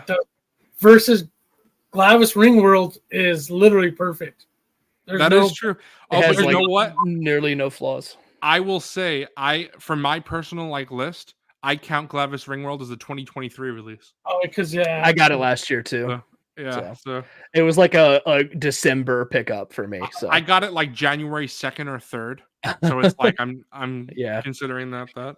But you're right. But just come on now. But I mean, it's so good. Even with the dirty deco, it's so good. I don't even care. I mean, I got him in the Russian squat dance. All right, so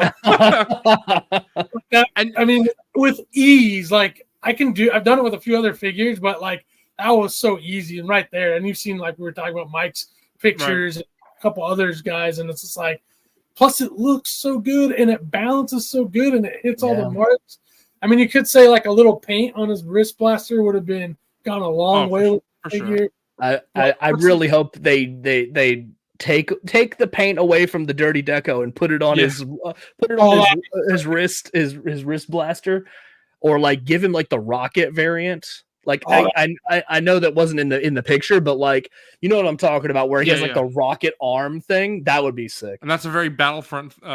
That's a good gaming greats. Yeah, have the swappable right arm or whatever. The thing is I'm sure you guys have seen the people that are saying, "Oh, Hasbro's forcing us to buy the new R5 or to get the picture when it was pipelined first."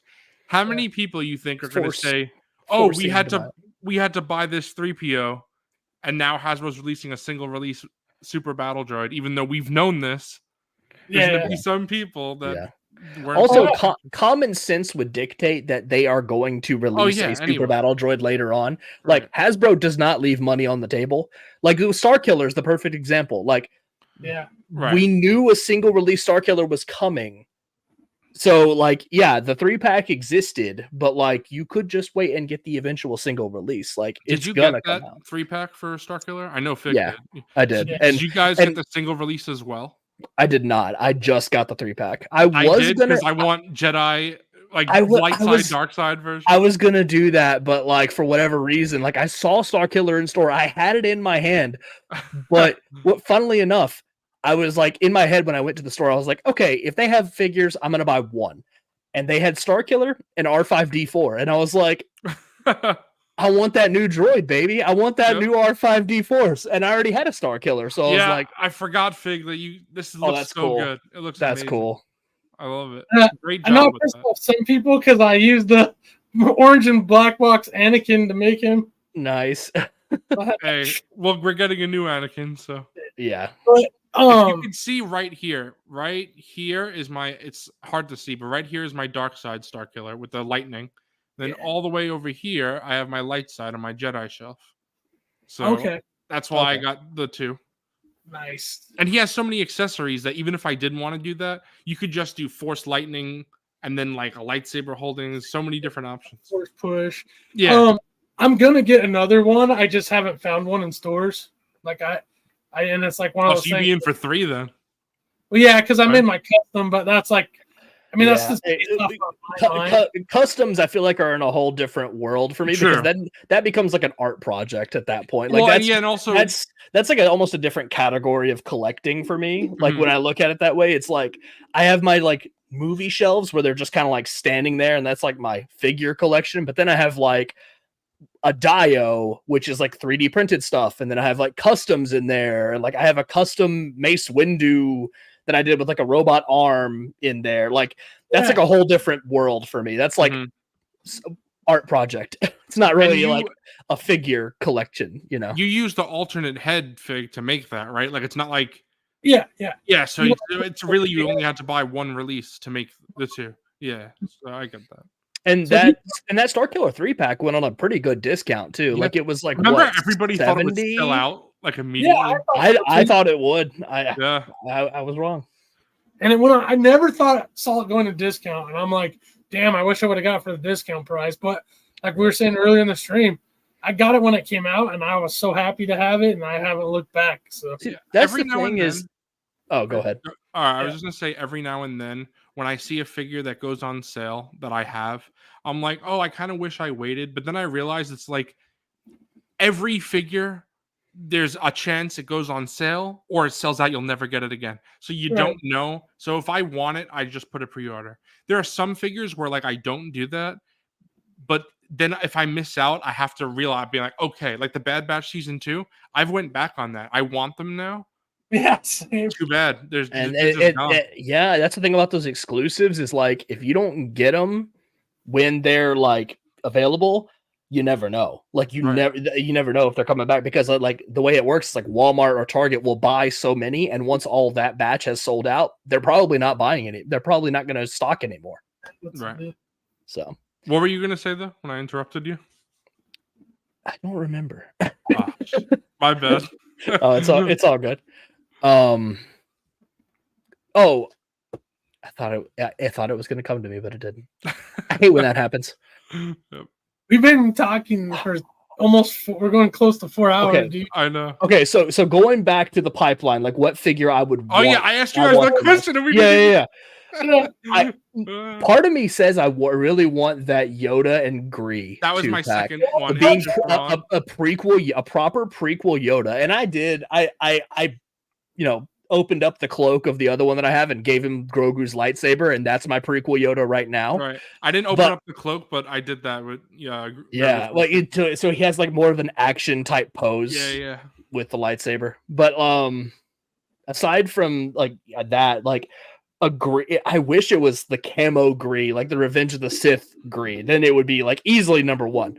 but like just the standard gray without the camo paint, and that Yoda is like a prequel Yoda with the chair too. That's another thing to think about, is it comes with the Jedi Council chair. I don't know how they're going to. A good pack. I guess they don't need to because different price range, but the SHF one did that so perfectly that. But I'm really anxious. That's my number one, and my second, if I outside of that, is kind of just because it's such a cool design. I want to see it. I'm very curious how they're going to do it. Is and I didn't hear it on the list, but I know he's been announced. Pretty sure Gideon in his armor. Oh, true. I believe that was that's a yak face rumor. But for sure, I'm in on that one. Yeah, sure. The biggest reason for me that I really want that, besides just looking so good, I want to put my Moff Gideon on my Imperial shelf with all the other like Moffs and generals and stuff. But it's like I need one for my Mando shelf. So now I can. Man, I took advantage of that Moff Gideon going on deep discount. I got one to get signed by Giancarlo Esposito. My mind is not working at full capacity. And I got one with a Darksaber fighting Mando, and then I have another one on the Mandalorian specific shelf. So I've got Moff Gideons everywhere. Did you also get one for the Balin and Shin swaps?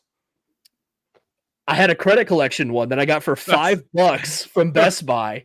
I bought up a bunch of those when they went down to $5 just for more Darksabers, and I just had a bunch of Moff Gideons sitting in a drawer. So when the solution was Moff Gideon's thighs, I was like, I got them. Yeah, I've already got them ready to go. I have a Moff Gideon that's not open sitting over here because I already had two, and then he went on super cheap discount, so I picked up another one. I knew I needed one for Shin, and I had my one on display, and I had an idea of doing a display with more Dark Troopers, but again, I never came to it. So now he's just sitting in a box. Yeah, when they went on sale, just wait for Giancarlo Esposito to come around, because he's doing the convention circuit. He may be at ICC Con this year. You never know. But really get him to sign it. Absolutely.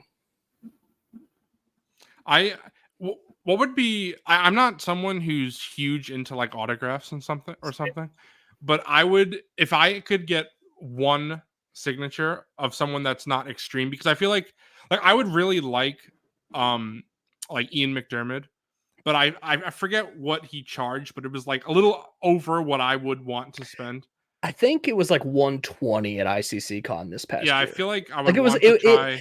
It was more than I wanted, but like I had drove all the way there. Yeah, you're there in the moment. He's the biggest celebrity. Also, Zach, Justin, and Nate were all in line to go get that signature. I was like, you're just gonna be like, nah, yeah, I might as well. So I knew they were all excited to get his auto, so I went ahead and ordered the 40th anniversary Palpatine to get that one autoed, because like the carded version is so much better than like the stupid archive one, or like one of the old blue and the black box one that's just junk. But anyway, it looks so good. I have it like up here in like a shield, if I can point correctly. That's one of my favorite pieces I have in the collection now. So yeah, it's once you get it, it's like it's already paid for. You're like, oh yeah, who cares? Yeah, right. I feel like, correct me if I'm wrong, but wasn't Freddie Prinze Jr. supposed to be at ICC and then wasn't? Like, he had like a schedule change and backed out. But like, other than him, the entire Rebels cast was there. Do you know how much he charged? Because I feel like that would be my one. Like, Kanan's my favorite Jedi. I think it was right around $100, something like that. I feel like $100 is like my limit. So if it was like that, I feel like it would be hard, but it's Kanan. It's Kanan. And like, even though he didn't come, he had autographed stuff that they were raffling off from him cool. too. So like, you could enter into a raffle for a giveaway of like because he autographed lightsabers, and they were just raffling them off. So that's cool. That was cool. The Rebels crew is just it's so close to my heart. I love it. I love Rebels, and I got I didn't get all of them, but I got Vanessa Marshall on a figure for a figure of Hera for my wife, because Hera's her favorite character. So I was like, good choice. Yeah, and it was like she was only like $60 or something like that. I was like, yeah, sure, wow, whatever. Nice. Yeah. You can see Rebels like right over this shoulder. That shelf is all I need to set up a little Rebel shelf because I have all the figures. I just I change out my shelves fairly frequently, so I need to like set up like a little Rebels area for them. I have a Rebellion shelf, so I have like the way I have it is like Leia's crew, which is like obviously the movies, Luke, Leia, Han, Lando, and then I have Hera's crew, the Rebels, and then I have well, I can't think of her name, Jyn Erso's crew, which is the Rogue One character. Rogue One characters. That's basically my Rebellion shelf with Mon Mothma and Admiral Akbar as well. Nice. And someone who's missing, I really want to put on that shelf is Bail Organa. I feel like I sing his praises so much. I don't see many people asking for him, but I want him so bad, and I don't care. Yeah. You can give me any version of him. Like it could be from Revenge of the Sith. I don't know why they don't do. I know they wanted to keep it secret, but now give me a Leia, a little Leia, and Bail 2-pack. Give me that 2-pack. I was like, give me the little Luke and little Leia 2-pack. Luke was in it for 5 Give me the twins. But I'll take it. Give me the twins. Yeah. I'd love that. I'll take. I thought for sure when they gave Obi-Wan the little Skyhopper accessory, like I was like, oh, for sure, we're gonna get the little Luke now. No. Hasbro is very reluctant, I think, to make a kid sculpt. Like they probably don't think it's worth it. But now they got the kid Anakin. Maybe we'll see more on that. Maybe. Well, we could see a Boba Fett, maybe, because I think someone was talking about. Maybe it might have been Justin. Yeah, this is an overlay, right? So yes, like the torso, I believe, is just the legs are molded. Yeah, but I mean, you could just make new legs. Who cares? Right. And I have the Matt Bryan suggestion for now, which is Queel's thing. I might have to do that. It needs to like be pressed in, obviously, more. Yeah, you should. I would heat it up in some water and then just like pinch it on his head. Right, exactly. But it doesn't look bad for what it is. I have like a whole bunch of various goggles from like articulated icons to GI Joes. I'm gonna try some when I get mine's in my pile of loot right now, but when I get them, I was gonna try that. But that quill hat fits the bill pretty well. I wonder if I think they came with Hoth Leia, the goggles, because I use those for tech. So I did that too. Yeah, until I got to season 2. Until I got the season 2 one, and then like that one has like the goggles built into it. I just hate that because they're different. Unless you do some painting, you can't put that helmet on the season 1 version. I hate that too. Oh. I wish they should just redo tech. So, sorry, we messed up this year. Yeah, this is our new tech. Yeah, fan channel tech. Yeah. That's kind of like Hasbro though. Over the years, has done that. Like it's like, why didn't you just do that in the first place on season 1? Because the whole, I mean, he has that option of keeping his goggles on when he takes the helmet off. And they proved they could do it. They did it with Echo. Like they figured out a way to make that work. So and you know what, 100%. I will give Hasbro props and respect if they were like, this is based off early concept art. Now we're making a proper version. If they did that for Balin and Shin and said, look, we didn't know, like, let's say like we didn't know the actors when we were making the figures. We made the head sculpt later on, so we just scaled it for 6 inches. Now we knew the actors. Obviously, we'll make a better version. It would suck that I would have to I would buy those characters again, but I do it. And if they were is making you buy it. If Hasbro just needs to be more transparent, because people shit on the Marvel Legends like team, but I feel like Dan from the Marvel Legends team, he's like tweeting every day, talking to the community. And I feel like Star Wars doesn't have that. Hopefully, Mr. Stevie will be that now. You know, it's funny. He goes on some of what I believe are some of the worst choices for like relating to fans and like engaging with fans. Yeah, like he's made some real, I think, very poor choices for community reach out, because some of those people are extremely negative and engage in like bad online activity with other fans. Like it's kind of a bad look for Hasbro that I've seen some and exactly what you're talking about. That it's kind of a bad look for Hasbro that's the choice that he made, that they make for like actually engaging with fans, because like, you know who I'm talking about though. I'm not going to specifically not going to specifically mention them by name, but I'll put it this way: he could have chosen a much better platform to engage with. 100%. Yeah. They should go on Black Series Cantina. Yeah. It's the best Why not? podcast. Why not? It's the only Black Series podcast. Why not? It's the only one that charts on anything. So why not? Would be great. It's weird. They do a lot of weird stuff with this license, and I mean, we all speculate that, and pretty much proof of the pudding is like we just talked about, like those early concept arts that go ahead and like this dude's like, it's not. I don't think. Obviously, Hasbro does make some choices that probably are questionable, but like I feel with those early releases, like Hasbro's gonna want, I would think, would make 5 versions of tech if they knew they could sell. That's what they care about, right? They don't have problems of doing some resculpting if they know they can get money out of reuse and people are gonna buy it. But it's like I feel like Disney Lucas definitely has that thing where it's like, okay, these have to be out before this. Here's our plan. You guys got to abide to it because you're part of the deal, right? And we see it tonight. Luckily enough, I mean, there are some bad stuff. Tech, obviously, Balin. Again, no line is ever going to be perfect. Right. They're gonna make mistakes, especially when you're at the $25 to $30 price point. They're trying to move as much product as they possibly can because I think they have quotas that they have to meet for Lucasfilm. Like Lucasfilm wants a certain amount of figures put out because it's an advertising vehicle too. That's another thing. It's like these figures are essentially like a billboard for the media that they're trying to push. So like, they had Return of the Jedi 40th anniversary. Well, they're trying to push Return of the Jedi right now, and it's kind of a part of marketing. Like all that stuff kind of works together. So it's like they may get things. Honestly, it's kind of a miniature miracle that we do get figures as good as they are for the price point that we're paying for to be able to collect this many of them. Right. Like I think they do a pretty good job, but it's something that they're not gonna be perfect, and it's important to call them out when they do make mistakes and they do screw things up too. But it's something that do a good job.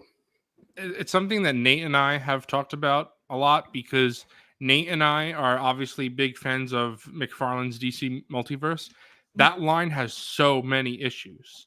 Yeah. But just about any time he brings them up, I'm in the chat just spamming McFarlane every single time, and I'm just kidding around. Like, of course, they're fine figures for the most part. But it's you just also you see that there's the flaws are there. They have problems, yeah. And so if there are people out there that just don't like the line, I completely get it. If McFarlane's not your thing, like I kind of wish McFarlane had more articulation stuff, just so people like Fig would buy them and just take great shots. Because I don't know if you have any Fig, but I feel like McFarlane isn't really good for toy photography for dynamic shots because their articulation is so one note.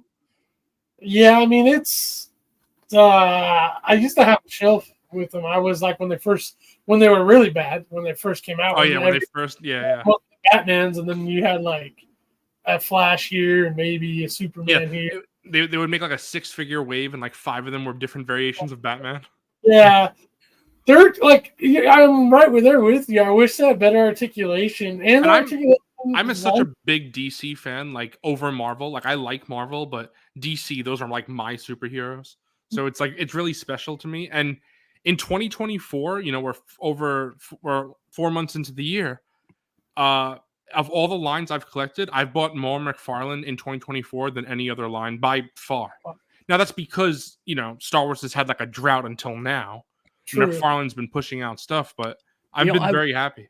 I wonder if Star Wars has that's been a conscious decision by them to kind of hold things that are done until May the 4th, because that's when Lucasfilm says, okay, we want to do our big May the 4th promotional thing every year. So even though you have all these things done, hold them off, Kiadi Mundi, hold them off until May the 4th, and then we'll do a big marketing push and get everybody excited about Star Wars.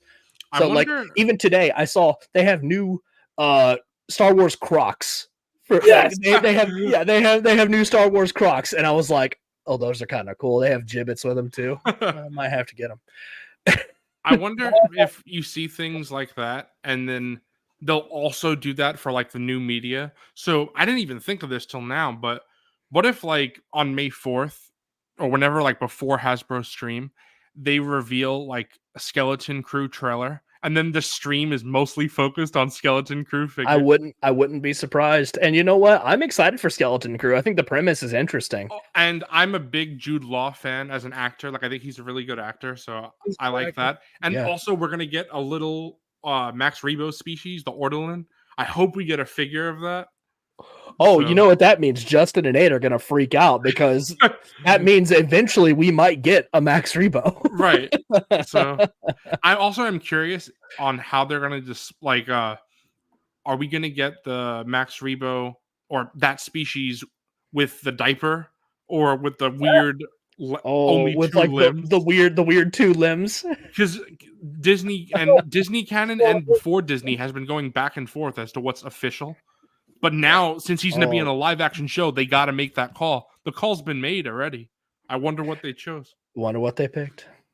Thanks for hanging out, Phase 2. This has been a hell of a stream. 4 hours. Yeah, 4 hours. He's been hanging in there with us. Let's go. I'm surprised anyone's still hanging in. I know. I thought. Hey, we must be doing something right if people are listening. I'm glad people like listening. Yeah. Heck yeah. But anyway, since we've reached the 4 hour mark, I think we should get into recent pickups and wrap it up with a little bit of Bad Batch, and then like if you guys want to come back on again, we could like do our Bad Batch wrap up at that point. Like, oh, that sounds next great. Time, whenever. Yeah, that sounds great to me. That sounds great. Anyway, I'll start with some recent pickups. So, oldie but a goodie. I got what's his name? Gosh, why can I not think of it right now? Tobias Beckett. Yeah. It's been 4 hours. My brain isn't working. Yeah, so I picked up this Tobias Beckett, and I don't have a solo shelf, but I picked him up purely because I have a little cantina set up, and he fits perfectly in a cantina. So. Any smuggler, bounty hunter, outlaws, just go. Oh yeah, like I have my Clone Wars Cad Bane in there. No, the Bad Batch Cad Bane in there. I have Aura Singh in there. I have the comic Kersantin in there. Because where else are you gonna put that? I actually had my comic Kersantin for a while until I got a specific New Hope Chewbacca. I replaced it. Oh, there you go. Yeah. And I got an import. I got my brass haired. I feel like yours Luke looks Skywalker. Exceptionally gold. Like that's even worse than the golden boy. Oh yeah, and with that light hitting it too, it really doesn't maybe help. That's what it is, but yeah, it looks straight up gold hair. But without the light, it's not as bad. But with that light shining on it, right, it really doesn't help. Gold. But outside of the hair being a massive distraction, it's a beauty of a figure. Well, it's not toilet paper, so it's not toilet paper, and it hasn't left the desk yet because I was trying to decide how I want to pose it. But I think I'm going to give him the blaster like this because like that's what you see him with in the movie. Mm-hmm. I think whenever I get my first Star Wars import, I feel like that might be one that I'd have to track down. I would check on Ami Ami because it's a reasonable price on there right now for the reissue. Now you do have the golden hair thing, which is a little bit annoying, but if that's the one you want, it's not going to get any cheaper than it is right now. I paid $65 shipped. That's not that bad. So for an import, that's fine. Yeah. And once it's gone, that thing will be like up to the $200 again. Exactly. So you were talking about NECA horror a little bit earlier. I picked up the Ultimate Ash. Nice. I can't decide. I want an Ash, but there are so many ones out there. I can't decide. That is a top tier one though. Yeah. I really want an Army of Darkness version, but I mean, I'm sure eventually that'll become available at some point, but I want an updated Evil Dead 2 because the one they have is old. So like I've walked by this one at Target, I think for 2 years at the same Target. I've like picked it up and looked at it over and over and over again. And this past week was finally You're my just like, breaking point. I'm getting it. Yeah, I checked I price scanned it and it was like $5 off. I was like, all right, whatever. Now today's the day. So he's gonna be a desk buddy for a little while. Stick. And I didn't buy this, but I weathered it up anyway. I was gonna talk about it. So I did a wash on this 2023 clone. Like I was kind of going for like the Mimban Stormtrooper kind of look for it. And I was gonna have him posed. I had him posed with his helmet off because like the only way it makes sense to me that he has the 5 o'clock shadow is he's been on like a long tour. Yeah, so it actually kind of makes sense. He's got dirty armor. He's kind of been through the shit a little bit, so he hasn't had a time for a proper shave. Like all of us. Exactly. Yeah, I know. Mine's getting Joe dirty right here. I was gonna open this up on stream, but I forgot. I picked this up for like $7 from Walmart, and I just have been buying these just for the head because the paint apps on the credit collection are so much better. So I almost bought one specifically for the head, but I resisted. Yeah, I did that on one of my Book of Boba Fett figures. A lot of those. This is the one I did. I actually swapped the legs for it, so it's like a proper Book of Boba Fett. Yeah. Boba Fett. Oh, nice. And then I did the head too. I've seen a lot of those, like that, the credit collection and the Tython Boba. They're still right now. At least last time I checked earlier today, they're still in stock at Walmart. So they're so cheap. It's $7. There's a few pre-orders that are coming out in Walmart for some other things that I'm interested in. I feel like when I place those pre-orders in the next few days, I might tack those on because if you're over 35, you get free shipping. So like when you pre-order like the new Grief Cargo droid or whatever, or like that Night Owl, the female Night Owl, add one of those on, right. And or even two, like you get like the Tython one like this. Oh, I like that shine, the way your light's reflecting. Yeah. Oh, that's good. I love the paint apps on this one. I wanted another one as a desk buddy because like I prefer this one to the like clean look one. But then I like chopped up the legs of my other one and made a Frankenstein's monster. It's so stupid. It works. It works. When I have to make orders like that, like you were saying, I'll tack on like paper towels, or I'll get like a Sour Patch Candies bag or something. So, you're gonna need toilet paper. You're gonna need that anyway. Shipping, man. Yeah, exactly. And the last thing I haven't shown off is I got my Mr. Super Clear. So I got my matte spray. I can, work on my customs with that. But that's all I got. Nice. Not bad. Oh, me? Here you go. Well, if I just see you without saying, boom, you're going. Yeah. What you got, brother? Well, I mean, I was on the Collectors Guild, not yesterday, but was it last weekend? I guess it was already. I haven't got much since then, so I don't really have anything. I mean, that's recent. It's all my pile of loot, so I'll just rattle off a couple of those and tell us about it. It's a big one, and it's but some stuff I've been waiting for a long time. So it's not only it's Star Wars and some other things. I got Anakin and Padme in there, so that's my two big Star Wars ones. I'm very anxious to have in hand. I am a pretty big fan of Warhammer 40K, and I do collect the super pricey Joy Toy figures. Yep. That typically, like your basic one, can go as cheap as 30 all the way up to 80 for a 3.75 figure. Wow. But they're immaculate. So there's these things called Primarchs. I won't get into it because the lore is insane. But they are, to scale them correctly on that scale, they are 6 inches tall. Wow. And I got one of the Primarchs named Lion L. Johnson, and I am so hyped because I've seen some guys review it already, and it is just a masterpiece of a figure. So I got that coming. I have a Mezco Storm Shadow that I'm also hyped for. he's in there. I have the snake eyes, and I was about to say that'll go great with your snake eyes. Yeah, it's gonna be cool.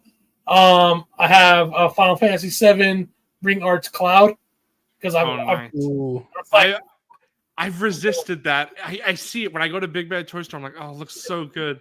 Yeah, and it's finally the right scale because their play arts are taller. Yeah. So I'm really hyped for that. I can't wait to see some shots of yours with that. He's gonna look so good. Dude, I got some ideas because Final Fantasy VII is one of those games that was phenomenal for its time. I was in high school, and even still, by the fact that it's remade, yeah, still holds up. I won't go on to that tangent for another stream, and I think what else? I got some GI Joe stuff too, like the Retro Duke and this Boxer Cobra dude who looks really cool, and there's probably a few others in there. I just can't think of it. So that's pretty much it. Some really, like I said, some of those I kind of went into detail on. I'm like really hyped for. So, heck yeah, bangers. That's awesome, man. Yep. Check out my selfish plug, but check out my Instagram when I start opening those up. Oh hell yeah! Pics. Oh yeah, absolutely. So I don't have much because I was just on Psycho Emerald stream, but I got a little bit. So as I showed before, Super Battle Droid. Yeah.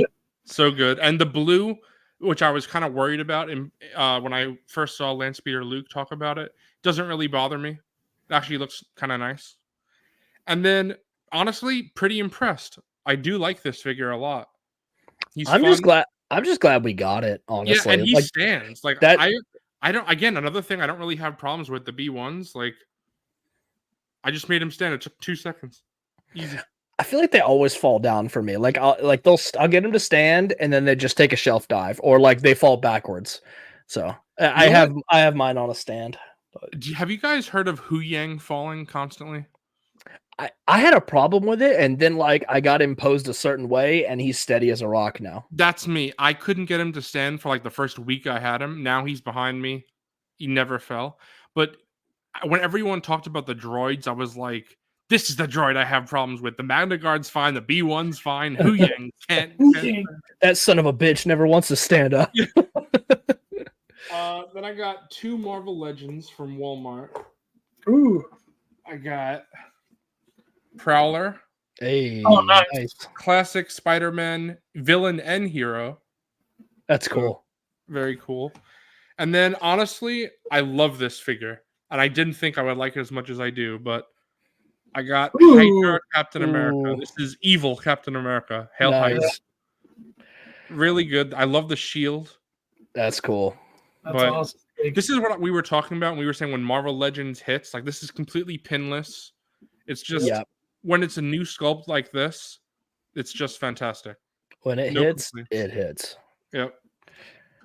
Then I only got 1 McFarlane pickup this week, which, you know, it's funny. After all the talk in the Out of the Basement Discord about this, I actually don't know. I've never seen you guys talk about it. I don't know if you guys are a fan of this movie.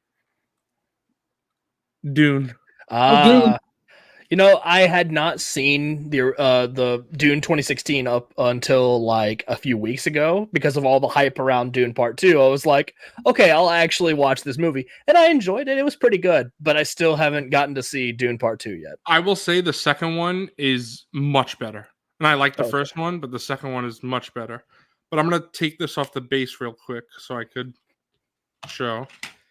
The base is pretty cool. If you guys have seen McFarlane bases, they're usually a typical.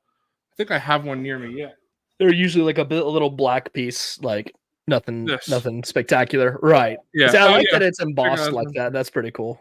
But this is the base for the Paul I got, so it's unique. That's cool. It's at least a little different. Yeah. Oh, that's cool. Yeah, that's better. Yeah, but the cool thing is, this was the Paul that I got. I think Justin and Nate also have this one. Yeah, because I told them about it when it got on sale. We all got it. But this was the original Paul that I got a while back, not a recent pickup. But I really wanted the platinum, so I ordered it from Amazon. If you guys don't know, specifically platinum from McFarlane, that's like their chase variant. Mm-hmm. So I ordered one from Amazon. It was the regular release. I returned it. I saw one on eBay for like $30. And it retails for $25, so I'm like, not a big deal, so I bought it. So the difference is, so I can show you, he comes with like this head that's like a plastic hood, whatever you want to call that, scarf. Yeah. And then obviously this one doesn't. That's literally the only difference. But what I did was I swapped parts between the two to make like, I don't want to spoil since you haven't seen it, but this is how he looked at the end of Dune 2, basically. And this is how he looks from like Dune 1 and Dune 2. So basically 2 different versions. That's so cool. That's what I did. I really like that. My name is Paul Muad'Dib Atreides. Yeah, you've seen that. Yeah. So then the last pickups I have, I actually had when I was on Psycho Emerald stream, but I didn't open them because they were so big. I've since opened them. I still haven't attached all the tentacles for this. Godzilla. But nope, it's the Thing Dog. The Thing. The Thing Dog. That thing is so I have one tentacle attached so far. Oh, that's so cool. It's really complicated, but it is sick. It really is cool. That is nasty. I love it. Yeah, I don't know if you guys see right here. I don't know if you could see. It's hard to see, but right there, I have the regular dog because it came with the messed up dog and then a regular dog. That dog is a husky.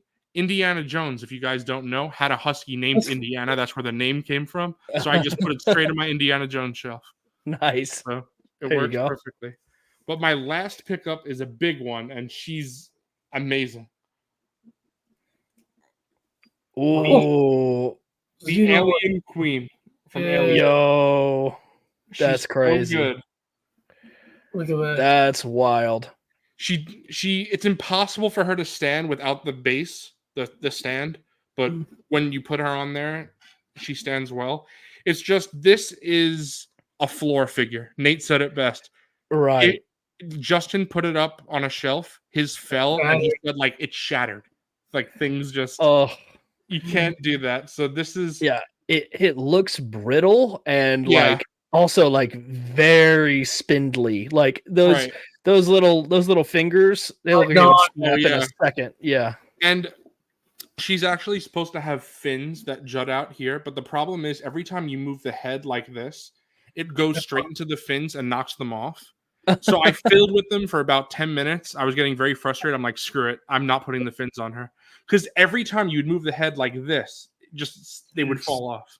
So she looks great without the fins. You don't need it. And I put her, I don't know what you call it for xenomorphs, but their little extra mouth that pops out. Yeah. I put that in there if you could see. Yeah. That looks cool. Yeah, the detail on that is so great. Yeah, when I first started collecting Alien, I was pretty upset that I missed out on this. So the fact that they were doing a restock, I was very happy. Re-release. And now I'm pretty much done with Aliens and Predator because what I wanted to do to limit my collection is I wanted to get one from each movie. Okay. So not counting the Alien versus Predator movies, but I got like an Alien from Alien, Alien from Aliens. I never got anything from Alien 3 or 4. I don't really feel that's necessary for me personally, my collection. And then for Predator, I have the original Predator, the Predator from Predator 2, the main one. Yeah. Predators, there's rumors that they're going to make some from them. They did make that over 10 years ago, but I never got them. So that would be cool. And then Predator from... Was it Prey? Well, that was the last one, but I think the movie was called The Predator. Nate movie, I know. Oh god, that movie sucks. But I have the big Predator from that movie. Oh yeah, I like the design. That one too. So them, and then like Wilbon was saying, the Prey Predator. So I have one Predator each from the movies, and then I have my big chap, which is what the alien is called from the first movie, and then the Queen, and I'm good. I would like them to do a restock on Ripley. Because I need a Ripley now to go with my alien. Right. Yeah, you've got all the aliens. Yeah. Right. But that's very good. Really happy with it. It's just like you said, it's how it looks fragile like that and brittle. It is. Oh man. Right now, see, that would make me a nervous wreck about putting it up on a shelf like that's Justin why right now, before the stream, before when I brought it over here, I have it on a bookshelf, actually, the final shelf that's touching the floor. Yeah. So I'm like, if this falls, it'll just do this. There's no gravity. Yeah. It's not. So won't have a far drop. Yeah, exactly. But yeah, that's really it. Nice. Sweet. Well, those are awesome. Those are some pretty good pickups for just a couple days' notice. I am very excited for tomorrow, though. It sucks that I'm just missing it. Tomorrow, I know I was just trashing it, but tomorrow there's an all Batman wave of McFarlane coming. Ooh, It's just 3 figures, a small wave. Well, a lot of McFarlane's waves are smaller now. They're only 3 or 4 Yeah. figure waves. But it's the first appearance Batman, like from 1930. oh wow, Oh, That's nice. really cool. There's I don't know if you guys have seen Nightfall Batman. It's like the Batman that everyone's excited about from McFarlane. yeah. Oh yeah. It's that figure in black. So I much Ooh, prefer that. nice. So there's that one. And then I don't know if you guys know the story Nightfall, but when Bane breaks Batman's back, Oh yeah. Yeah. okay, Azrael becomes Batman. Yeah, I have the red Azrael. Yeah, the red one that's also in that wave. So that's the nice. 3 figure wave. That's cool. I'm really hyped for that wave tomorrow. That was one of the first graphic novels I ever picked up like about 15 years ago. Was like That's that great. Nightfall, like thick ass, like Yeah. Yep. huge ass book of comics that were like compiled. It's back also in the day. it's probably a reason why, besides the fact that I like DC more, probably another reason why I prefer DC Multiverse over Marvel Legends is just because I actually have read these comics. For Marvel, Yeah. it's like I like Marvel and I've Yeah. read certain things here and there, but most of my Marvel love is MCU. So a lot of the comics, it's like I know of them, but I haven't read them. So DC, I'm like, oh yeah, I read that. It's amazing. I want it. It's so funny because it feels like DC has the better comics to pull from, and then they don't. I know. But then Marvel doesn't have as good a comics to pull from, and they make better movies. How does that bugs work? the hell out of me because of the movies. There'll be characters like Doctor Strange, and then Doctor Fate appears in Black Adam, and people will be like, "Oh, he's a discount Doctor That's Strange." a ripoff. And I'm like, "Well, he was actually, Doctor Strange was created 20 years after Doctor Fate, so Yeah. that's The not whole how it works." Deadpool thing too, man. 100%. Yeah, Deathstroke. Deathstroke was the OG. Yep. Literally Slade Wilson and Wade Wilson is a Slade. like I'm such a big DC fan that to see what the movies are, it's just I just shake my head in disappointment. It's It's just abysmal. Like, yeah. don't talk about fumbling the bag. My God. Yeah, no. That's why And I I mean- really have hopes for the new James Gunn's universe. I'm not as big a James Gunn fan as I think a lot of people are, but Not either, I'm but- hoping that he does. He can't do worse. He can't. No. It can't get worse. Yeah. Right. So You know, my only thing with that is like I loved Henry Cavill as Superman. yes, 100%. I mean, like again, I'm older, but he's my favorite Superman. I like him better than Christopher Reeves, which a lot of people was like. It's just Wow. very different. I don't even know how you That's compare. a big statement, but yeah, it's the modern interpretation of the character is also Yeah, I different. thought that he nailed it. Like his persona, and Man of Steel is my favorite of all the DC movies. Of that. I'll say, as much as I trash on DC's movies, I do like Snyder's trilogy, like Man of Steel, Batman vs Superman, the true. Ultimate Edition, the theatrical version, is not good, Yeah. and then Zack Snyder's Justice League, his cut, the Snyder Yeah. cut. I like those 3. It's just Me too. everything else that's Mhm. awful. I do like the first 75% of Wonder Woman. The ending. Yeah, I agree with that. I didn't mind Wonder Woman. It was like big okay. Like it was like a solid 6 for me. Like it was. I It's just don't fun. like how the whole movie is basically. It's just humans. Sometimes there's not gods pulling the strings. Oh wait, actually, it is a god pulling the strings. It's like it Yeah. defeats the whole message of the movie. Yeah. Yeah.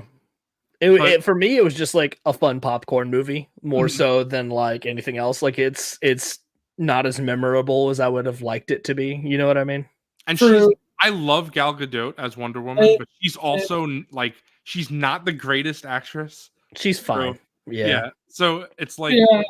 I really am excited to see what they do going forward because I enjoyed that little Snyder universe of 3 movies, but it's also not like it's not what I would want out of a Justice League franchise. It's very specific. This is Snyder's vision.